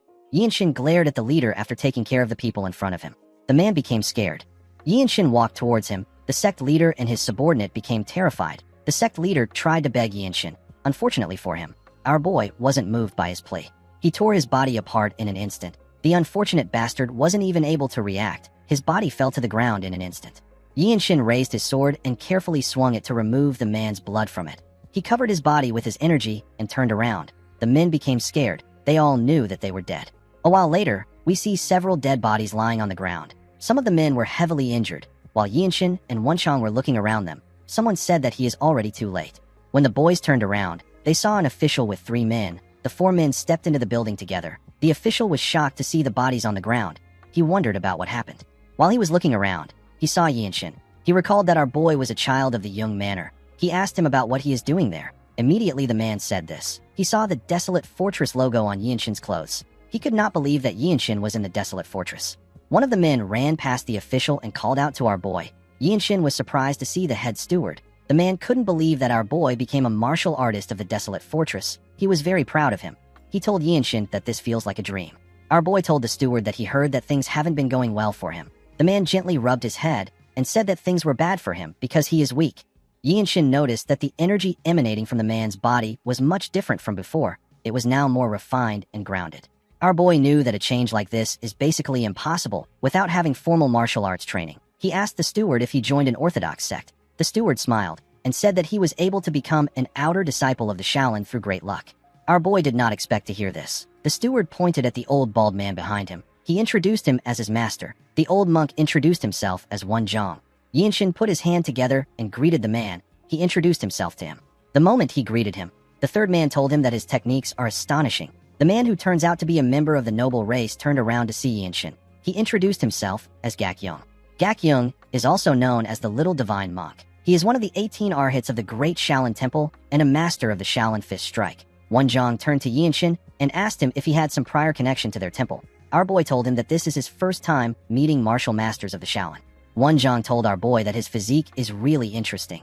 He said that his body looks like it has been well tempered through the muscle transformation art. The Shaolin's 72 supreme arts are said to begin and end with the Dharma muscle transformation art. It is a very important art to the temple. It is basically a foundation for them. Wan Zhang told Yinshin that he doesn't suspect that he stole their temple's techniques because this would be impossible. Gak Yung called out to Yinshin and told him that his actions are reasonable by worldly standards. However, from the point of view of someone who has lived only for martial arts and the Dharma in the mountains, it seems a bit excessive. Gak Yung told Yinshin that he is worried because he will definitely become a top martial master. Our boy asked the monk to tell him what he is trying to say. Gak Yung said that a true martial artist speaks through martial arts. He clenched his fist and suggested that they cross fists. He said that a favor will be granted to the one who prevails. He took out a small bottle and told Yinshin that he will give it to him if he wins. He revealed to him that there is a meridian purification pill inside the bottle. He told him that it is a secret pill of his clan that is produced at the temple's medicinal hall. Wan Zhang was surprised to see the bottle. He asked Gak Yung if he is talking about the pill that the Shaolin uses to instantly restore their energy. The monk told him that he is correct. Yinshin could not believe that he was already offering this rare and valuable pill without telling him what he wants. He couldn't see through Gak Yung's intentions. He decided to accept the duel. He said that he will give it his all. The monk laughed and thanked our boy for allowing him to meddle in his affairs. He told him that he can take the pill if something happens. Yinshin asked him about what his request is. The monk smiled and told our boy that he wants him to listen to an hour of his Dharma lecture. Our boy and Wan Zhang were surprised to hear this. Gak Yung laughed when he saw their reaction. He asked Yinshin if he believed that he was going to ask him to shave his head and join the Shaolin as an official disciple. Our boy realized that he was witnessing the famed fairness of the Shaolin monks. Yinshin and Gak Yung put some distance between themselves and took a stance. Now that he was facing him, our boy could see the gap between them. He knew that he would be no match for Gak Yung if they faced each other with internal energy. However, when it comes to their physique, Yinshin might stand a chance. The monk charged at our boy and swung his fist at him.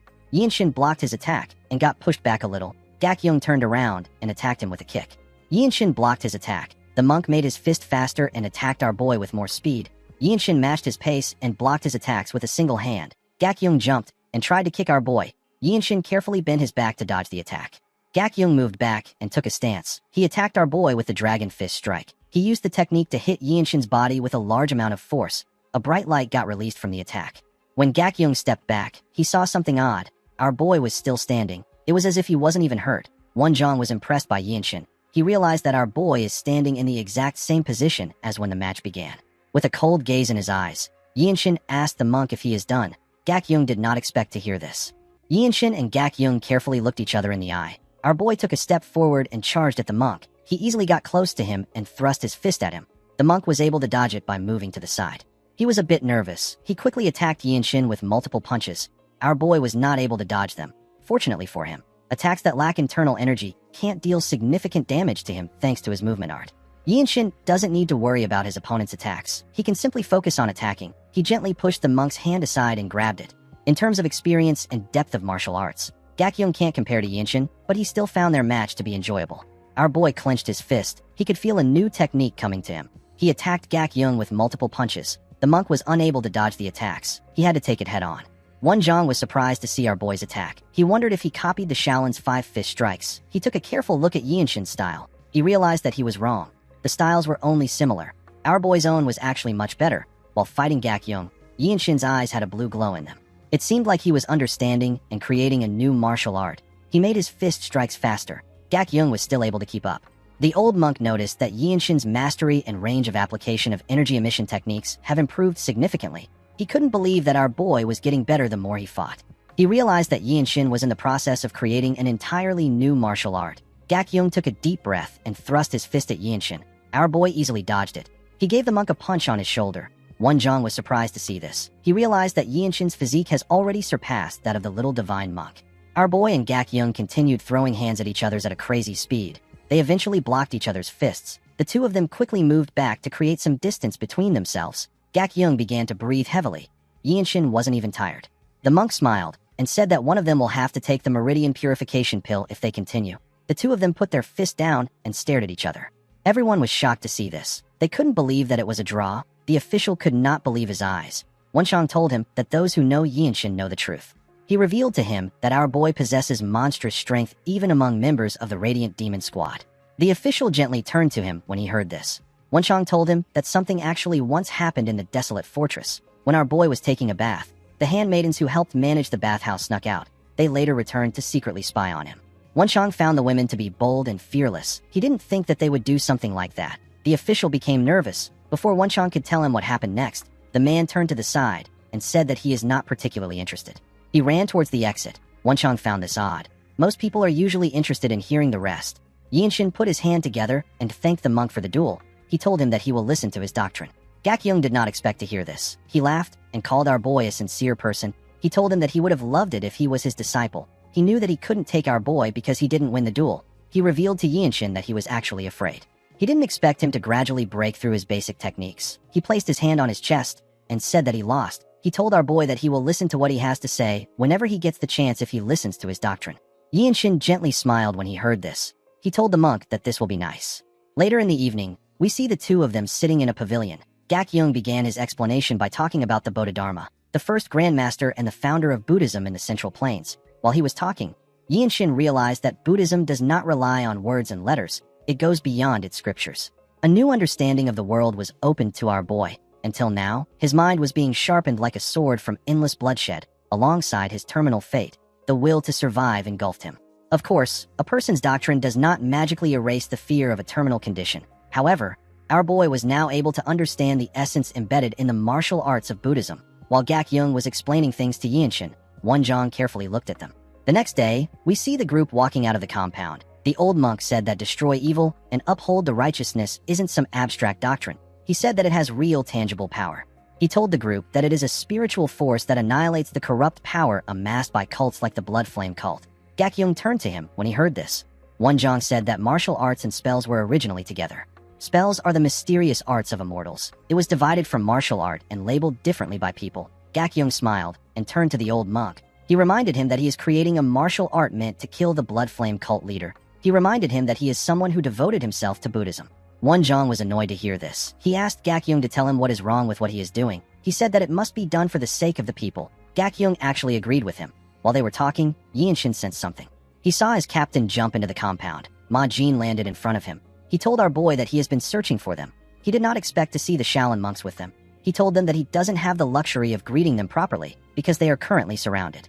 The moment he said this, the other members of the group came into the compound. Yinshin did not expect to hear this. He asked his captain about what is going on. Ma Jin revealed to him that the Blood Flame cult is there. He said that word must have gotten to the cult. He revealed to him that the Hao faction betrayed them. He said that they must escape and survive. He asked his squad members to rendezvous at the Heavenly Sword Clan at Pingding Mountain if they fall out of formation.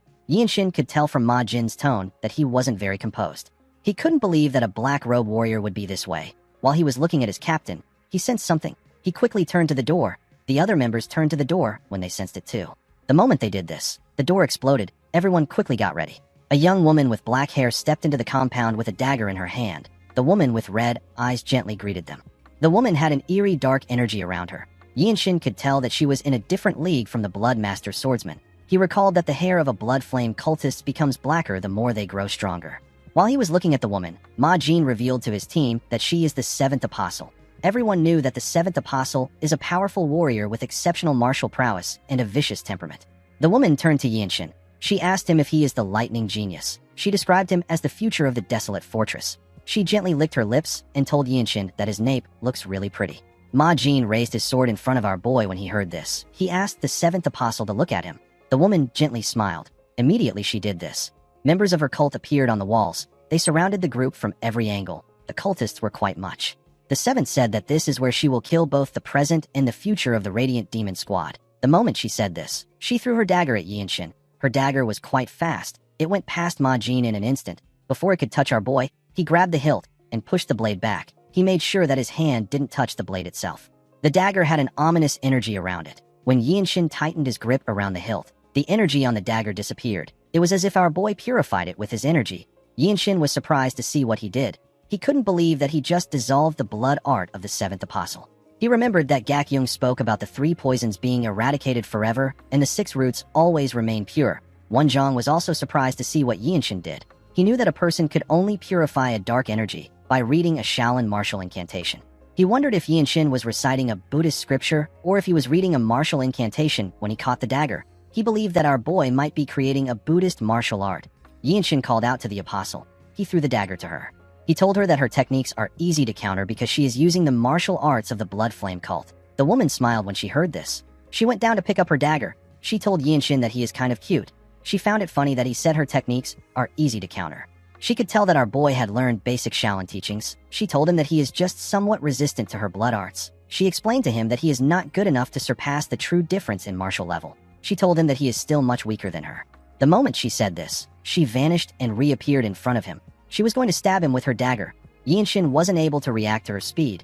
Fortunately, his captain was there to block her dagger with his sword sheath. The woman turned to Ma Jin. She told him that he is betting everything on a rookie like the lightning genius. Ma Jin covered his palm with his energy and swung it at the apostle. He asked her to shut up. Even though he was close to her, the woman was still able to dodge his attack by jumping back. The moment she landed on the ground, she ordered her men to attack. The cultists immediately charged at the group when they heard her order. Yinshin drew his sword and blocked the attack of the first person that swung his sword at him. He easily cut the man down with a single slash. He turned around and cut down the other person behind him. The cultists were not fazed by the death of their comrades. They said that they will get Yinshin's head. Our boy covered his sword with his energy. He easily tore through them with his sword. While fighting, Yinshin noticed that his captain was restrained by the seventh apostle. He saw that there were blood master swordsmen than the blue-robe warriors. One of the cultists tried to attack our boy from the side. Yinshin covered his hand with energy. He used the infinite blossom fist strike to send the man flying. He turned around and used his sword to cut down the person behind him. Yinshin recalled that he wasn't able to execute his martial arts the way he wanted when he tried to seize the apostle's dagger. He wondered if it is because the incantation has yet to be fully visualized. Immediately he thought of this. A cultist charged at him. Yinshin attacked his head with a palm strike. The attack sent the man flying. He looked at the bodies around him and told himself that this is not enough. He knew that he didn't have the ability to take control of the situation like those in the true martial master realm. People on this level are the black robe warriors of the desolate fortress. Unless the captain is able to kill the seventh apostle, the fight won't end soon. While Yinshin was thinking, he heard Wonjong attacking someone with his fist. He quickly turned around. He remembered hearing that monks who delve deeply into the truths and incantations of martial arts often don't gain fame in the martial world. He noticed that he couldn't feel any strong energy from the monk. While he was looking at him, 2 Bloodmaster swordsmen charged at Wonjong from the side. They said that they were going to kill him. Wonjong became scared. He quickly raised his hand out of fear. Yinshin appeared behind the men. He used the radiant sword art to behead one of them. He swung his sword at the other man. The man was able to block Yinshin's sword. He was shocked to feel the power behind our boy's sword. Yinshin kicked the man in his stomach and made him lose his balance. He swung his sword at him and beheaded the man with a single strike. Wonjong was shocked to see this. He already knew that Yinshin was extraordinary, but he didn't expect him to be on this level. He couldn't believe that someone this young could use such martial arts. In the next scene, we see Yinshin riding a horse. The old monk was riding in front of him. While on his horse, our boy remembered how he cut down the people around him. He was standing behind the old monk. Although he had killed many cultists, they were still quite much. Our boy could tell that the Blood Flame cult was serious about taking them out. Ma Jin used a technique to transmit his voice into the heads of his comrades. He called out to them. and asked them to escape this place for now. He told them that they will meet again at the Heavenly Sword Clan. Yinshin was able to tear through the cultists and create an opening for him and Wonjong. The two of them ran together. In the next scene, we see Yinshin and Wonjong arrive at the docks together. They wanted to cross the river in front of them. Wonjong saw a boat in front of them. He suggested that they get on the boat. Our boy asked him if he is talking about the flower viewing boat. He told him that it will be good for them. The old monk came down from the horse when he heard this. He moved close to the edge of the plank. He took a deep breath and screamed. He asked the people in the boat to come to them. Our boy was shocked to hear the old monk scream. To his surprise, the people in the boat heard the monk's voice. They turned their boat and moved towards their direction. When the boat got close to them, Yinshin saw the people inside. It was filled with well-dressed young people. Our boy could tell that they were children from reputable clans. He noticed that they had undergone proper martial arts training. The people inside the boat seemed confident and arrogant. A young girl stepped up and asked Wonjong if he is in need of travel companions. Yinshin wondered about which sect this martial artists were from. He told the girl that the old monk is devoted to his ascetic training. He said that the man cannot greet her. He asked her to understand him. Wonjong was annoyed to hear this. He gently whispered to Yinshin and asked him about what he is saying. The girl said that this is entertaining. She told our boy that things were getting a bit dull on their boat. She asked him if they will be boarding the boat. She assured him that it can take their horses. After Yinshin and the monk got on the boat, they moved away from the docks. Our boy stared at the girl on the boat. He seemed suspicious of her. The girl introduced herself as Hodam. She said that she is a rising talent from the Martial Alliance. She said that people call her Sword Flower. Our boy knew that the Martial Alliance is part of the 13 Skies, just like the Blood Flame cult and the Tyrant Sword tribe. He realized that this was a gathering of young elites from the unorthodox sects. One of them noticed the symbol on Yinshin's clothes. He asked him if he is a martial artist of the Desolate Fortress. He asked him about why he is in such a hurry to cross the river. Yinshin told him that a group from the Blood Flame cult was running rampant nearby. He said that he and the old monk fled the area. The boy found it interesting that the Desolate Fortress was involved with the 13 Skies. He placed his cup down and asked Yinshin if he knows that the blood-sucking demons feared that a small fry like him would escape. The boy grabbed his sword and stood up. He said that he never expected a Shaolin monk to be caught up in this as well. Hodam said that the timing is perfect. She said that the river is the best place for silencing people. She noticed that Yinshin and the old monk weren't saying anything. She told them that they don't look frightened. Yinshin ignored her and turned to a woman who walked past her. The woman seemed to be trying to get away from them. Hodam was annoyed to see this. She found our boy to be arrogant. She drew her sword and said that they need to spill a little blood to start. The moment she said this, she covered her sword with her energy and swung it at the woman. Yinshin grabbed the woman's hand and dragged her. He was able to save her from getting injured. He realized that this people don't respect human lives. He drew his sword and used the radiant sword art to behead the girl with one strike. The poor girl was unable to even react to the attack. With a scary look on his face, Yinshin asked the boys to stop messing around. The boys became scared. They couldn't believe that someone like Yinshin used such a powerful sword strike. The boy who spoke earlier revealed to Yinshin that Hodam is the treasured daughter of the Martial Alliance Sung Manor. He asked our boy if he is not afraid of the consequences. Yinshin swung his sword to remove her blood off it. He reminded the boys that they were the ones who tried to kill them. He advised them to be worried about retaliation from the Desolate Fortress. He said that this boat will head north for now. He told them that he will decide what to do to them when the time comes. He told the boys that they will be the ones to row the boat now.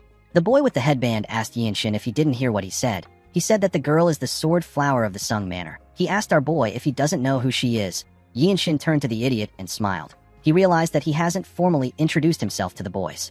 He sat on a box and revealed to them that he is the lightning genius of the Radiant Demon Squad. The boy became scared when he heard Yinshin's title. He realized that he is talking to the top young talent of the Desolate Fortress and the person who cut down an elder of the Tyrant Sword tribe. Later in the day, we see everyone standing behind Yinshin. Our boy was meditating. He remembered the fight he had with the cultists. Wonjong watched Yinshin as he meditated. He decided to talk to him. He revealed to him that the Blood Flame cult attacked his clan when he was around the same age as him. People said that the Blood Flame cult leader came to his clan by himself. Wonjong only stepped out for a moment. However, when he returned, he was the only one left alive. He wept before the dried and shriveled corpse of his late father. By sheer luck, Wonjong caught his master's eye. He was taken to Songshan. However, he soon found out that he lacks talent for martial arts. He decided to devote himself to creating the natural enemy of his enemy through martial arts. Yinshin turned to him when he heard this. The old monk told him that he showed him a martial art that he has only began to grasp. He asked him if he can tell him what he can do to help. Yinshin did not expect to hear this. He asked the old monk if he can recite the Dharma to him. Wonjong was surprised to hear this. Yinshin felt like the old monk gave him the offer at the perfect time. He has been feeling like he was lacking something. The shallow Buddhist teachings he learned from Gakyung weren't enough to polish his moves. When the boat arrived at their destination, Yinshin let the ordinary people get off first. He told the boys that they will be following him to the Heavenly Sword clan. He gave them a rope so that they could tie themselves up. He reminded them that they tried to kill a martial artist of the desolate fortress, a Shaolin monk, and an innocent civilian. He said that he will leave their punishment to the desolate fortress. The boys knew that they were screwed. Our boy and Wonjong sat on their horses and watched the boys as they walked forward.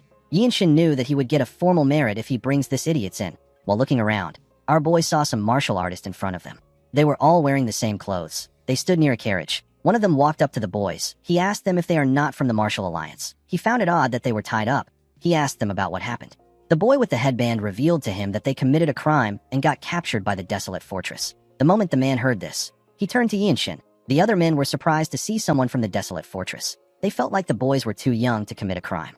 Yinshin wondered if their loyalties leaned towards the Martial Alliance because it is closer than the distant land of Huguang, or if they are simply forced to maintain a connection to the Martial Alliance.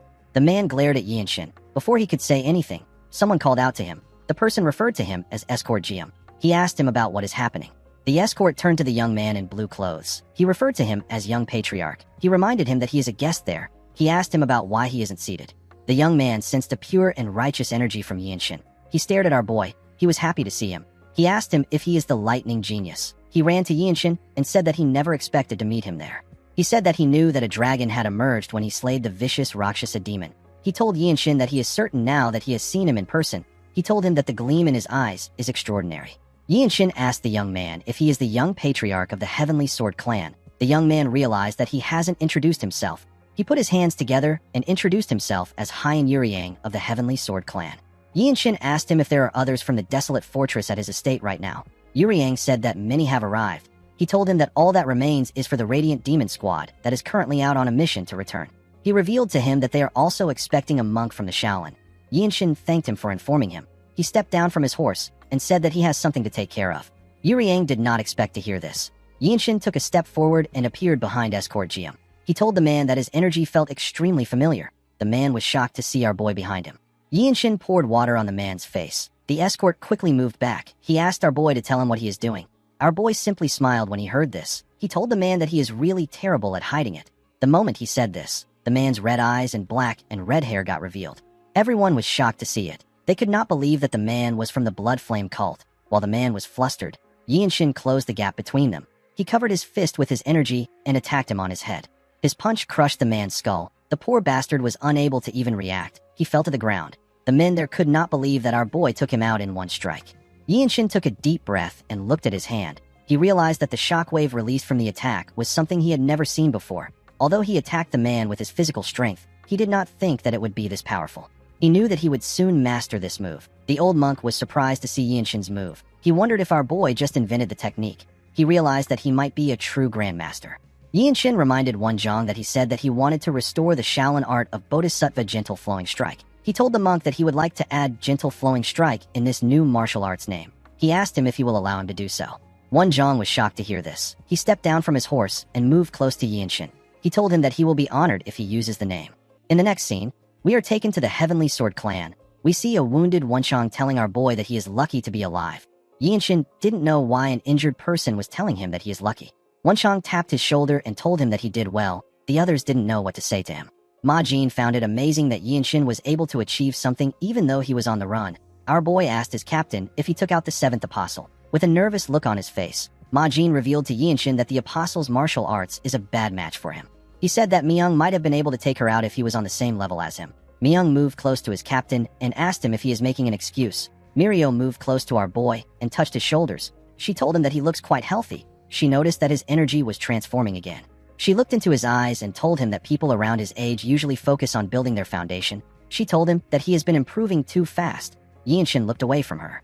He turned to his captain and asked him about what they will do about the Blood Flame cult. He said that the seventh apostle seems to have intel on their squad. Ma Jin told him that they will wait. He revealed to him that they are planning to respond by coordinating with the Heavenly Sword clan.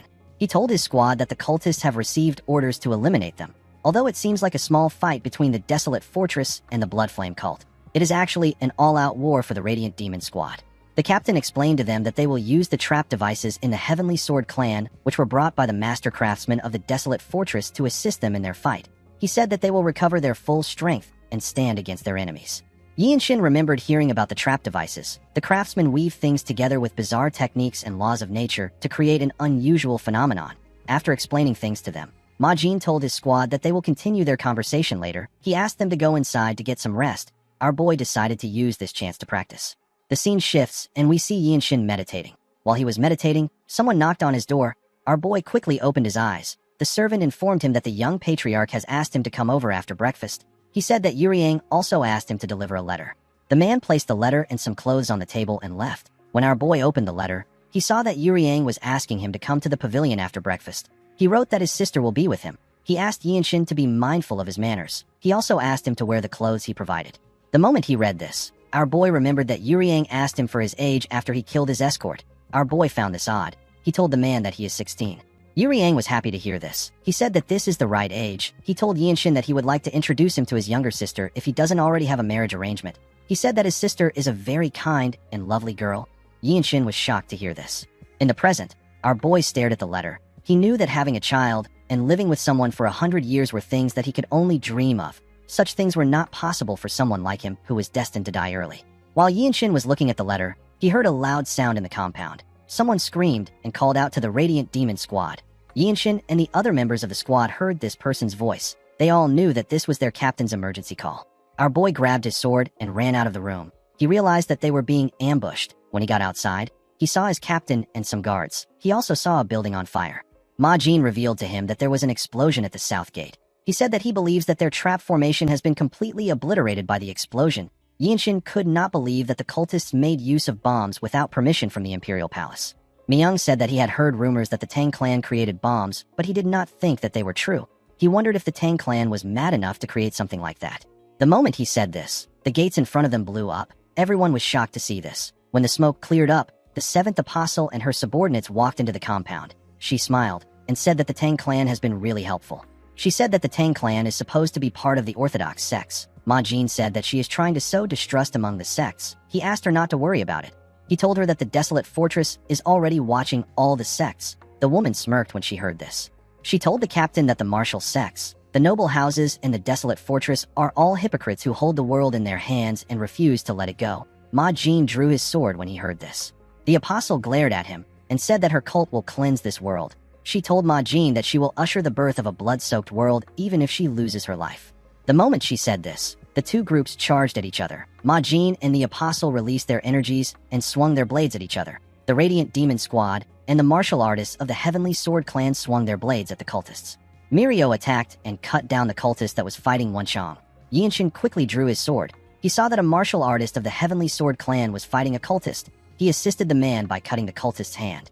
Our boy knew that this was a life-and-death battle. He knew that there was no such thing as fairness in group combat like this. A martial artist needed to use every opportunity he got. Yinshin easily tore through the cultists that attacked him. When he turned around, he saw his captain fighting the seventh apostle and two other cultists. Yinshin put himself together and walked towards his captain. Several cultists charged at him. Our boy easily dodged their attacks. He swung his sword at a crazy speed and cut them down before they could even raise their swords again. He walked towards his captain. Ma Jin sensed his presence when he got close to him. He saw that Yinshin was behind the seventh apostle. The apostle did not expect to see Yinshin behind her. She licked her lips and told him that he doesn't know his place. The moment she said this, she raised her palm and charged at our boy. Ma Jin asked her to stop. When Yinshin saw her coming at him, he remembered the Buddhist teachings he received from Gakyung and Wenzhong. Yinshin covered his palm with a different kind of pure energy. His blue circle of comprehension appeared above his head. Our boy attacked the apostle with a technique known as the demon-slaying gentle flowing strike. His attack released a bright light. It heavily damaged the apostle. The woman was shocked to see blood dripping from her eyes. She screamed out in pain. Everyone in the compound turned to her when they heard her voice. The apostle placed her hand on her right eye. She could not believe that Yinshin took out her eye. Our boy removed his pure energy. He told the apostle that she will only be able to see half of the blood-soaked world. This made the woman angrier. While everyone was staring at her and Yinshin, Ma Jin charged at the men who were fighting him from behind. He easily beheaded them with one strike. He moved close to Yinshin and asked him about the technique he just used. Our boy revealed to his captain that it is known as the demon-slaying gentle flowing strike. He said that it is a martial art designed to crack open the skulls of blood demons. The apostle put herself together and smiled. She used her hair to cover her eye. She could tell that this martial art was created with the destruction of her cult in mind. She asked our boy about where he acquired such a divine martial art. She knew that imbuing a small amount of divine energy into the technique would make it exponentially harder to master. She couldn't believe that Yinshin was already able to master it at such a young age. She told our boy that a person must be a once-in-a-thousand-year prodigy to master this technique. Yinshin wasn't moved by her praise. The apostle laughed and asked our boy if he believes that the Shaolin would have allowed them to roam freely if they could easily take care of them. She let out her tongue and told Yinshin that he is intriguing. She told him that his nape looks even more beautiful. Ma Jin was annoyed to hear this. He asked the apostle to shut up. He moved close to her and swung his sword. The apostle easily dodged the attack. Ma Jin swung his sword at her again. The apostle quickly jumped back. She turned to Yinshin and told him that they will meet again. Immediately she said this, she jumped out of the compound. Someone announced that the seventh apostle has escaped. He asked the others to wipe out the rest of the cultists. The moment they heard this, the martial artists became motivated. Their attacks became faster and stronger. They began to cut down the cultists. A while later, we see the bodies of the cultists on the ground. After taking care of their enemies, Yinshin told his captain that he didn't fulfill his role well. Ma Jin told him that he knows. Our boy informed his captain that he was a level above the apostle. Ma Jin was annoyed to hear this. He couldn't believe that our boy was lecturing him on things he already knows. Yinshin turned around and asked his captain if the problem lies with his clan's mobility arts. Ma Jin looked away from him and said that he is well trained in the mobility arts of his clan. Yinshin didn't say anything to him. When he turned to the side, he saw the old monk next to him. Wenzhong told him that he has shown him that martial arts can be backed by divine power. Yinshin told the man that he discovered it thanks to him. Wenzhong said that he will never forget the divine impact wave and the sacred surge that blinded the seventh apostle. He told Yinshin that he is not just a true genius, but he is also a virtuous person. He asked our boy to visit the Shaolin one day. He promised to personally serve him tea. Gakyung told our boy that he has never met someone like him before. He was amazed that our boy created such a unique martial art. He told him that he is worthy of being the Shaolin's honored guest. Yinshin told him that he will forever remember his explanations and teachings. Gakyung laughed when he heard this. He asked our boy to try to visit Songshan once. He assured him that his master will welcome him warmly. Yinshin said that a day will come when he will have to climb Songshan. He told the old monk that he will be counting on his kindness. The next day, we see the Radiant Demon Squad and the monks standing outside the Heavenly Sword clan. The Patriarch and his son were also outside with them. The Patriarch asked everyone to return safely. Ma Jin put his hand together and thanked him for allowing them to stay in his clan. He assured him that the desolate fortress will never forget the aid his clan provided them. Yuryang turned to Yinshin. He informed him that they will set a date and send a formal envoy to the desolate fortress. He asked our boy to think about his offer. The moment he said this, Yinshin saw someone inside the compound. It was a beautiful girl with a veil on her face. This girl is Yuryang's sister. Yinshin let out a sigh and put his hand together. He thanked Yuryang for hosting his squad. The Patriarch wished our boy the best. On their way back to the river, we see Wenzhong wearing an arm sling due to an injury. He told Yinshin that it will be amazing if he could marry into the Heavenly Sword clan. He said it would be an extraordinary union. Myung told him that their union could match that of the 8 great clans. He told Wenzhong that it is good as long as Yinshin is not marrying into the 13 skies. Everyone laughed when they heard this. Our boy wished that they would mind their own business. After they got far from the Heavenly Sword clan, the monks told Yinshin that it is time for them to part ways. Wenzhong asked him to try to visit the Shaolin. Gakyung told our boy that he still had countless things he wanted to teach him. Yinshin assured him that he has heard more than enough. He thanked the man for his offer. Gakyung told him that he is a top-tier talent. He told Yinshin that he can even represent the desolate fortress at the Dragon Phoenix Summit. He said that he will also attend the summit if he has the time. He told Yinshin that they can continue their unfinished conversation when they meet. Our boy asked him about what the Dragon Phoenix Summit is. The monk was surprised to see that our boy didn't know about it.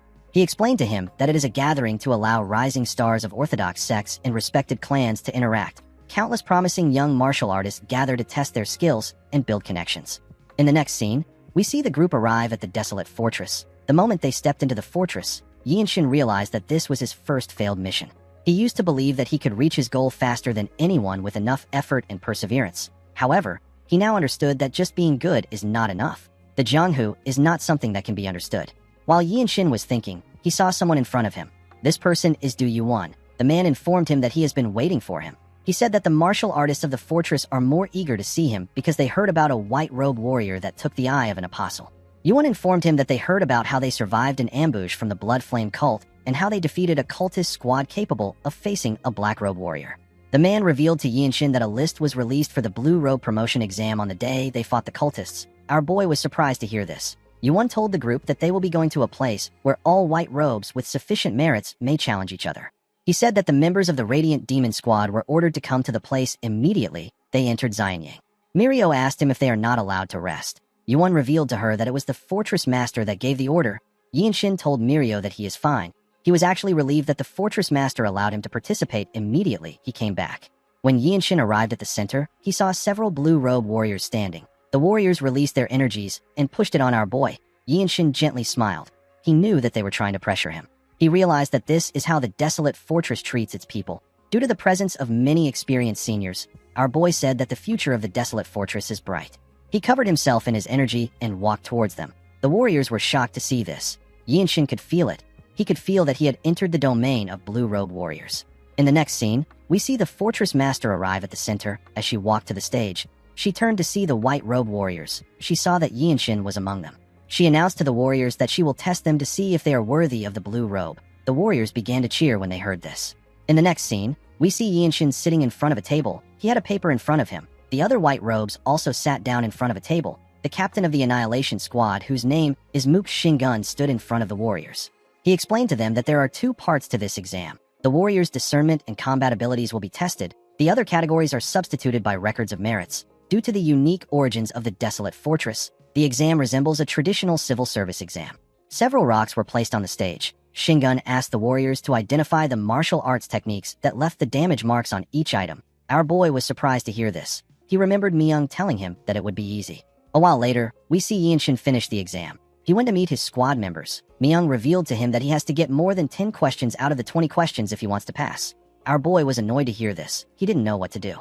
Ma Jin asked him not to think about it. He reminded him that the average warrior needs to get over 10 years of accumulated insight to become a blue robe warrior. He told Yinshin that there has never been a case like his before. Wanshan tapped our boy on his shoulder. He asked him to push forward. He told him that he will catch up to him shortly. The moment he said this, someone informed Yinshin that his opponent has been chosen. The person turned out to be a girl. The girl told him that his opponent is Hong Jujium of the Annihilation Squad. She said that this is bad for our boy. Yinshin recalled that this girl is Shin Sobin. He remembered that she was around his age. She is the younger sibling of the heir to the Shin clan of the Desolate Fortress. Yinshin told the girl that he has never heard of anyone called Jujium. Sobin was not surprised to hear that our boy did not know the man. For someone like her who has practically lived her entire life in this fortress, Jujium was a popular name to her. He has been a white robe warrior for 20 years. He has mastered all sorts of unorthodox techniques, and he has even perfected the lazy donkey roll into a deadly art. Sobin told our boy that even someone like him has to be careful. Yinshin thanked her for her advice. He was able to figure out the man's fighting style from the information Sobin gave him. He understood that Jujium is the kind of person who would endure humiliation and roll on the ground if that is what it takes to win. This means that the man doesn't care about pride or appearance. Yinshin wasn't really surprised to hear this because he knew that a person can face different kinds of situations when they are out on a mission. While he was thinking, he noticed that the girl was talking to him. Sobin asked Yinshin if he is keeping his guard up. She explained to him that he might have to block some hidden attacks. She said that Jujium can be difficult to deal with, especially for someone with little experience in the Jianghu. Yinshin told her that he is always on guard. In the next scene, we see the different squads gather around the stage. Yinshin and Jujium were asked to come to the stage. Wenshang told our boy that he is already thinking about the celebration drink already. Ma Jin asked him not to put pressure on Yinshin. Our boy moved to the stage. Immediately he did this. An older man calmly moved to the stage with his sword. This man is Hong Jujium. The Blue Robe Warriors were excited to see a match between the genius rookie and a seasoned warrior. Yinshin had acquired more merits than Jujium, but the man had accumulated more years of experience than him. One of the Blue Robe Warriors said that this might be the year that Jujium gets his blue robe. While looking at the man, Yinshin remembered the first exam he took when he first came to the Desolate Fortress. He remembered the fight he had against the White Qilin and how his sword broke in that fight. He found it amazing that he had returned to this stage again less than a year later. While our boy was thinking, Jujium called out to him. He revealed to him that he has heard about his reputation. Although the rumors in the Jianghu were not always accurate, the man told our boy that he and everyone in the Desolate Fortress know his true skills and achievements. He said that he is proud to see such an outstanding junior appear in the Desolate Fortress. Yinshin told the man that he has also heard a lot about him. Jujium smiled and thanked him. He told him that he will reveal the full extent of his martial arts to him. He explained to Yinshin that there are many things that he has not experienced in the Jianghu. He told him that he might be bewildered and even get angry. He asked him if he can endure this. Our boy remembered hearing that the man can skillfully wield all sorts of techniques. He has even perfected the lazy donkey roll into a peerless skill. Yinshin placed his hand on his sword and told the man that it is time for them to deepen their acquaintance with their sword. Jujium gently smiled when he heard this. Shingun asked them to begin. Immediately, he gave the order. Jujium took out 2 blades from his clothes and threw it at our boy in an instant. Yinshin drew his sword and used it to block the blades. He decided to do his best in the match. Jujium quickly grabbed his sword hilt when he saw Yinshin block the attack. One of the blue-robe warriors was impressed that our boy was able to block the blades with one strike.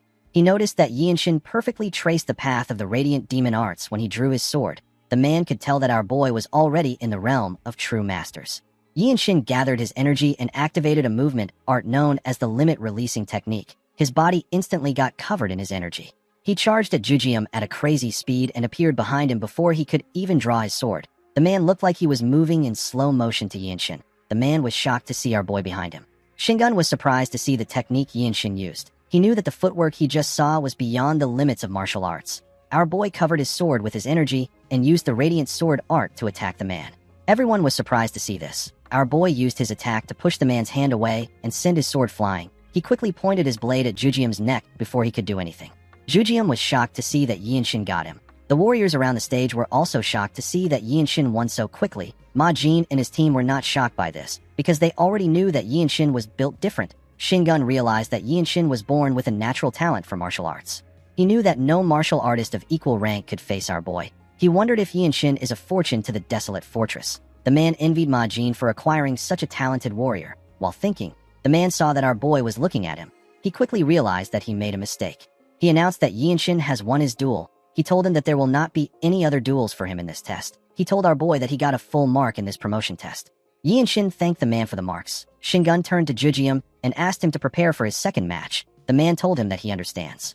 Jujium picked up his sword from the ground and took a look at it. He smiled and asked Yinshin to use his talent to help people. He told him that he has the ability to be the best under the heavens. He turned around and waved to him. Our boy came down from the stage. Sobin moved close to him and asked him about how he was able to move like that.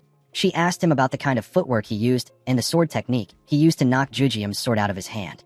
Yinshin walked past her and ignored her question. The girl said that she has never seen his martial arts before. She asked him about the clan he is from. She quickly realized that our boy was not going to give her an answer. She congratulated him on his win. Myung told Yinshin that he did well. After our boy's match, other white-robe warriors fought themselves to become blue-robe warriors. A while later, we see some musicians playing their instruments. Some beautiful women in red clothes danced for these musicians. The warriors of the fortress sat down and ate the food in front of them to celebrate the event. While they were celebrating, we see the fortress master wearing a blue robe for Yinshin. She placed her hand on his shoulder and prayed that the sunlight in his path would never fade. Yinshin had now become a blue-robe warrior of the desolate fortress. He was now at the level where he would be treated like a martial master anywhere in the Jianghu, and he would possess authority anywhere in the world. Being a blue-robe warrior means that a person is part of the core fighting force of the desolate fortress. Ma Jin and Myung congratulated Yinshin on officially becoming a blue-robe warrior. Myung told him that he is the youngest and fastest to ever become a blue-robe warrior. Our boy smiled and bowed his head. His teammates surrounded him and congratulated him on his new achievements. In the next scene, we see Yinshin going somewhere with the new blue-robe warriors. They were being guided by Yuan. The man turned to the warriors and told them that someone has been in a bad mood recently. He advised them to be careful with the way they behave. The warriors became nervous when they heard this. Yinshin recalled that the person the man is talking about is the Crown Prince. He remembered his captain telling him that the Crown Prince has summoned the newly promoted warriors. He said that this doesn't happen often. Our boy was surprised to hear that the Crown Prince called for them. Ma Jin explained to him that the Crown Prince is currently staying in the desolate fortress to train his martial arts. He advised Yinshin to be very careful.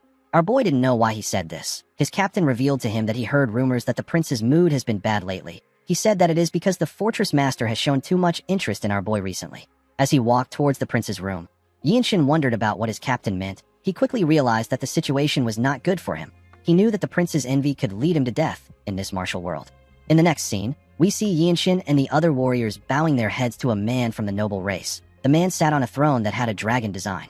This man introduced himself as the crown prince of the nation. His name is Ju Yunmyong. Yinshin carefully looked at the prince. He knew that this meeting wasn't benefiting him in any way, and the prince wasn't gaining merits on his behalf. He didn't really care about the meeting. He was more interested in the meeting he was going to have with the fortress master. He wondered if he should ask her to give him a cultivation technique. Yumyong got up from his throne and moved close to the warriors. He looked Yinshin in his eyes and told him that he is the one. He said that it is quite rare for something that belongs to him to be taken away, especially when that thing is attention. He told our boy that he heard the fortress master has taken interest in him. Yinshin didn't know what to say. The prince said that he noticed something had changed about his master because he is her student. He said that he could feel a seed of jealousy take shape in his heart. Yinshin told him that he is honored that he feels jealous of him. The prince said that his jealousy is his own fault. He said that a crown prince should never have such a flaw. He believed that this was a lack of virtue. He smiled and looked Yinshin in his eyes. Our boy also looked him in his eyes. Yoon Myung asked him if he can play music with his sword. Our boy did not understand what the prince was talking about. Yoon Myung said that many renowned swordsmen can make their names echo with one blade, but they can't perform the sword song because it is different. A person needs to be born with a certain sensitivity to be able to perform the sword song. With this sensitivity, they can turn the sound of a sword into a music. This was our boy's first time of hearing a person turning a sword's resonance into a song. The crown prince laughed and told Yinshin that he only brought up the topic because he heard that he was exceptionally talented. He said that he wanted to see someone around the same age as him perform the sword song. He revealed to Yinshin that he actually wanted to see his abilities with his own eyes. He believed that he would be able to soften his shame and jealousy if he saw our boy's abilities. He said that he might have expected too much from Yinshin. He explained to him that the sword song is one of the most extravagant forms of entertainment in the world. It is meant for only royals. Yoon Myung could not believe that he asked Yinshin if he can perform a sword song. He said that he only knows about it because he heard it from his father. The prince felt sorry and embarrassed. He turned around and asked the group to leave. He said that this was a pleasant meeting. Nobody in the room knew how to react to this. Yinshin was even more confused than the others. Later in the night, we see the members of the Radiant Demon Squad celebrating their new blue robe warrior with food and drink. While everyone was having fun, Yinshin thought about the prince. Weiji Manhwa of the Zhongnan sect is called the Sword Dragon. However, Yinshin believed that only one family deserves the title of dragon. This is what it means to bear a bloodline that encompasses the world. While our boy was thinking, someone poured him a drink. The person turns out to be Myung. The man asked Yinshin to have a taste of his liquor. He said that it is Shaoxing wine. He explained to him that he made Wenchong ride all the way to Xian Yang's finest tavern to get it. Wenchong proudly smiled when he heard what Myung said. Yinshin picked up the cup. Normally he would avoid drinking in order to keep up his training. He decided to taste the wine. When he drank it, he looked at his empty cup and wondered if this is what people considered to be delicious. Mirio could not believe that our boy was now a blue robe warrior. She felt like he got to the rank too quickly. One of her comrades smiled and said that Yinshin's achievements aren't trivial. While everyone was talking, our boy thought about the prince. He wondered if a person can really play a song with their sword. He had never heard about music that was performed with a sword's resonance. He wondered if it is similar to the sound arts that he heard about in the desolate fortress. There is a rumor in the fortress that a great master once played the 7-string zither and stood against 100 enemies. With just a few plucks, the eardrums of his enemies burst. Yinshin wondered about how much a person can push the utility of energy carried in the air. While he was thinking, Myung raised his cup and asked everyone to drink. The squad members raised their cups and cheerfully drank their wine. The next day, we are taken to a blacksmith's workshop. We see a dwarf with pointy ears ask Yinshin to pick quickly. He said that all his swords are good. Our boy looked around the blacksmith's workshop. This was his first time meeting the Iron Tribe. He saw the dwarves in the workshop making swords. There were several swords in the workshop. The Iron Tribe founded the nation together with the noble race. They settled down in the Central Plains. Because of their skill, the imperial family has been hiding them away and keeping them a secret. It is believed that they can forge divine swords. Myung advised Yinshin to be careful. He told him that this is the only reward he will get for advancing in rank. He said that he will be given another chance to pick another one when he becomes a black robe warrior.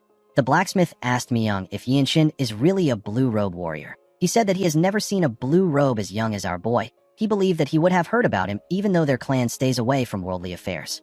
Myung glared at the man. He asked him if he cannot see Yinshin's robe. While our boy was looking at the swords, he picked up a sword with a silver sheath. The blacksmith was surprised to see this. He said that the North Ming is a good sword. Yinshin drew the sword and saw how smooth it was. He said that he might even be able to play the sword song with this sword. The blacksmith informed him that the sword song is a divine art that cannot be performed unless a person is deeply attuned to their weapon. Without natural sensitivity, even the top martial masters cannot imitate it. The blacksmith could not believe that our boy wanted to perform a sword song with a sword he just picked up. He asked Yinshin to stop spouting nonsense. Our boy ignored him and continued looking at the blade. Myung asked the man to shut up. He could tell that our boy was locked in. Even without swinging it, Yinshin already knew the kind of motion that the sword would make. He could feel how slight variations in the sword path could catch the air. He wondered if he should test this feeling. He pushed his energy into the sword. The blacksmith was annoyed to see that he was just looking at the blade. He asked him to choose a sword quickly. Immediately he said this. He saw something shocking. The sword began to release some energy in the air. It played a song in the workshop. The blacksmiths in the workshop were shocked to see this. Myung could not believe what he was hearing. The current empire rose from the union of the founding emperor and the empress of the noble race. The noble race was revered as a family of immortals. Due to the union of the two races, a bloodline that gave its descendants eternal life was created. The imperial throne changed hands only through wars and assassinations. thanks to the support of the desolate fortress. The current emperor stayed in power without any mishaps. No peerless martial master could ever covet the imperial throne or the imperial family's power. As the years went by, the emperor slowly became complacent, but the crown prince remained the crown prince for decades. His son, who is the imperial grandson, had to watch him gradually lose his vigor. Whenever his father calmed his heart, he would always perform a certain martial art with his sword. This martial arts was known as the sword song. However, at some point, Yoon Myung could no longer see his father perform. His father had lost his will to live. The scene shifts, and we are taken to the present. We see Yoon Myung stop moving when he heard the sword song. The boy instantly knew that this wasn't a sword resonance. He quickly rushed to where the sound was coming from. When he stepped into the workshop, he saw something shocking. He saw Yinshin playing the sword song. He remembered that our boy was called the Lightning Genius. He knew that Yinshin is a swordsman whose every move is reported daily to the fortress master. The prince wondered if there has ever been anyone who could make him want to be their rival. The moment he thought of this, the other swords in the workshop began to shake. Myung and the blacksmith were surprised to see this. Our boy continued staring at the blade. It was as if he was entranced by its music. In this moment, the foundation of a martial skill capable of bearing the weight of a whole faction was being created. After a while, Yinshin stopped looking at the blade. He turned to the side and saw the crown prince. He quickly bowed his head to him. Yoon Myung smiled and told him that he would like them to meet more often. He walked past him and went to meet the blacksmith. Yinshin did not understand why the prince wanted to meet him more often. He wondered if this was Yoon Myung's way of asking him not to die too soon. In the next scene, we see Yinshin knock on the fortress master's door. The door opened for him. Our boy realized that the woman used the phantom reach. She was at a level where she could touch all things without laying a hand on them. Yinshin could now feel a small amount of the woman's power. She uses a earth-shattering martial art that is said to have single-handedly annihilated an entire royal household. As he walked towards the fortress master, Yinshin thought about increasing his inner energy. He believed that it will be incredibly useful for him if he can use the infinite blossom fist strike and control his sword without touching it when he becomes the divine sword squad captain. While he was thinking, the fortress master told him that he has become confident to the point where he can think about other matters in front of her. Yinshin quickly looked at her. He apologized to her. The woman asked him if he has made his choice. Our boy told her that he has. He told the fortress master that he wants to use the favor to ask for a cultivation method where the circulation of energy is swift. The fortress master understood why he made such a request. She believed that the amount of core energy a person has is also important. She said that a vessel must be filled with water once it is cleansed. She told Yinshin that she has something for him. She asked him to move closer. Our boy climbed up the stairs and stood in front of her. The woman asked him about what he is doing. Yinshin told her that she asked him to move closer. The fortress master asked him to still move closer. Our boy didn't expect to hear this. The fortress master smiled and stood up. She realized that this was Yinshin's first time receiving proper instructions in energy circulation. She moved close to him and explained to him that there would be no need for teachers if training from manuals were enough. She told him it is inefficient for him to merely recite the steps. She sat on the floor and asked Yinshin to sit in front of her. She told him that she will guide his core energy. She explained to him that cultivation methods like this must be learned in a single try. Yinshin told her that he understands. He said that he has to do something first. He went on his knees and bowed his head to the fortress master. Since the woman was about to give him a cultivation technique that will remain in history for ages to come, our boy decided to bow and to accept her as his master. He carefully took a look at the fortress master. He noticed that she wasn't rejecting him. He realized that she accepted him as her disciple. Our boy stood up and sat in front of her. The fortress master smirked and asked him to turn his back to her. She revealed to him that the cultivation method is called the Moon Spirit Harmonization Art. She said that it is her own secret martial art. Immediately she said this, she placed her hand on his back. She began to send her energy into his body. Yinshin noticed that her energy was warm. It was as if the energy of nature itself was being pushed into his body. It was pure and serene. The fortress master asked him to focus on the energy. She began to recite some chants for him. Yinshin focused on her words. When he opened his eyes, he saw himself in a forest at night. The moon was in the sky. Our boy could feel the energy of nature flowing through him. The fortress master told him that he is doing well. An hour later, we see Yinshin looking at his hand. He could feel himself controlling his energy. The fortress master stood up and asked him to come to her whenever he gets stuck in his cultivation. Yinshin quickly stood up and put his hand together. He told the fortress master that he is grateful for the reward. The woman gently smiled at him. In the next scene, we see Yinshin circulating his energy. He noticed that the Moon Spirit Harmonization Art uses core energy differently from the various other orthodox sword and fist strike techniques. He could feel the power of nature. He couldn't believe that such a transcendent martial arts exists, a martial art that allows him to draw the energy of nature and contain it in his body. He understood that the world of martial knowledge is quite vast. He noticed that the cultivation technique does not reject the energy of the Jung clan's sacred art. The cultivation technique felt like the aura of the fortress master who embraces all things. While Yinshin was circulating his energy, someone knocked on his door and asked him if he is inside. The person turned out to be Wenchang. Our boy opened his eyes to see his friend. Wenchang apologized to him for disturbing his training. He informed him that the captain has summoned him. Our boy said that he understands. He stood up from his bed. Before he could step out, Yuan ran into his room with a box. The man said that he has perfect timing. He smiled at Yinshin. Wenchang and our boy didn't know why he was smiling. Yinshin asked if he needs something. The man explained to him that he has to change into a new blue robe, even though he just received one the other day. Yinshin took out the robe from the box. Wenchang was surprised to see the gold design on the robe. Yuan said that this is something to celebrate. He said that the fortress master has chosen another direct disciple. Yinshin was shocked to hear this. Wenchang was more shocked than him. He could not believe that Yinshin was the fortress master's direct disciple. He now understood why the robe was clad in resplendent golden hue. Yuan explained to Yinshin that those who have inherited the fortress master's martial teachings carry symbolism that transcends the color of their robes. He said that it is necessary for Yinshin to undergo the formal initiation of their fortress. He revealed to our boy that the command bureau was the one that prepared the clothes. Our boy thanked him for the clothes. He watched Wenchang rob the robe on his face. In the next scene, we see Ma Jin staring at something with a worried look on his face. Sobin and Myung were also staring at the same thing. They were looking at Yinshin's new robe. Our boy told his captain that he heard he summoned him. Ma Jin put himself together and said that he did. He stood up and announced that Wenchang and Sobin will take a new mission under the leadership of Yinshin. He said that the mission requires youthful faces. Our boy realized that this is his first mission as a blue robe warrior. Ma Jin said that many people know the Wangbo clan as a martial clan, but they are actually something different. He said that the Heavenly Squad uncovered their secret recently. The clan has been conscripting commoners to build their estates without providing any compensation to them, and they have been preventing them from tending to their livelihoods. Wenchang was annoyed to hear that they have been forcing labor on the people without an imperial decree. Sobin said that such things are not uncommon. Ma Jin revealed to the group that the clan has over 1,000 forced laborers. He said that the issue is quite sensitive. He told the group that there is a limit to how much they can tolerate local martial aristocrats. He said that punishing an orthodox sect requires utmost precision because they need the public's sentiments to stand behind the desolate fortress. According to the captain, the Wangbo clan has taken complete control over the Jinan land of Shandong, and they even treat themselves like royalty. Due to this, it is very difficult to expose their deeds. Ma Jin explained to our boy that he and the two white robes will disguise themselves and infiltrate the Dragon Phoenix summit. The moment he said this, Yinshin remembered the little divine monk telling him about the event. Ma Jin said that the event is hosted by the Namgung clan this year, and the Wangbo's young clan heir will attend. He told Yinshin that his role is to provoke him. He asked him to aggravate the boy until he loses control and mobilizes his clan against him. He explained to him that he needs to force the Wangbo clan to take large-scale actions. If he is able to do this, cracks will appear in their control over Jinan. Through this cracks, the desolate fortress will extract credible witness and evidence. Our boy asked his captain about what will happen after they get their evidence. Ma Jin revealed to him that 3 units of the Divine Sword Squad will convene. The Radiant Demon Squad, the Heavenly Squad, and the Annihilation Squad will attack the Wangbo clan with their full force.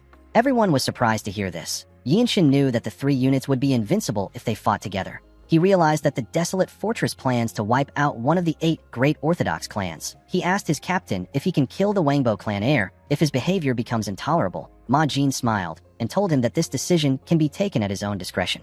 He told him that he has the authority to do this with his rank. Mirio explained to our boy that this mission is extremely dangerous. She advised him not to overdo things. Myung told him that the young heir was fated to die naturally. He said that the boy has amazing talent, but he was born with a weak constitution. He revealed to Yinshin that the boy is the genius of the solar divine meridians. He said that the young heir is very strong. The next day, we see Wenchang panicking when he found out that they had to cover the logo of the desolate fortress. He told his captain that this is all he and Yinshin have. Yinshin carefully moved away from him. He didn't want to get involved. Wenchang asked his captain to give them the logo of the Manhwa. He said that he doesn't like this. He told Ma Jin that he will soon be recognized in the desolate fortress. His captain completely ignored him.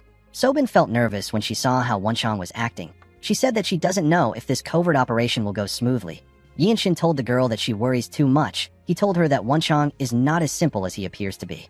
The girl hoped that he was telling the truth. She said that this is her first mission. She told Yinshin that she will do her best to match his pace. She said that she was only able to see a glimpse of his martial arts during the promotion exam. She told him that she wants to see if his skills match his reputation. Yinshin didn't really care about this. He was more focused on the fact that he couldn't fail this mission. He remembered how he failed to subdue the apostles of the Blood Flame cult last time. He didn't want to experience such failures again. He didn't care if the young heir of the Wangbo clan possesses the solar divine meridians. To him, the boy was nothing more than a point that can be added to his merit. After Wenchang was done throwing his tantrum, Yinshin told his captain that he will see him later. Ma Jin told our boy that he will clash with the Wangbo clan the moment he completes his mission. In the next scene, we are taken to an area near Huizhou. We see Yinshin looking at his sword. He noticed that he is now able to slightly understand the sword's song after honing it on his way here for 20 days. It has become much easier for him to amplify the sword's resonance.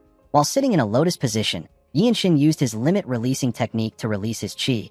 He pushed his qi into the sword. Wenchang and Sobin turned to him when they felt his energy. They could hear Yinshin's sword song.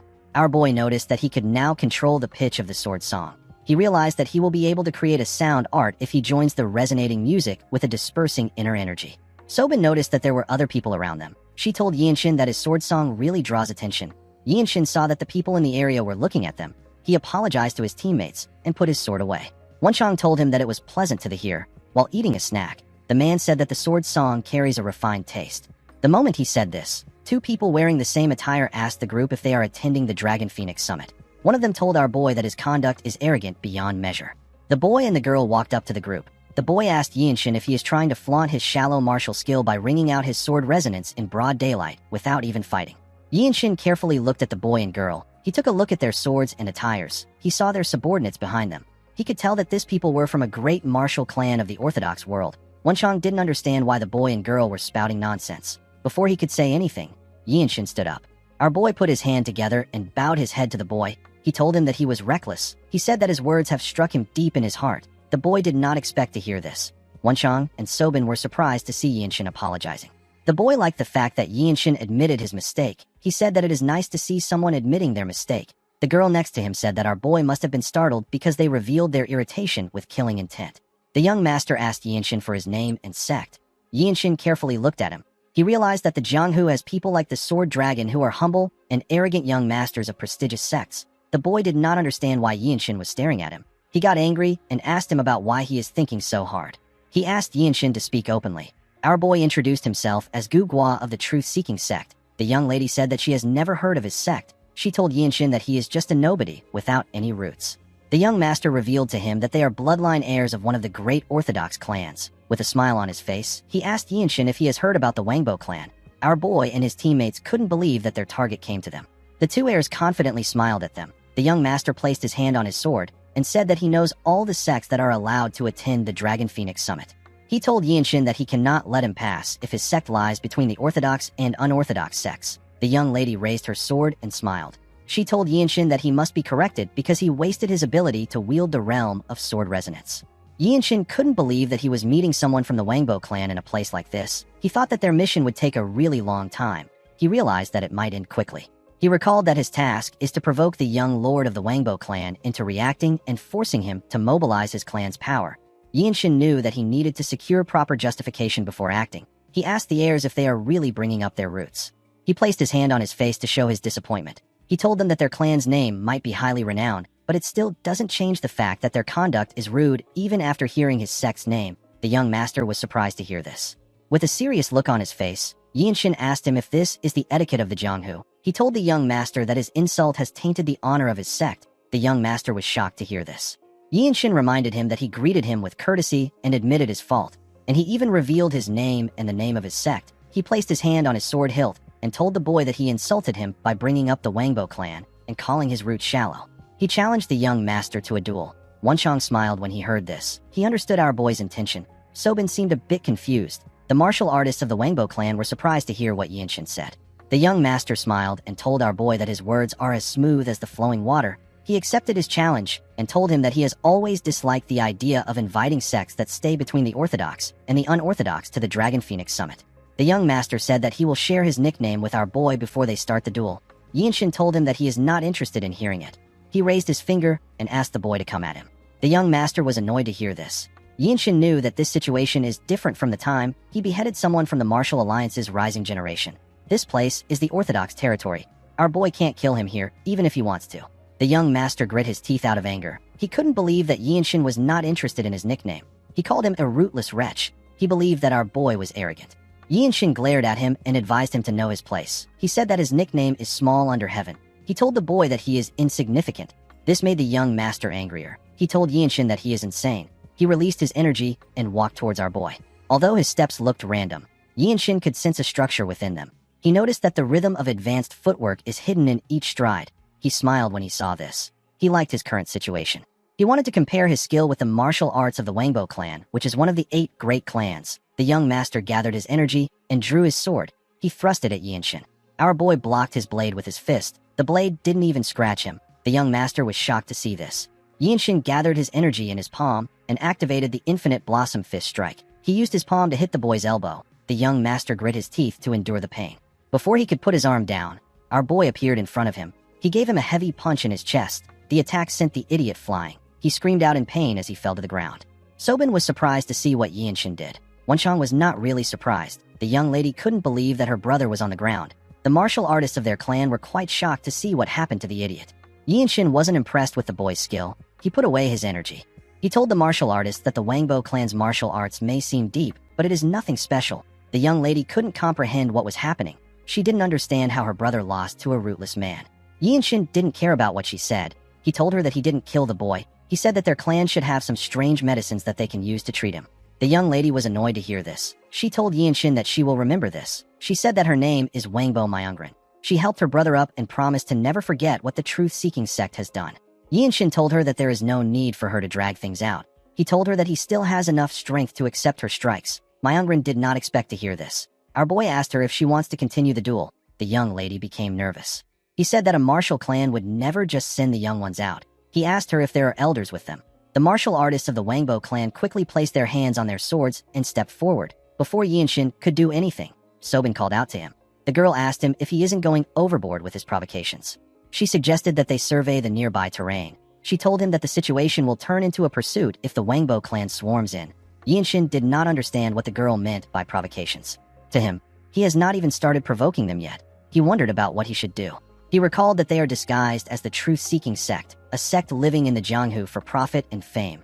Yinshin knew that they must imitate a true orthodox sect. He released his energy and took a step forward. He appeared in front of the young lady in an instant. Her guards were unable to even sense his presence. They couldn't believe that he got past them. Yinshin glared at Myungren. The young lady became scared. With a serious look on his face, our boy told the girl that he would like to challenge her to a duel. Myungren was shocked to hear this. Unfortunately for her, our boy was in a hurry. He grabbed her clothes and pulled her up. Before he could do anything, someone asked him to wait. He said that there is no need for them to go this far. Yinshin and Myungren quickly turned to the man. The young man had a bottle of liquor in his hand and a leaf in his mouth. He told Yinshin that his siblings might have made some inappropriate comments, but he is going overboard. The moment our boy heard this, he knew the identity of the man in front of him. This guy is the owner of the Solar Divine Meridians and the young patriarch of the Wangbo clan. Myungren noticed that Yinshin was looking at her older brother. She gathered her energy in her palm and tried to attack our boy's head. Unfortunately for the young lady, she didn't know that Yinshin didn't care about gender. Our boy gave her a heavy punch on her head before her hand could reach him. The girl spat out some blood. Sobin and the martial artists of the Wangbo clan were surprised to see this. The young patriarch simply smiled. Unfortunately for the girl, our boy wasn't done. He clenched his fist and gave her several punches on her face. The young lady spat out more blood. She eventually lost consciousness. The young patriarch said that he is already worried about how the elders will react. He threw the leaf and the bottle of liquor away. He appeared next to Yinshin. He covered his fist with his hot energy and thrust it at our boy at a crazy speed. He wanted to grab Yinshin's hand. Yinshin let go of his sister when he saw multiple hands coming at him. He was able to block the man's attack. The young patriarch pulled his sister aside and continued attacking Yinshin. It was hard for our boy to distinguish between his actual attacks and his feints. Of course, Yinshin was still able to match his speed. He noticed that the inner energy contained in the man's hand was incredibly heavy and hot. He realized that this was a supreme advanced martial art. Each time he blocked the man's attack, a small explosion takes place. Yinshin felt like he was crossing hands with a more experienced version of himself. The young patriarch was impressed with Yinshin. He could not believe that there was another person like him. He increased the speed of his attacks. He found the fight to be entertaining.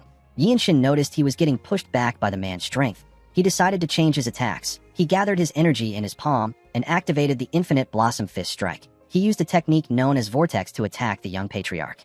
A bright light was released when their fist clashed. Yinshin got pushed back when their palms touched. The young patriarch was still standing in the same position. He smiled and told Yinshin that he will become a sight to behold after accumulating more years of experience. He told him that this is only possible if he continues to polish his skills. Yinshin glared at him. he noticed that the man did not retreat at all. The young patriarch took out a leaf and placed it in his mouth. He told Yinshin that he will not be able to see the day he improves. He asked our boy to forgive his siblings. He glared at his sister and told Yinshin that they won't be able to look him in the eyes in the next 10 years. Myungrin became nervous when she saw her older brother glaring at her. The young patriarch and his group gathered their things and moved past our boy. The man told Yinshin that he will see him later. Yinshin turned around and watched them move forward. He believed that it would have been better for the young patriarch to enter the desolate fortress and aim for the fruit of the world tree. While thinking, he remembered how their fight went. He remembered how the man used his fist. Yinshin did not think that he could use his senses like that. He realized that he needed to learn how not to be stuck in the direction of an attack. While he was reflecting, Wenchang called out to him. He asked Yinshin if he is alright. He told him that he was going to step in, but he didn't do anything because our boy looked like he was enjoying himself. He told Yinshin that he is the best at provoking a person. Our boy agreed that he was enjoying himself. He told his friend that he saw right through him. He said that he doesn't understand what he means when he says that he is good at provoking others. Wenchang and Sobin were surprised to hear this. They realized that our boy was just acting like himself. Wenchang said that the young patriarch of the Wangbo clan is a formidable opponent. There are rumors of people calling him a spoiled brat who struts on the clouds. Wenchang said that his martial skill and his temperament matched the rumors. Sobin moved close to Yinshin and said that she is impressed by the fact that he was only pushed back a single step. She revealed to him that the young patriarch carries the nickname of the Supreme Flame Dragon. He is regarded as the most talented martial artist in the north of the Yangtze River. He dominated the Dragon Phoenix Summit at age 20. 5 years have passed since that time. Yinshin was shocked to hear this. Sobin said that the Supreme Flame Dragon was arrogant enough to say that he enjoyed watching the antics of the White Qilin, who was the previous champion of the event. Yinshin asked the girl if the young patriarch has really lived 5 years after age 20. Sobin said that he has. She told Yinshin that she actually thought that he and the young patriarch are the same age. She asked him if he will be 20 in 5 years' time. Yinshin didn't respond to her. Wenchang and Sobin didn't know what was wrong. Our boy put himself together and told the girl that she is correct. In the next scene, we are taken to Huizhou. We see Yinshin and his teammates greet 2 guards. One of the guards asked them if they have come for the Dragon Phoenix Summit. Yinshin put his hand together and introduced himself as Gugua. He told them that he is from the truth-seeking sect. Wenchang was not happy to hear the name of the sect. The guards took a look at a list. The guard with beards turned to Yinshin and apologized to him. He said that the Dragon Phoenix Summit will not be held at their clan's estate this year. He explained to him that a grave issue has occurred at the main estate, so the venue has been changed. He asked our boy for his understanding on the matter. Wenchang couldn't believe that the event was no longer held at the clan's estate. The man walked past them and said that he is going to guide them to the Lotus Pavilion in the north of Huizhou. Yinshin found the situation to be strange. He could tell that this people treat the Dragon Phoenix Summit as an important event. He realized that something might have happened at the Namgung clan. He wondered if they were attacked by the 13 Skies. After guiding them to their destination, the guard informed them that nearby inns will accept them once they mention the Namgung clan name. He asked them to make good connections. After saying this, he left. Immediately the man left. Yinshin and his group heard a loud sound come from the pavilion. They quickly turned around. They went into the pavilion. They saw different martial artists inside. 2 martial artists were fighting on the stage. Yinshin realized that this is the next generation of martial masters. 2 martial artists spoke about how Yu Hyun, who is a disciple of the Manhwa, has profound martial skill. One of them said that the boy ate the plum blossom pill. His friend said that it is still dangerous. He said that the Supreme Flame Dragon's eyes have gone wild. He said that the young patriarch knows no shame, even though he is older. The Supreme Flame Dragon thrust his blade at Hyun at a crazy speed. He called him an incompetent fellow and asked him if this is all he can do. Hyun was able to block his attacks, but he was getting pushed back. The other martial artists felt like the Supreme Flame Dragon was going too far. They wondered about what they should do. One of them said that someone has gone to get the officials. Yinshin stepped out and jumped over the pond, separating him from the stage. He landed next to the fighters. The young patriarch turned to him when he sensed his presence. Yinshin glared at him. Hyun was shocked to see our boy. The Supreme Flame Dragon referred to Yinshin as an insignificant brat and asked him about what he is doing there. He swung his blade at Hyun with a large amount of force. The boy was unable to block the attack. It sent him flying. He crashed on the ground. The Supreme Flame Dragon gathered his energy in his hand and thrust it at Yinshin. Our boy carefully pushed his hand aside and grabbed his arm. Although he did not have the same amount of energy as the young patriarch, Yinshin was able to deduce that he could fight him if he is able to read the direction of his attack. He used the limit releasing technique to release his energy. He gathered his energy in his palm and used it to tighten his grip on the young patriarch's arm. The Supreme Flame Dragon was shocked to see this. He was able to break away from our boy's grip, but he got heavily injured.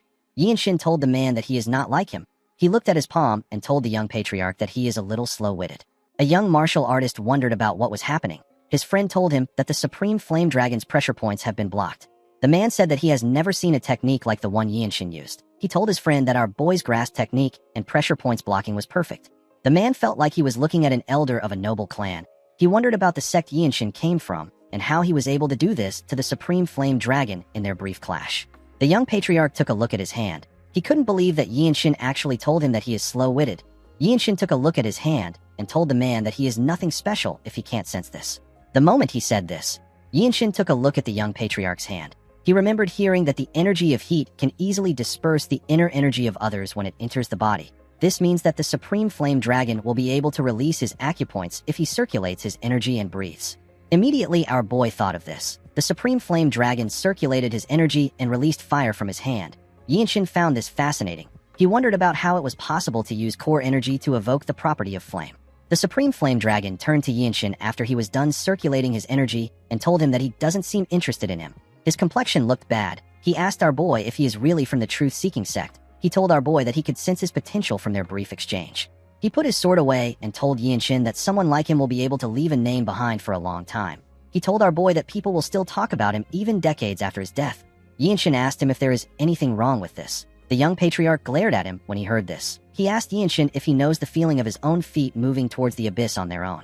Our boy didn't understand why the man brought this up. The Supreme Flame Dragon told Yinshin that he possesses everything. He told him that his complexion is excellent. He asked Yinshin to tell him how it feels to have everything without ever having to pay a price. Our boy did not expect to hear a question like this. The young patriarch took a look at his hand and revealed to Yinshin that he has carried extreme yang energy since birth. He said that he grew stronger even without training his cultivation techniques. However, his sharpened senses always came with the burning pain of his blood channels. With a look of anger on his face, the Supreme Flame Dragon told our boy that he built his martial arts on a foundation of vast inner energy that shaped his body's constitution. He told him that it is not something that he can belittle by calling him slow-witted. Everyone watched the Supreme Flame Dragon warn Yinshin. Unfortunately for him, our boy didn't really care about what he was saying. He actually found the young patriarch's constant chatter to be embarrassing. He asked the young patriarch to tell him what he wants him to do. He told him that he was simply telling him the truth. He told the Supreme Flame Dragon that he hasn't even acquired martial arts that can overwhelm his talent. He explained to him that he merely called out his slow-wittedness to inform him about it. He told him that there is nothing wrong with this. The Supreme Flame Dragon did not like what he was hearing.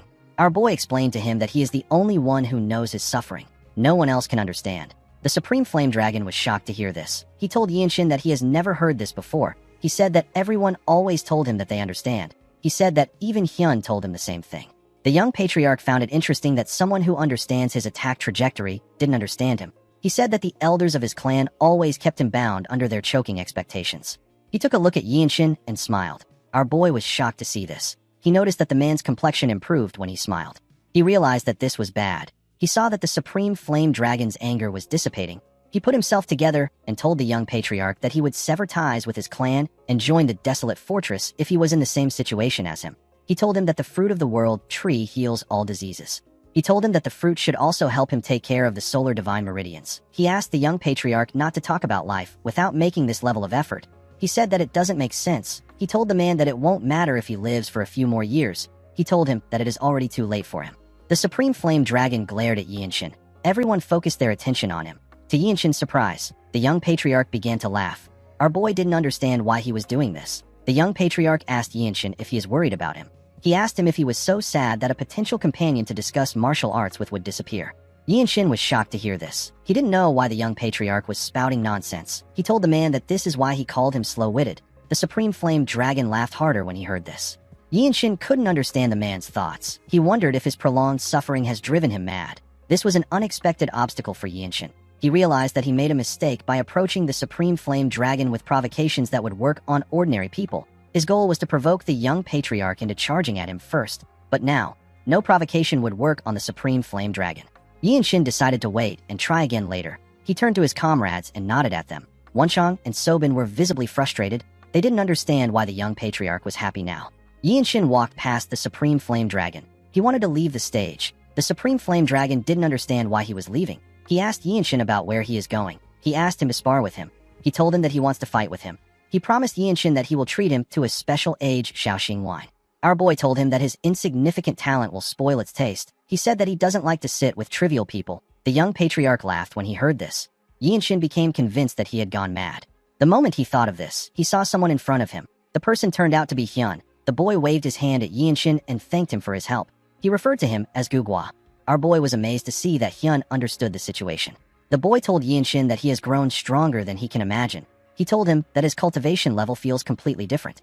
Immediately he said this, Hyun noticed that Yinshin was wearing a blue robe. He realized that our boy had become a martial master of the desolate fortress. He had reached a rank that was just below the 9 great sect leaders and elders. His status was now equivalent to the finest elite warriors. Hyun couldn't believe that Yinshin had become so skilled in such a short period of time. One of the young martial artists walked up to Yinshin and told him that this is his first time seeing someone hurl insults at the Supreme Flame Dragon. The man introduced himself as Wai Muryong of the Zhongbai sect. His friend introduced himself to Yinshin as Un Rimyong of the White Blade sect. He said that he is from South Jili. He told Yinshin that his martial arts is highly creative. He asked him about how he learned it. He said that the truth-seeking sect will soon soar to prominence since they have a disciple of his caliber. Yinshin noticed that the young martial artists were emitting pure energy. He had recently been attempting to establish a new cultivation technique, a technique that allows him to receive and harmonize energy. Yinshin believed that all forms of energy and breathing methods will serve as an inspiration for him. While he was focused on the energies around him, Yinshin turned to the side. He noticed that Myungrin was glaring at him. The girl called him a filthy mongrel. The moment she said this, everyone heard a loud sound. They quickly turned to the gates. They saw the warriors of the Namgung clan lying on the ground. They also saw some men entering the building. Muryong and Rimyong quickly drew their swords. Rimyong said that the Dragon Phoenix Summit always attracts the unorthodox factions every time it takes place. Muryong smiled and said that the same thing happened yesterday. He told his friend that different flies started buzzing around after the Namgung clan closed its doors yesterday. Muryong said that he expected this because the event is conducted openly. Also, the Namgung clan has no shortage of enemies. He asked the leader of the men to come at them so that they can end things quickly. The man smiled and told the young martial artist that he likes their reaction. He told them that things like this are common in the Murim. The moment he said this, more men ran into the building. These men had blood-red hair. The martial artists were shocked to see this. They couldn't believe that they were looking at the martial artists of the Blood Flame cult. There were several Blood Master swordsmen among the cultists. The martial artists realized that the cultists intend to kill them all. Yinshin believed that the cultists wanted to eliminate the heirs of the Orthodox sects to send a message to their clans and sects. He smiled when he thought of this. He remembered how the 7th apostle lost her eye to his martial arts. He wondered if the cult had come up with a counter technique that can nullify his martial arts. He believed that he will gain a lot if he is able to defeat this technique. The moment he thought of this, the leader of the cultists recognized him. He smiled and told Yinshin that he dared to come there even though he is aware that a death warrant has been issued for him. He said that the fools of the Orthodox sects truly know nothing. He wanted to call out Yinshin's true title, but our boy caught him off. He covered his hand with his pure energy and activated the demon-slaying, gentle-flowing strike. He told the cultist that he must already know what comes next. The cultist became scared when he saw Yinshin's energy. Even the Supreme Flame Dragon was shocked to see our boy's pure piercing energy. The cultist and his men smiled. They took out some round objects. Wenchang was shocked to see the objects. He realized that they were bombs. The cultist threw the bombs at the martial artist. Yinshin realized that it was a bomb when it got close to him. He quickly used the limit-releasing technique. He used a large amount of energy to push himself back before the huge explosion could take place. He was able to escape the explosion. Even though he avoided a direct hit, he could feel the shock of the explosion rattling his bones. Yinshin fell to his knees and spat out some blood. He realized that his insides were wrecked. He recalled that the bombs the cultists are using are known as thunder bombs. He knew that reckless usage of these bombs is an act of rebellion. He didn't think that the cultists would use these bombs to wipe out the heirs of the Orthodox sects. The moment he thought of this, someone used the whispering technique to call out to him and ask him if he is okay. The person turned out to be Wenchang. Yinshin told him that he is fine. He asked him about where Sobin is. Wenchang informed him that the girl wanted to scout around Myungrin's position before she meets up with him. He said that Sobin must be with Myungrin. Wenchang asked our boy if he can still move. Yinshin cleaned the blood on his lips and stood up. He told him that he is fine. He said that they need to move out. The two of them linked up and charged at the cultists. The leader of the cultist ordered his subordinates to stop them. As they ran towards the cultists, Wenchang took a look around. He saw Sobin and the martial artists of the Wangbo clan standing in another part of the building. He told Yinshin that the girl is with them. The moment he said this, Myungrin glared at Sobin. She gathered her energy in her palm and hit Sobin in her back. The attack sent the girl flying. Wenchang and Yinshin were shocked to see this. Sobin couldn't believe that she was in the air. Wenchang called out to his comrade. Immediately he did this. Our boy ran towards her. He took a look at Sobin. He realized that the girl will hit the surface of the lake before he counts to 5. He calculated that he is 21 meters away from her. He jumped and grabbed the girl while she was in the air. Sobin was shocked to see him holding her. The moment they landed on the ground, a cultist charged at our boy from behind. Yinshin tore him apart with a single slash. Sobin was surprised to see this. She thanked Yinshin for saving her. Immediately she said this. She noticed that he was breathing heavily. She asked him if he is okay. Yinshin told her that he is fine. He told her that they need to get out of there fast. Wenshang took out the cultist in front of him and joined his comrades. He informed them that the cultists are coming at them from the south. Yinshin moved forward and said that they will move along the northwestern ridge and follow the shoreline. Sobin told him that the cultist might be luring them to a trap. Immediately she said this. Some cultists charged at Yinshin. Our boy easily cut them down. He told the girl that they have no choice but to follow that path. He and his comrades quickly left the burning compound. As they ran towards the shoreline, Wenshang told his comrades that the cultists were quite focused on killing the heirs of the Orthodox sects. He asked them if they are also feeling guilty for the death of those martial artists. Sobin told him that the cultists are the ones killing them. She asked him about why she would feel guilty. When Yinshin heard this, he promised to kill any cultist of the Blood Flame cult that he comes across. A while later, we see two martial artists of the Wangbo clan stand up when they saw Yinshin and his group. These martial artists were with the heirs that managed to escape the massacre. Almost everyone that escaped was there. The Supreme Flame Dragon noticed that Yinshin was injured. He asked him about what happened to him. He told him that his injury looks pretty serious. Yinshin glared at him when he heard this. The young patriarch said that his clan will soon come down from above, and the Namgung clan will come up from below to take care of the cultists. He assured Yinshin that he will make a special effort to get him a rare healing elixir when the battle is over. Myungrin called out to her brother when she heard this. She pointed at Yinshin and called him a filthy mongrel. She asked him to tell her who he is. She told our boy that the Blood Master swordsmen were after him. She asked him to tell her the kind of grudge he brought to the summit with him. Yinshin glared at the girl. Myungrin asked him to answer her. She asked him if she looks like a fool to him.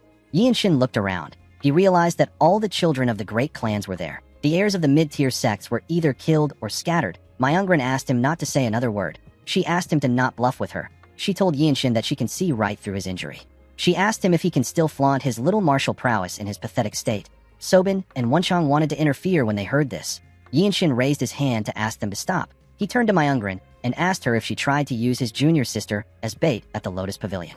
Everyone turned to the girl when they heard this. Myungrin smiled and told Yinshin that he must have been seeing things. She asked him if he is trying to slander her. She told him that a rootless mongrel shouldn't be spouting nonsense. The moment she said this, someone told her that she is the one without roots. Yinshin quickly turned to Wenshang when he heard this. The man told the girl that using words like mongrel isn't something an educated person would do. Myungrin was shocked to hear this. With a look of anger on his face, Wenshang asked the girl if this is how her clan teaches the code of Confucian order. He said that the Wangbo clan might not be as prestigious as he heard.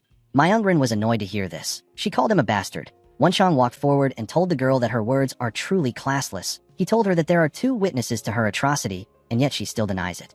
He turned to the heirs of the great clans and asked them if they have ever heard of a noble from the Shandong Murim that is as lowly as Myungrin. The heirs avoided eye contact with him. They didn't want to get involved in the matter. The young patriarch didn't say anything. He simply watched his sister with a smile on his face. Myungrin gathered her energy in her palm out of anger and thrust it at Wenshang. Yinshin gave her a punch that sent her flying. The heirs were shocked to see this. Wenshang and Sobin smiled when they saw what happened. The young martial artists drew their swords and pointed it at Yinshin. One of them told him that there is no neutrality in the Murim. He said that a person can only side with the one they share ties with when they don't know the truth. Wenshang was surprised to hear this. Our boy wasn't really shocked. He remembered hearing that it is difficult to find true martial artists outside the mountain sects. Even those with formidable martial skills are not always true martial artists. However, Yinshin also heard that there are still some who take joy in performing chivalrous deeds. Since the Supreme Flame Dragon wasn't taking his bait, Yinshin decided to use his stupid sister to complete his mission. For the next 20 days, the group moved as the Supreme Flame Dragon suggested. While they were running, the young patriarch turned to Yinshin and told him that the person who brought the cultists there doesn't matter. He said that they all need to join forces to survive. He told Yinshin that the cultists came to kill everyone at the summit, so it is better if they all join hands together. While running through the forest, the group evaded the pursuit of the Blood Flame cult several times. They fought the cultists at different locations. While everyone was busy with the cultists, Myungrin's brother kept exchanging messages with his clan. He asked them to provide aid. The group continued living their lives like this for 20 days. One day, we see Myungrin allow a messenger pigeon land on her hand. She took out the letter attached to the pigeon. With a smile on her face, she announced that the escort unit of her clan is nearby. She said that their struggles are over now. She told the other heirs that the cultists won't be able to chase them anymore. Immediately she said this. She turned to the side and glared at Yinshin and his teammates. The next day, we see the entire group walking somewhere. Myungrin quickly noticed that she could see someone from afar. She realized that the reinforcements have arrived. The leader of the escort team called out to Myungrin when he saw her. He quickly appeared in front of her. Yinshin found the man's mobility arts to be quite astonishing. Myungrin quickly hugged her uncle. She referred to him as Supreme Sword. The huge man pat his niece on her head. He told her that he is relieved to see her. He told her that she looks like she has been through a lot. Yinshin realized that the man in front of him is the Supreme Sword and the younger brother of the Wangbo clan's patriarch. He is one of the top swordsmen in Shandong. Our boy carefully observed the Supreme Sword's energy. He realized that the number of years a person has trained truly makes a difference. He knew that he wouldn't get a guaranteed victory if he fought the man. The Supreme Sword called out to the Supreme Flame Dragon and told him that he should be grateful that the patriarch bestowed the ceremonial robes of an heir upon a concubine's son. He asked the young patriarch if he truly needed to make his pure-blooded siblings suffer so much. The Supreme Flame Dragon reminded the man that he will only be the heir for another 5 years. He told him that how he lives his life doesn't matter. The Supreme Sword was annoyed to hear this. He called his nephew an insolent wretch. The Supreme Flame Dragon smiled and told his uncle that he calls him the heir, even though he can't show him the most basic etiquette. Yinshin found the conversation to be weird. He wondered if the Wangbo clan simply used the Supreme Flame Dragon to glorify the clan's name and to create a noble tale. The moment he thought of this, the Supreme Sword turned to him and asked him if he is Gu Gua of the Truth-Seeking sect. He revealed to Yinshin that he was mentioned in a small corner of the letters. The Supreme Sword released his energy and ordered Yinshin to cut off his arm if he wants to earn his forgiveness. Wenshang glared at the man when he heard this. The heirs of the noble clan simply stayed quiet. Myungrin stepped forward and told her uncle that this isn't enough. She said that she wants Yinshin's head. She told her uncle that the humiliation she suffered was immense.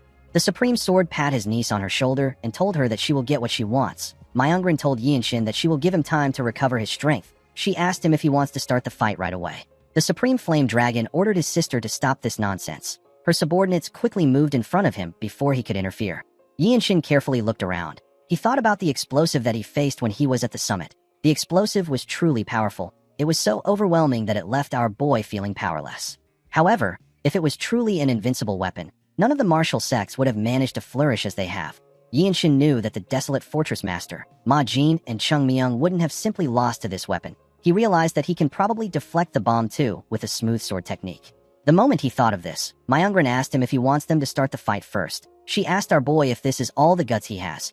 Yinshin carefully looked at the Supreme Sword. He recalled hearing that the swordsmanship of the Wangbo clan is a strong sword style.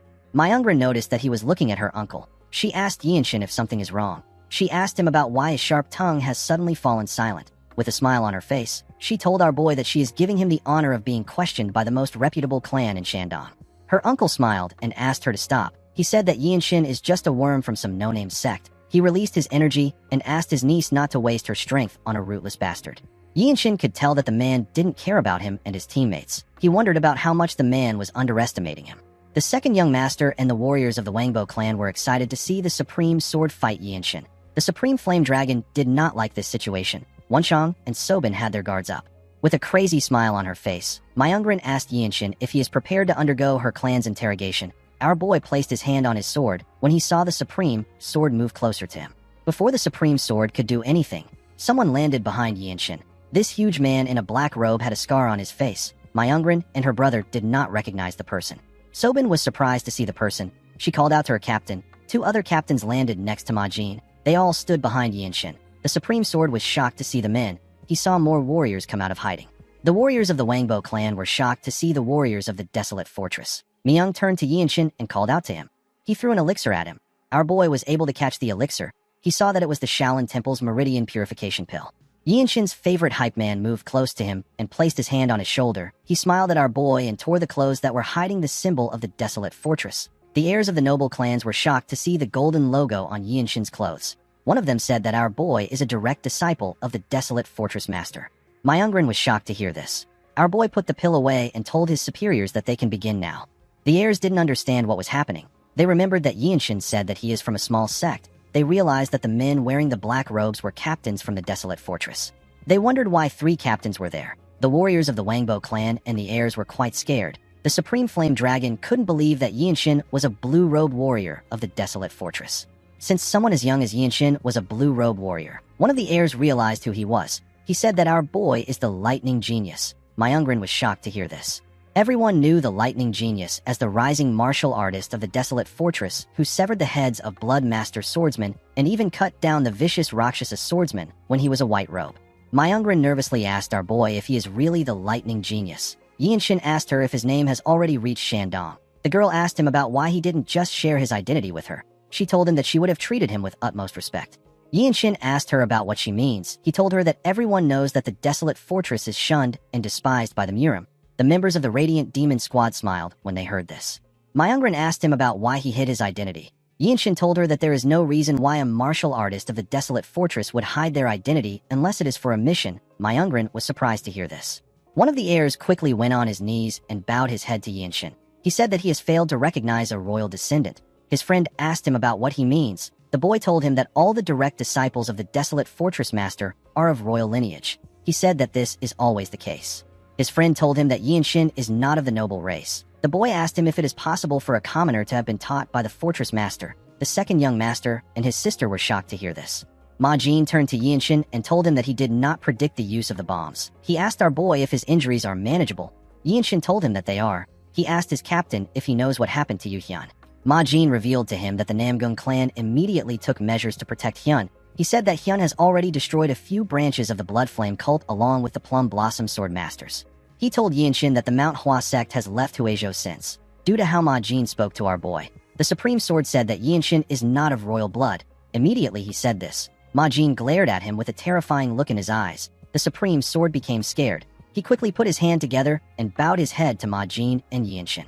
He told Ma Jin that he has long heard of his great name. The man whose name is Wang Bojun said that he failed to recognize the direct disciple of the desolate fortress master and spoke carelessly. The Supreme Sword asked Ma Jin for his forgiveness. Ma Jin asked Jun to tell him his careless words. The heirs and Myungrin became scared when they heard this. Someone told Ma Jin that the Supreme Sword called Yinshin a wretch, a lowborn with no roots. The person who said this was Sobin. The girl told her captain that the Supreme Sword was basically insulting him since Yinshin comes from the Ma clan of the desolate fortress. Myungrin couldn't believe what she was hearing. None of them expected this. The heirs and the warriors couldn't believe that they offended the lightning genius who is the direct disciple of the desolate fortress master and a member of the desolate fortress Ma clan. Myungrin knew that she was screwed. Ma Jin cleared his throat and told the warriors of the Wangbo clan that their family of petty nobles has committed a grave sin by forcing commoners into labor. The number of commoners working for them has nearly reached 1,000. Jun was shocked to see that the desolate fortress knew about their actions. Ma Jin revealed to him that the mission assigned to Yinshin was to create a justification for the annihilation of their clan by exposing the tyrannical rule of the Wangbo nobles who dominate Jinan through force.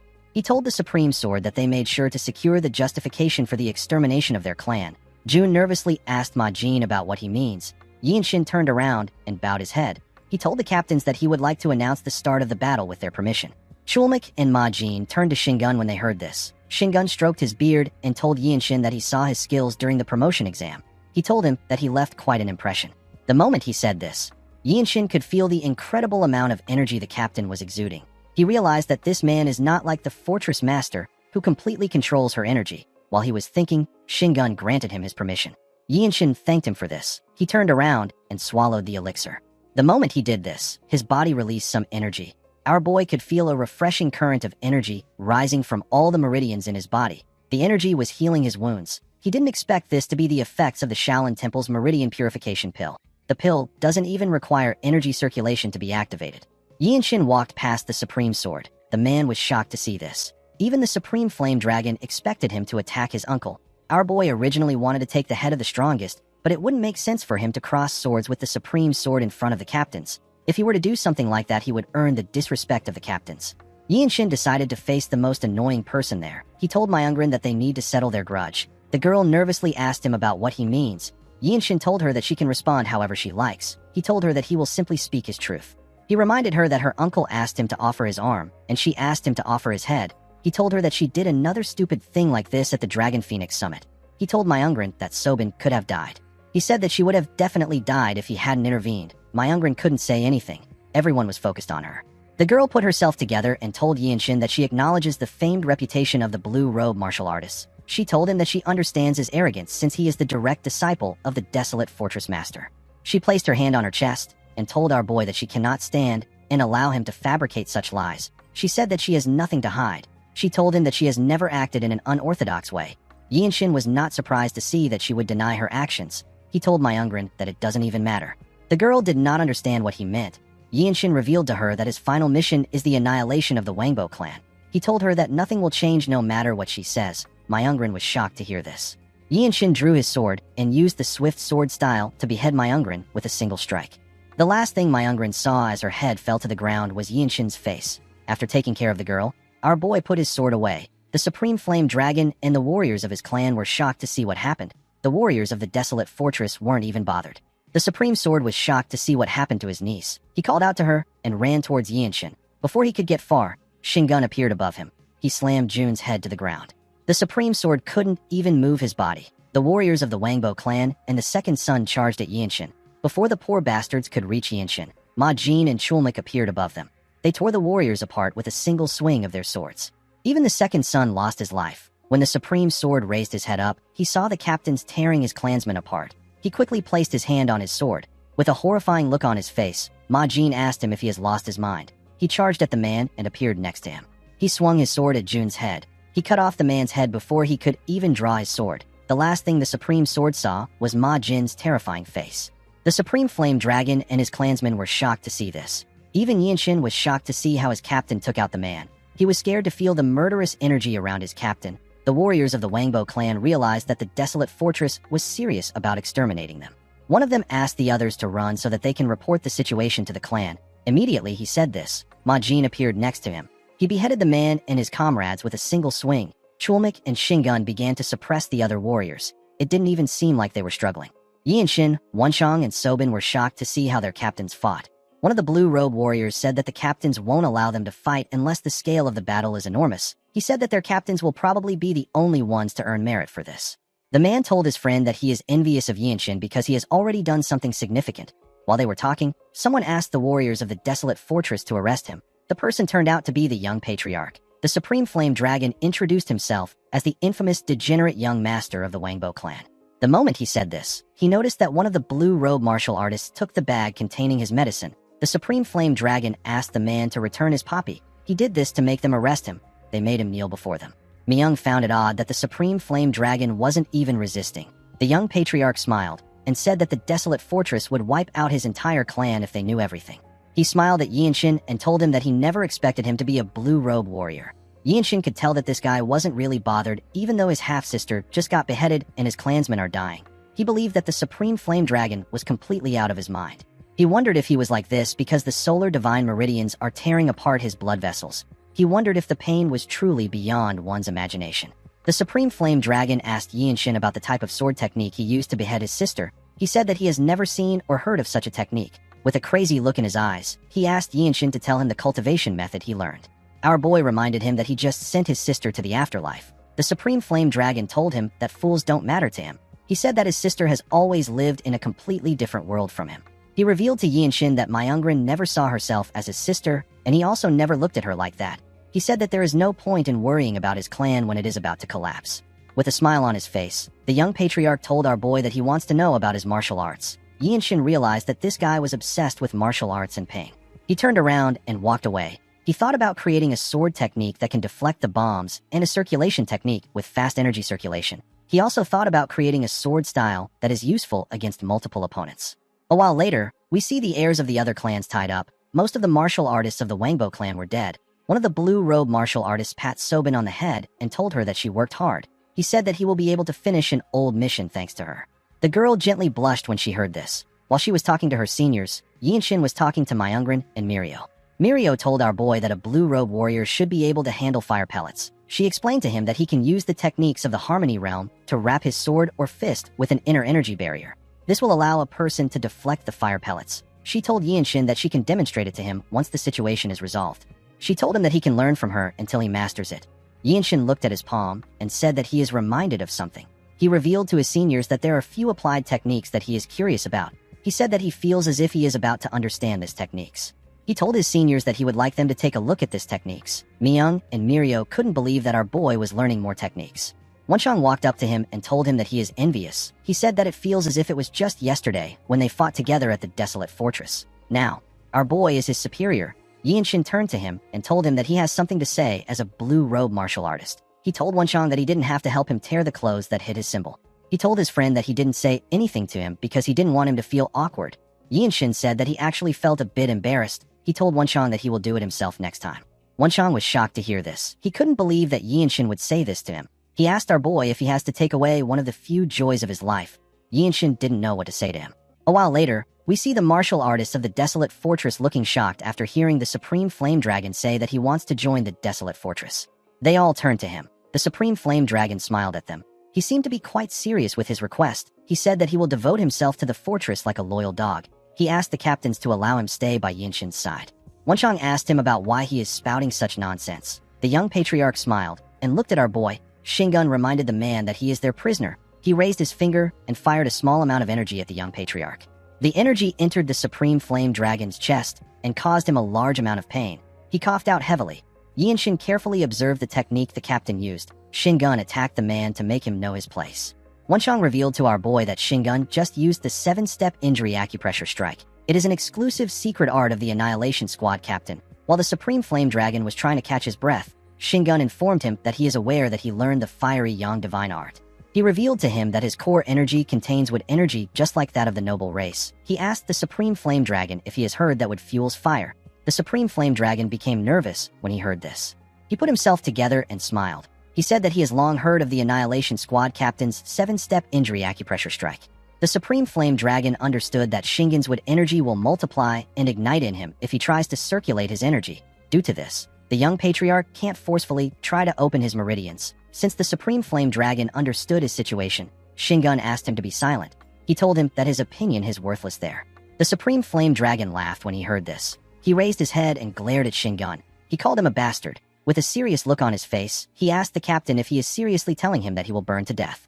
He said that he really can't stand the heat. He said that he has met another rotten bastard today. The blue robe and the white robe warriors were shocked to see how the young patriarch spoke to the captain. They were all scared for him. Shingun didn't say anything to the man. With a face filled with anger, the Supreme Flame Dragon said that his meridians shouldn't be called the Solar Divine Meridians. He called Shingun a half-wit bastard and told him that it is just a stupid meridian. Immediately he said this, someone hit him on his head and made him lose consciousness. The Supreme Flame Dragon fell to the ground. The person who hit him was Yinshin. Our boy believed that it was better to do this than to allow Shingun to kill him with his fist. He told his captain that he has a question. He asked him about why he hasn't destroyed the young patriarch's energy core. Ma Jin revealed to him that the fortress master ordered them to bring the Supreme Flame Dragon back alive. She told them that it was important that the young patriarch's inner energy remains intact. Yinshin wondered about why his master wanted the Supreme Flame Dragon.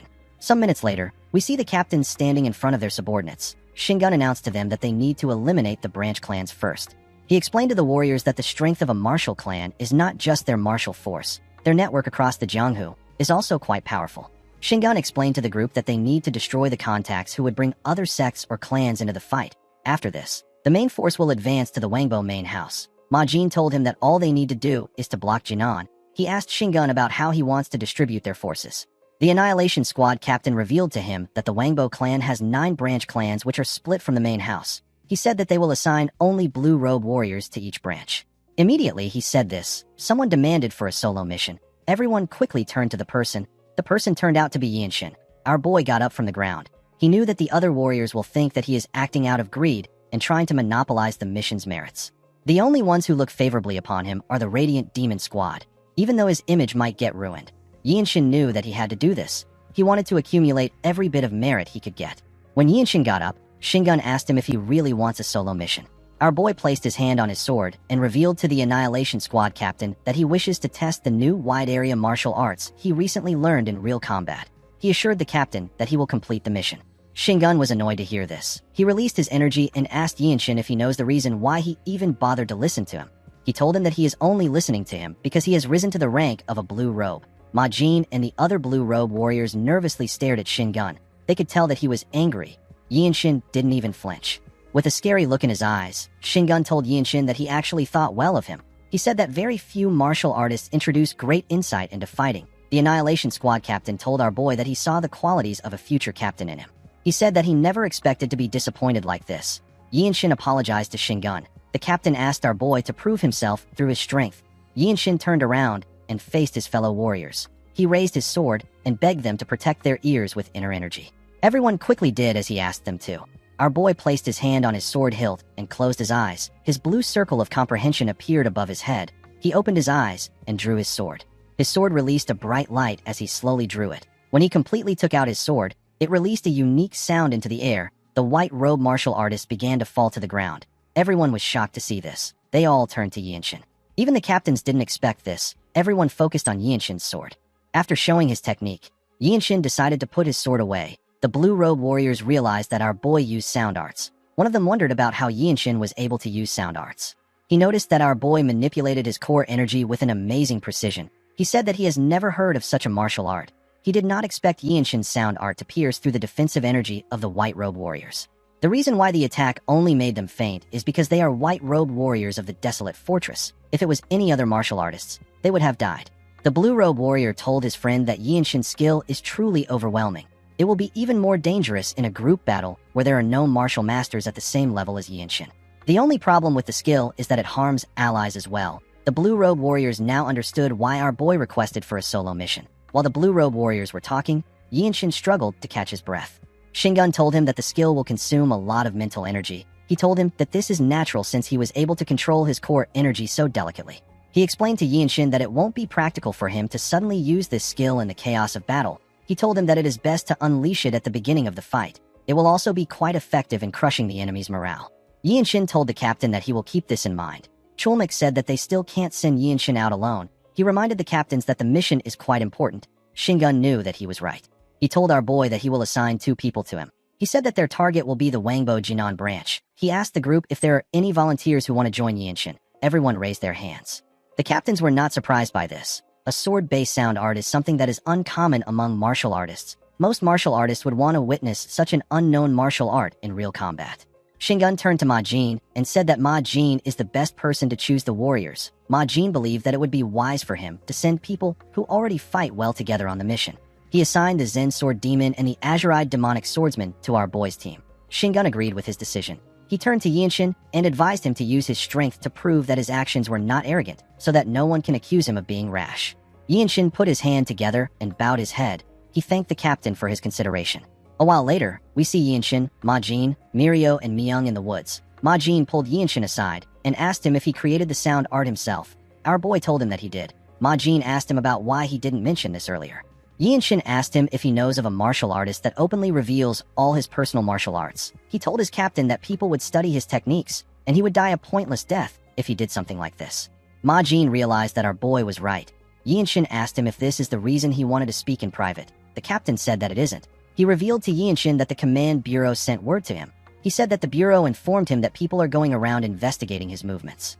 Yinshin asked his captain if he is being investigated due to the grudges he has earned. Ma Jin told him that the ones they have heard about are the Tyrant Sword Tribe, the Martial Alliance, and the Blood Flame Cult. Yinshin understood why the Martial Alliance was searching for him.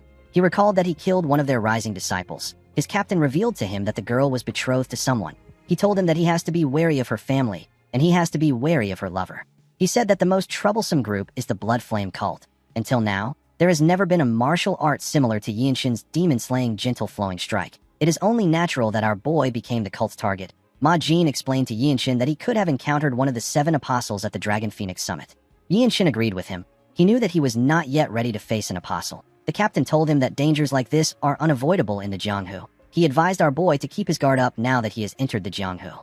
The scene shifts, and we are taken to the southern edge of Shandong. The place was filled with young women and old people. Yinshin and his comrades looked around.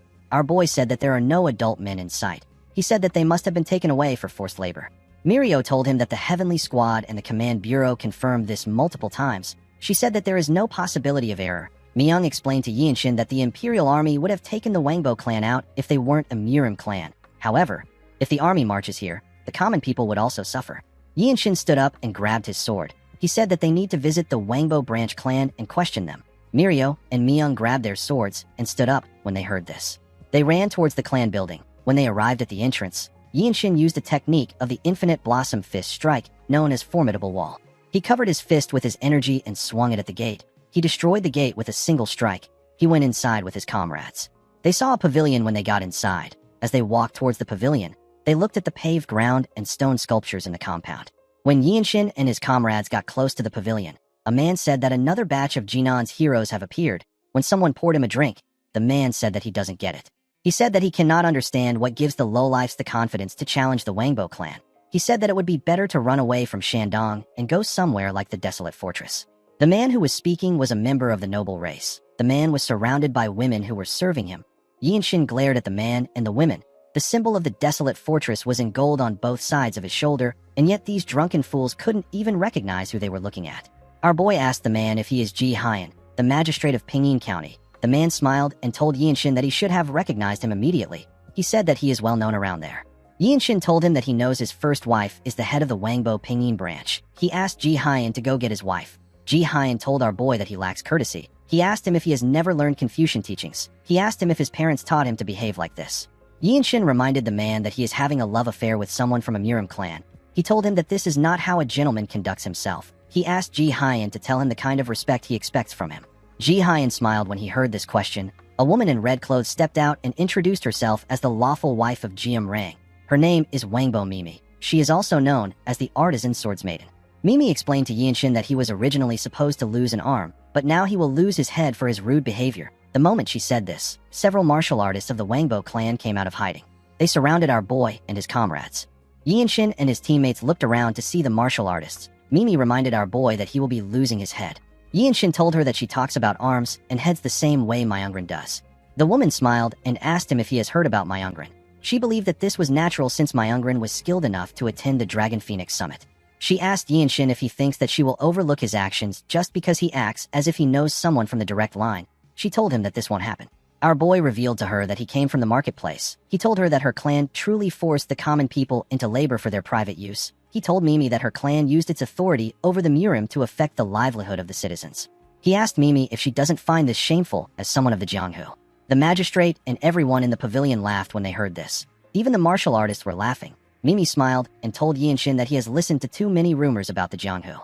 She said that authority is power. She asked him if he separates the Jianghu from one's livelihood. She asked him to tell her how a person can live like that. The magistrate took a sip of his wine and asked Yinshin to tell him what is wrong if a Murim clan settles somewhere and enjoys luxuries suitable of its history. Yinshin asked him if a man of the noble race like him is going against the imperial law. He pointed at Mimi and told the magistrate that his first wife will lose her head today. Mimi and Ji Hyan were shocked to hear this. The magistrate told our boy that he lacks refinement. He told him that he is just like those self-proclaimed chivalrous warriors who don't understand elegance. He clapped his hands and asked some people to come out. Some musicians ran into the pavilion. They sat down and began to play their instruments.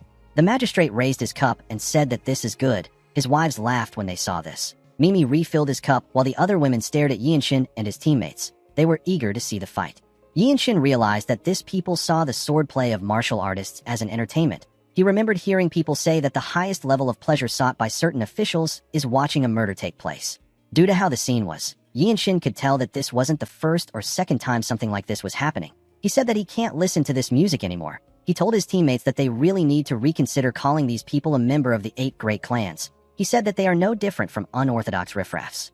Immediately he said this, Yinshin released his energy. The martial artists of the Wangbo clan were shocked to feel Yinshin's energy. Our boy drew his sword and disappeared in front of the martial artists. He appeared above them and used the radiant sword art to tear some of them apart. The magistrate was surprised to see this.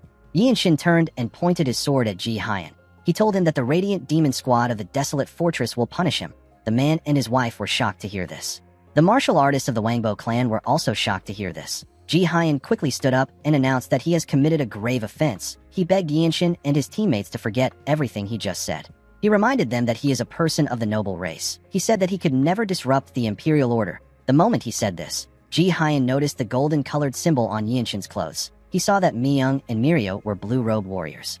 He realized that none of his excuses will work. He decided to use another method. He told the group that his wife was carrying out the orders of her main house, and he couldn't go against her as a magistrate stationed in Jinan. He said that he couldn't go against the authority of the Wangbo clan.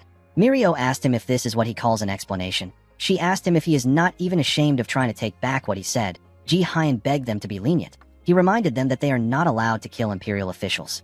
With a twisted smile on his face, he told the group that they won't leave there unarmed if he attacks them together with the branch clan. The moment he said this, Ji Hyan released his energy. Mirio didn't expect him to threaten them. Myung smiled and said that the man's audacity is astonishing. With his glowing red eyes, Ji Hyan smiled and told them that they must already know everything if they are from the desolate fortress. He asked them to understand that he has no choice. The moment he said this, Mimi snapped her fingers. Several martial artists ran into the pavilion. They completely surrounded Yinshin and his teammates from all directions. Ji Hyan smiled and advised our boy to back down. Yinshin carefully looked around. He reminded the man that he spoke of elegance earlier. He said that he has also polished a tune of his own recently. The magistrate didn't understand what our boy was talking about. Yinshin raised his shining sword and released his sound into the air. The moment the martial artists heard his unique sound, blood gushed out of their mouths. They began to fall to the ground. The magistrate couldn't believe his eyes. He watched the warriors fall to the ground and bleed out of their eyes. They all lost their lives. Ji Hyan was horrified by what he just witnessed. He saw the bodies of his other wives on the ground. He didn't understand how everyone died in an instant. Yinshin referred to him as unorthodox trash and told him that he knows elegance. He told Ji Hyan that he looks as if his performance moved him deeply. The magistrate and Mimi became scared when they heard this.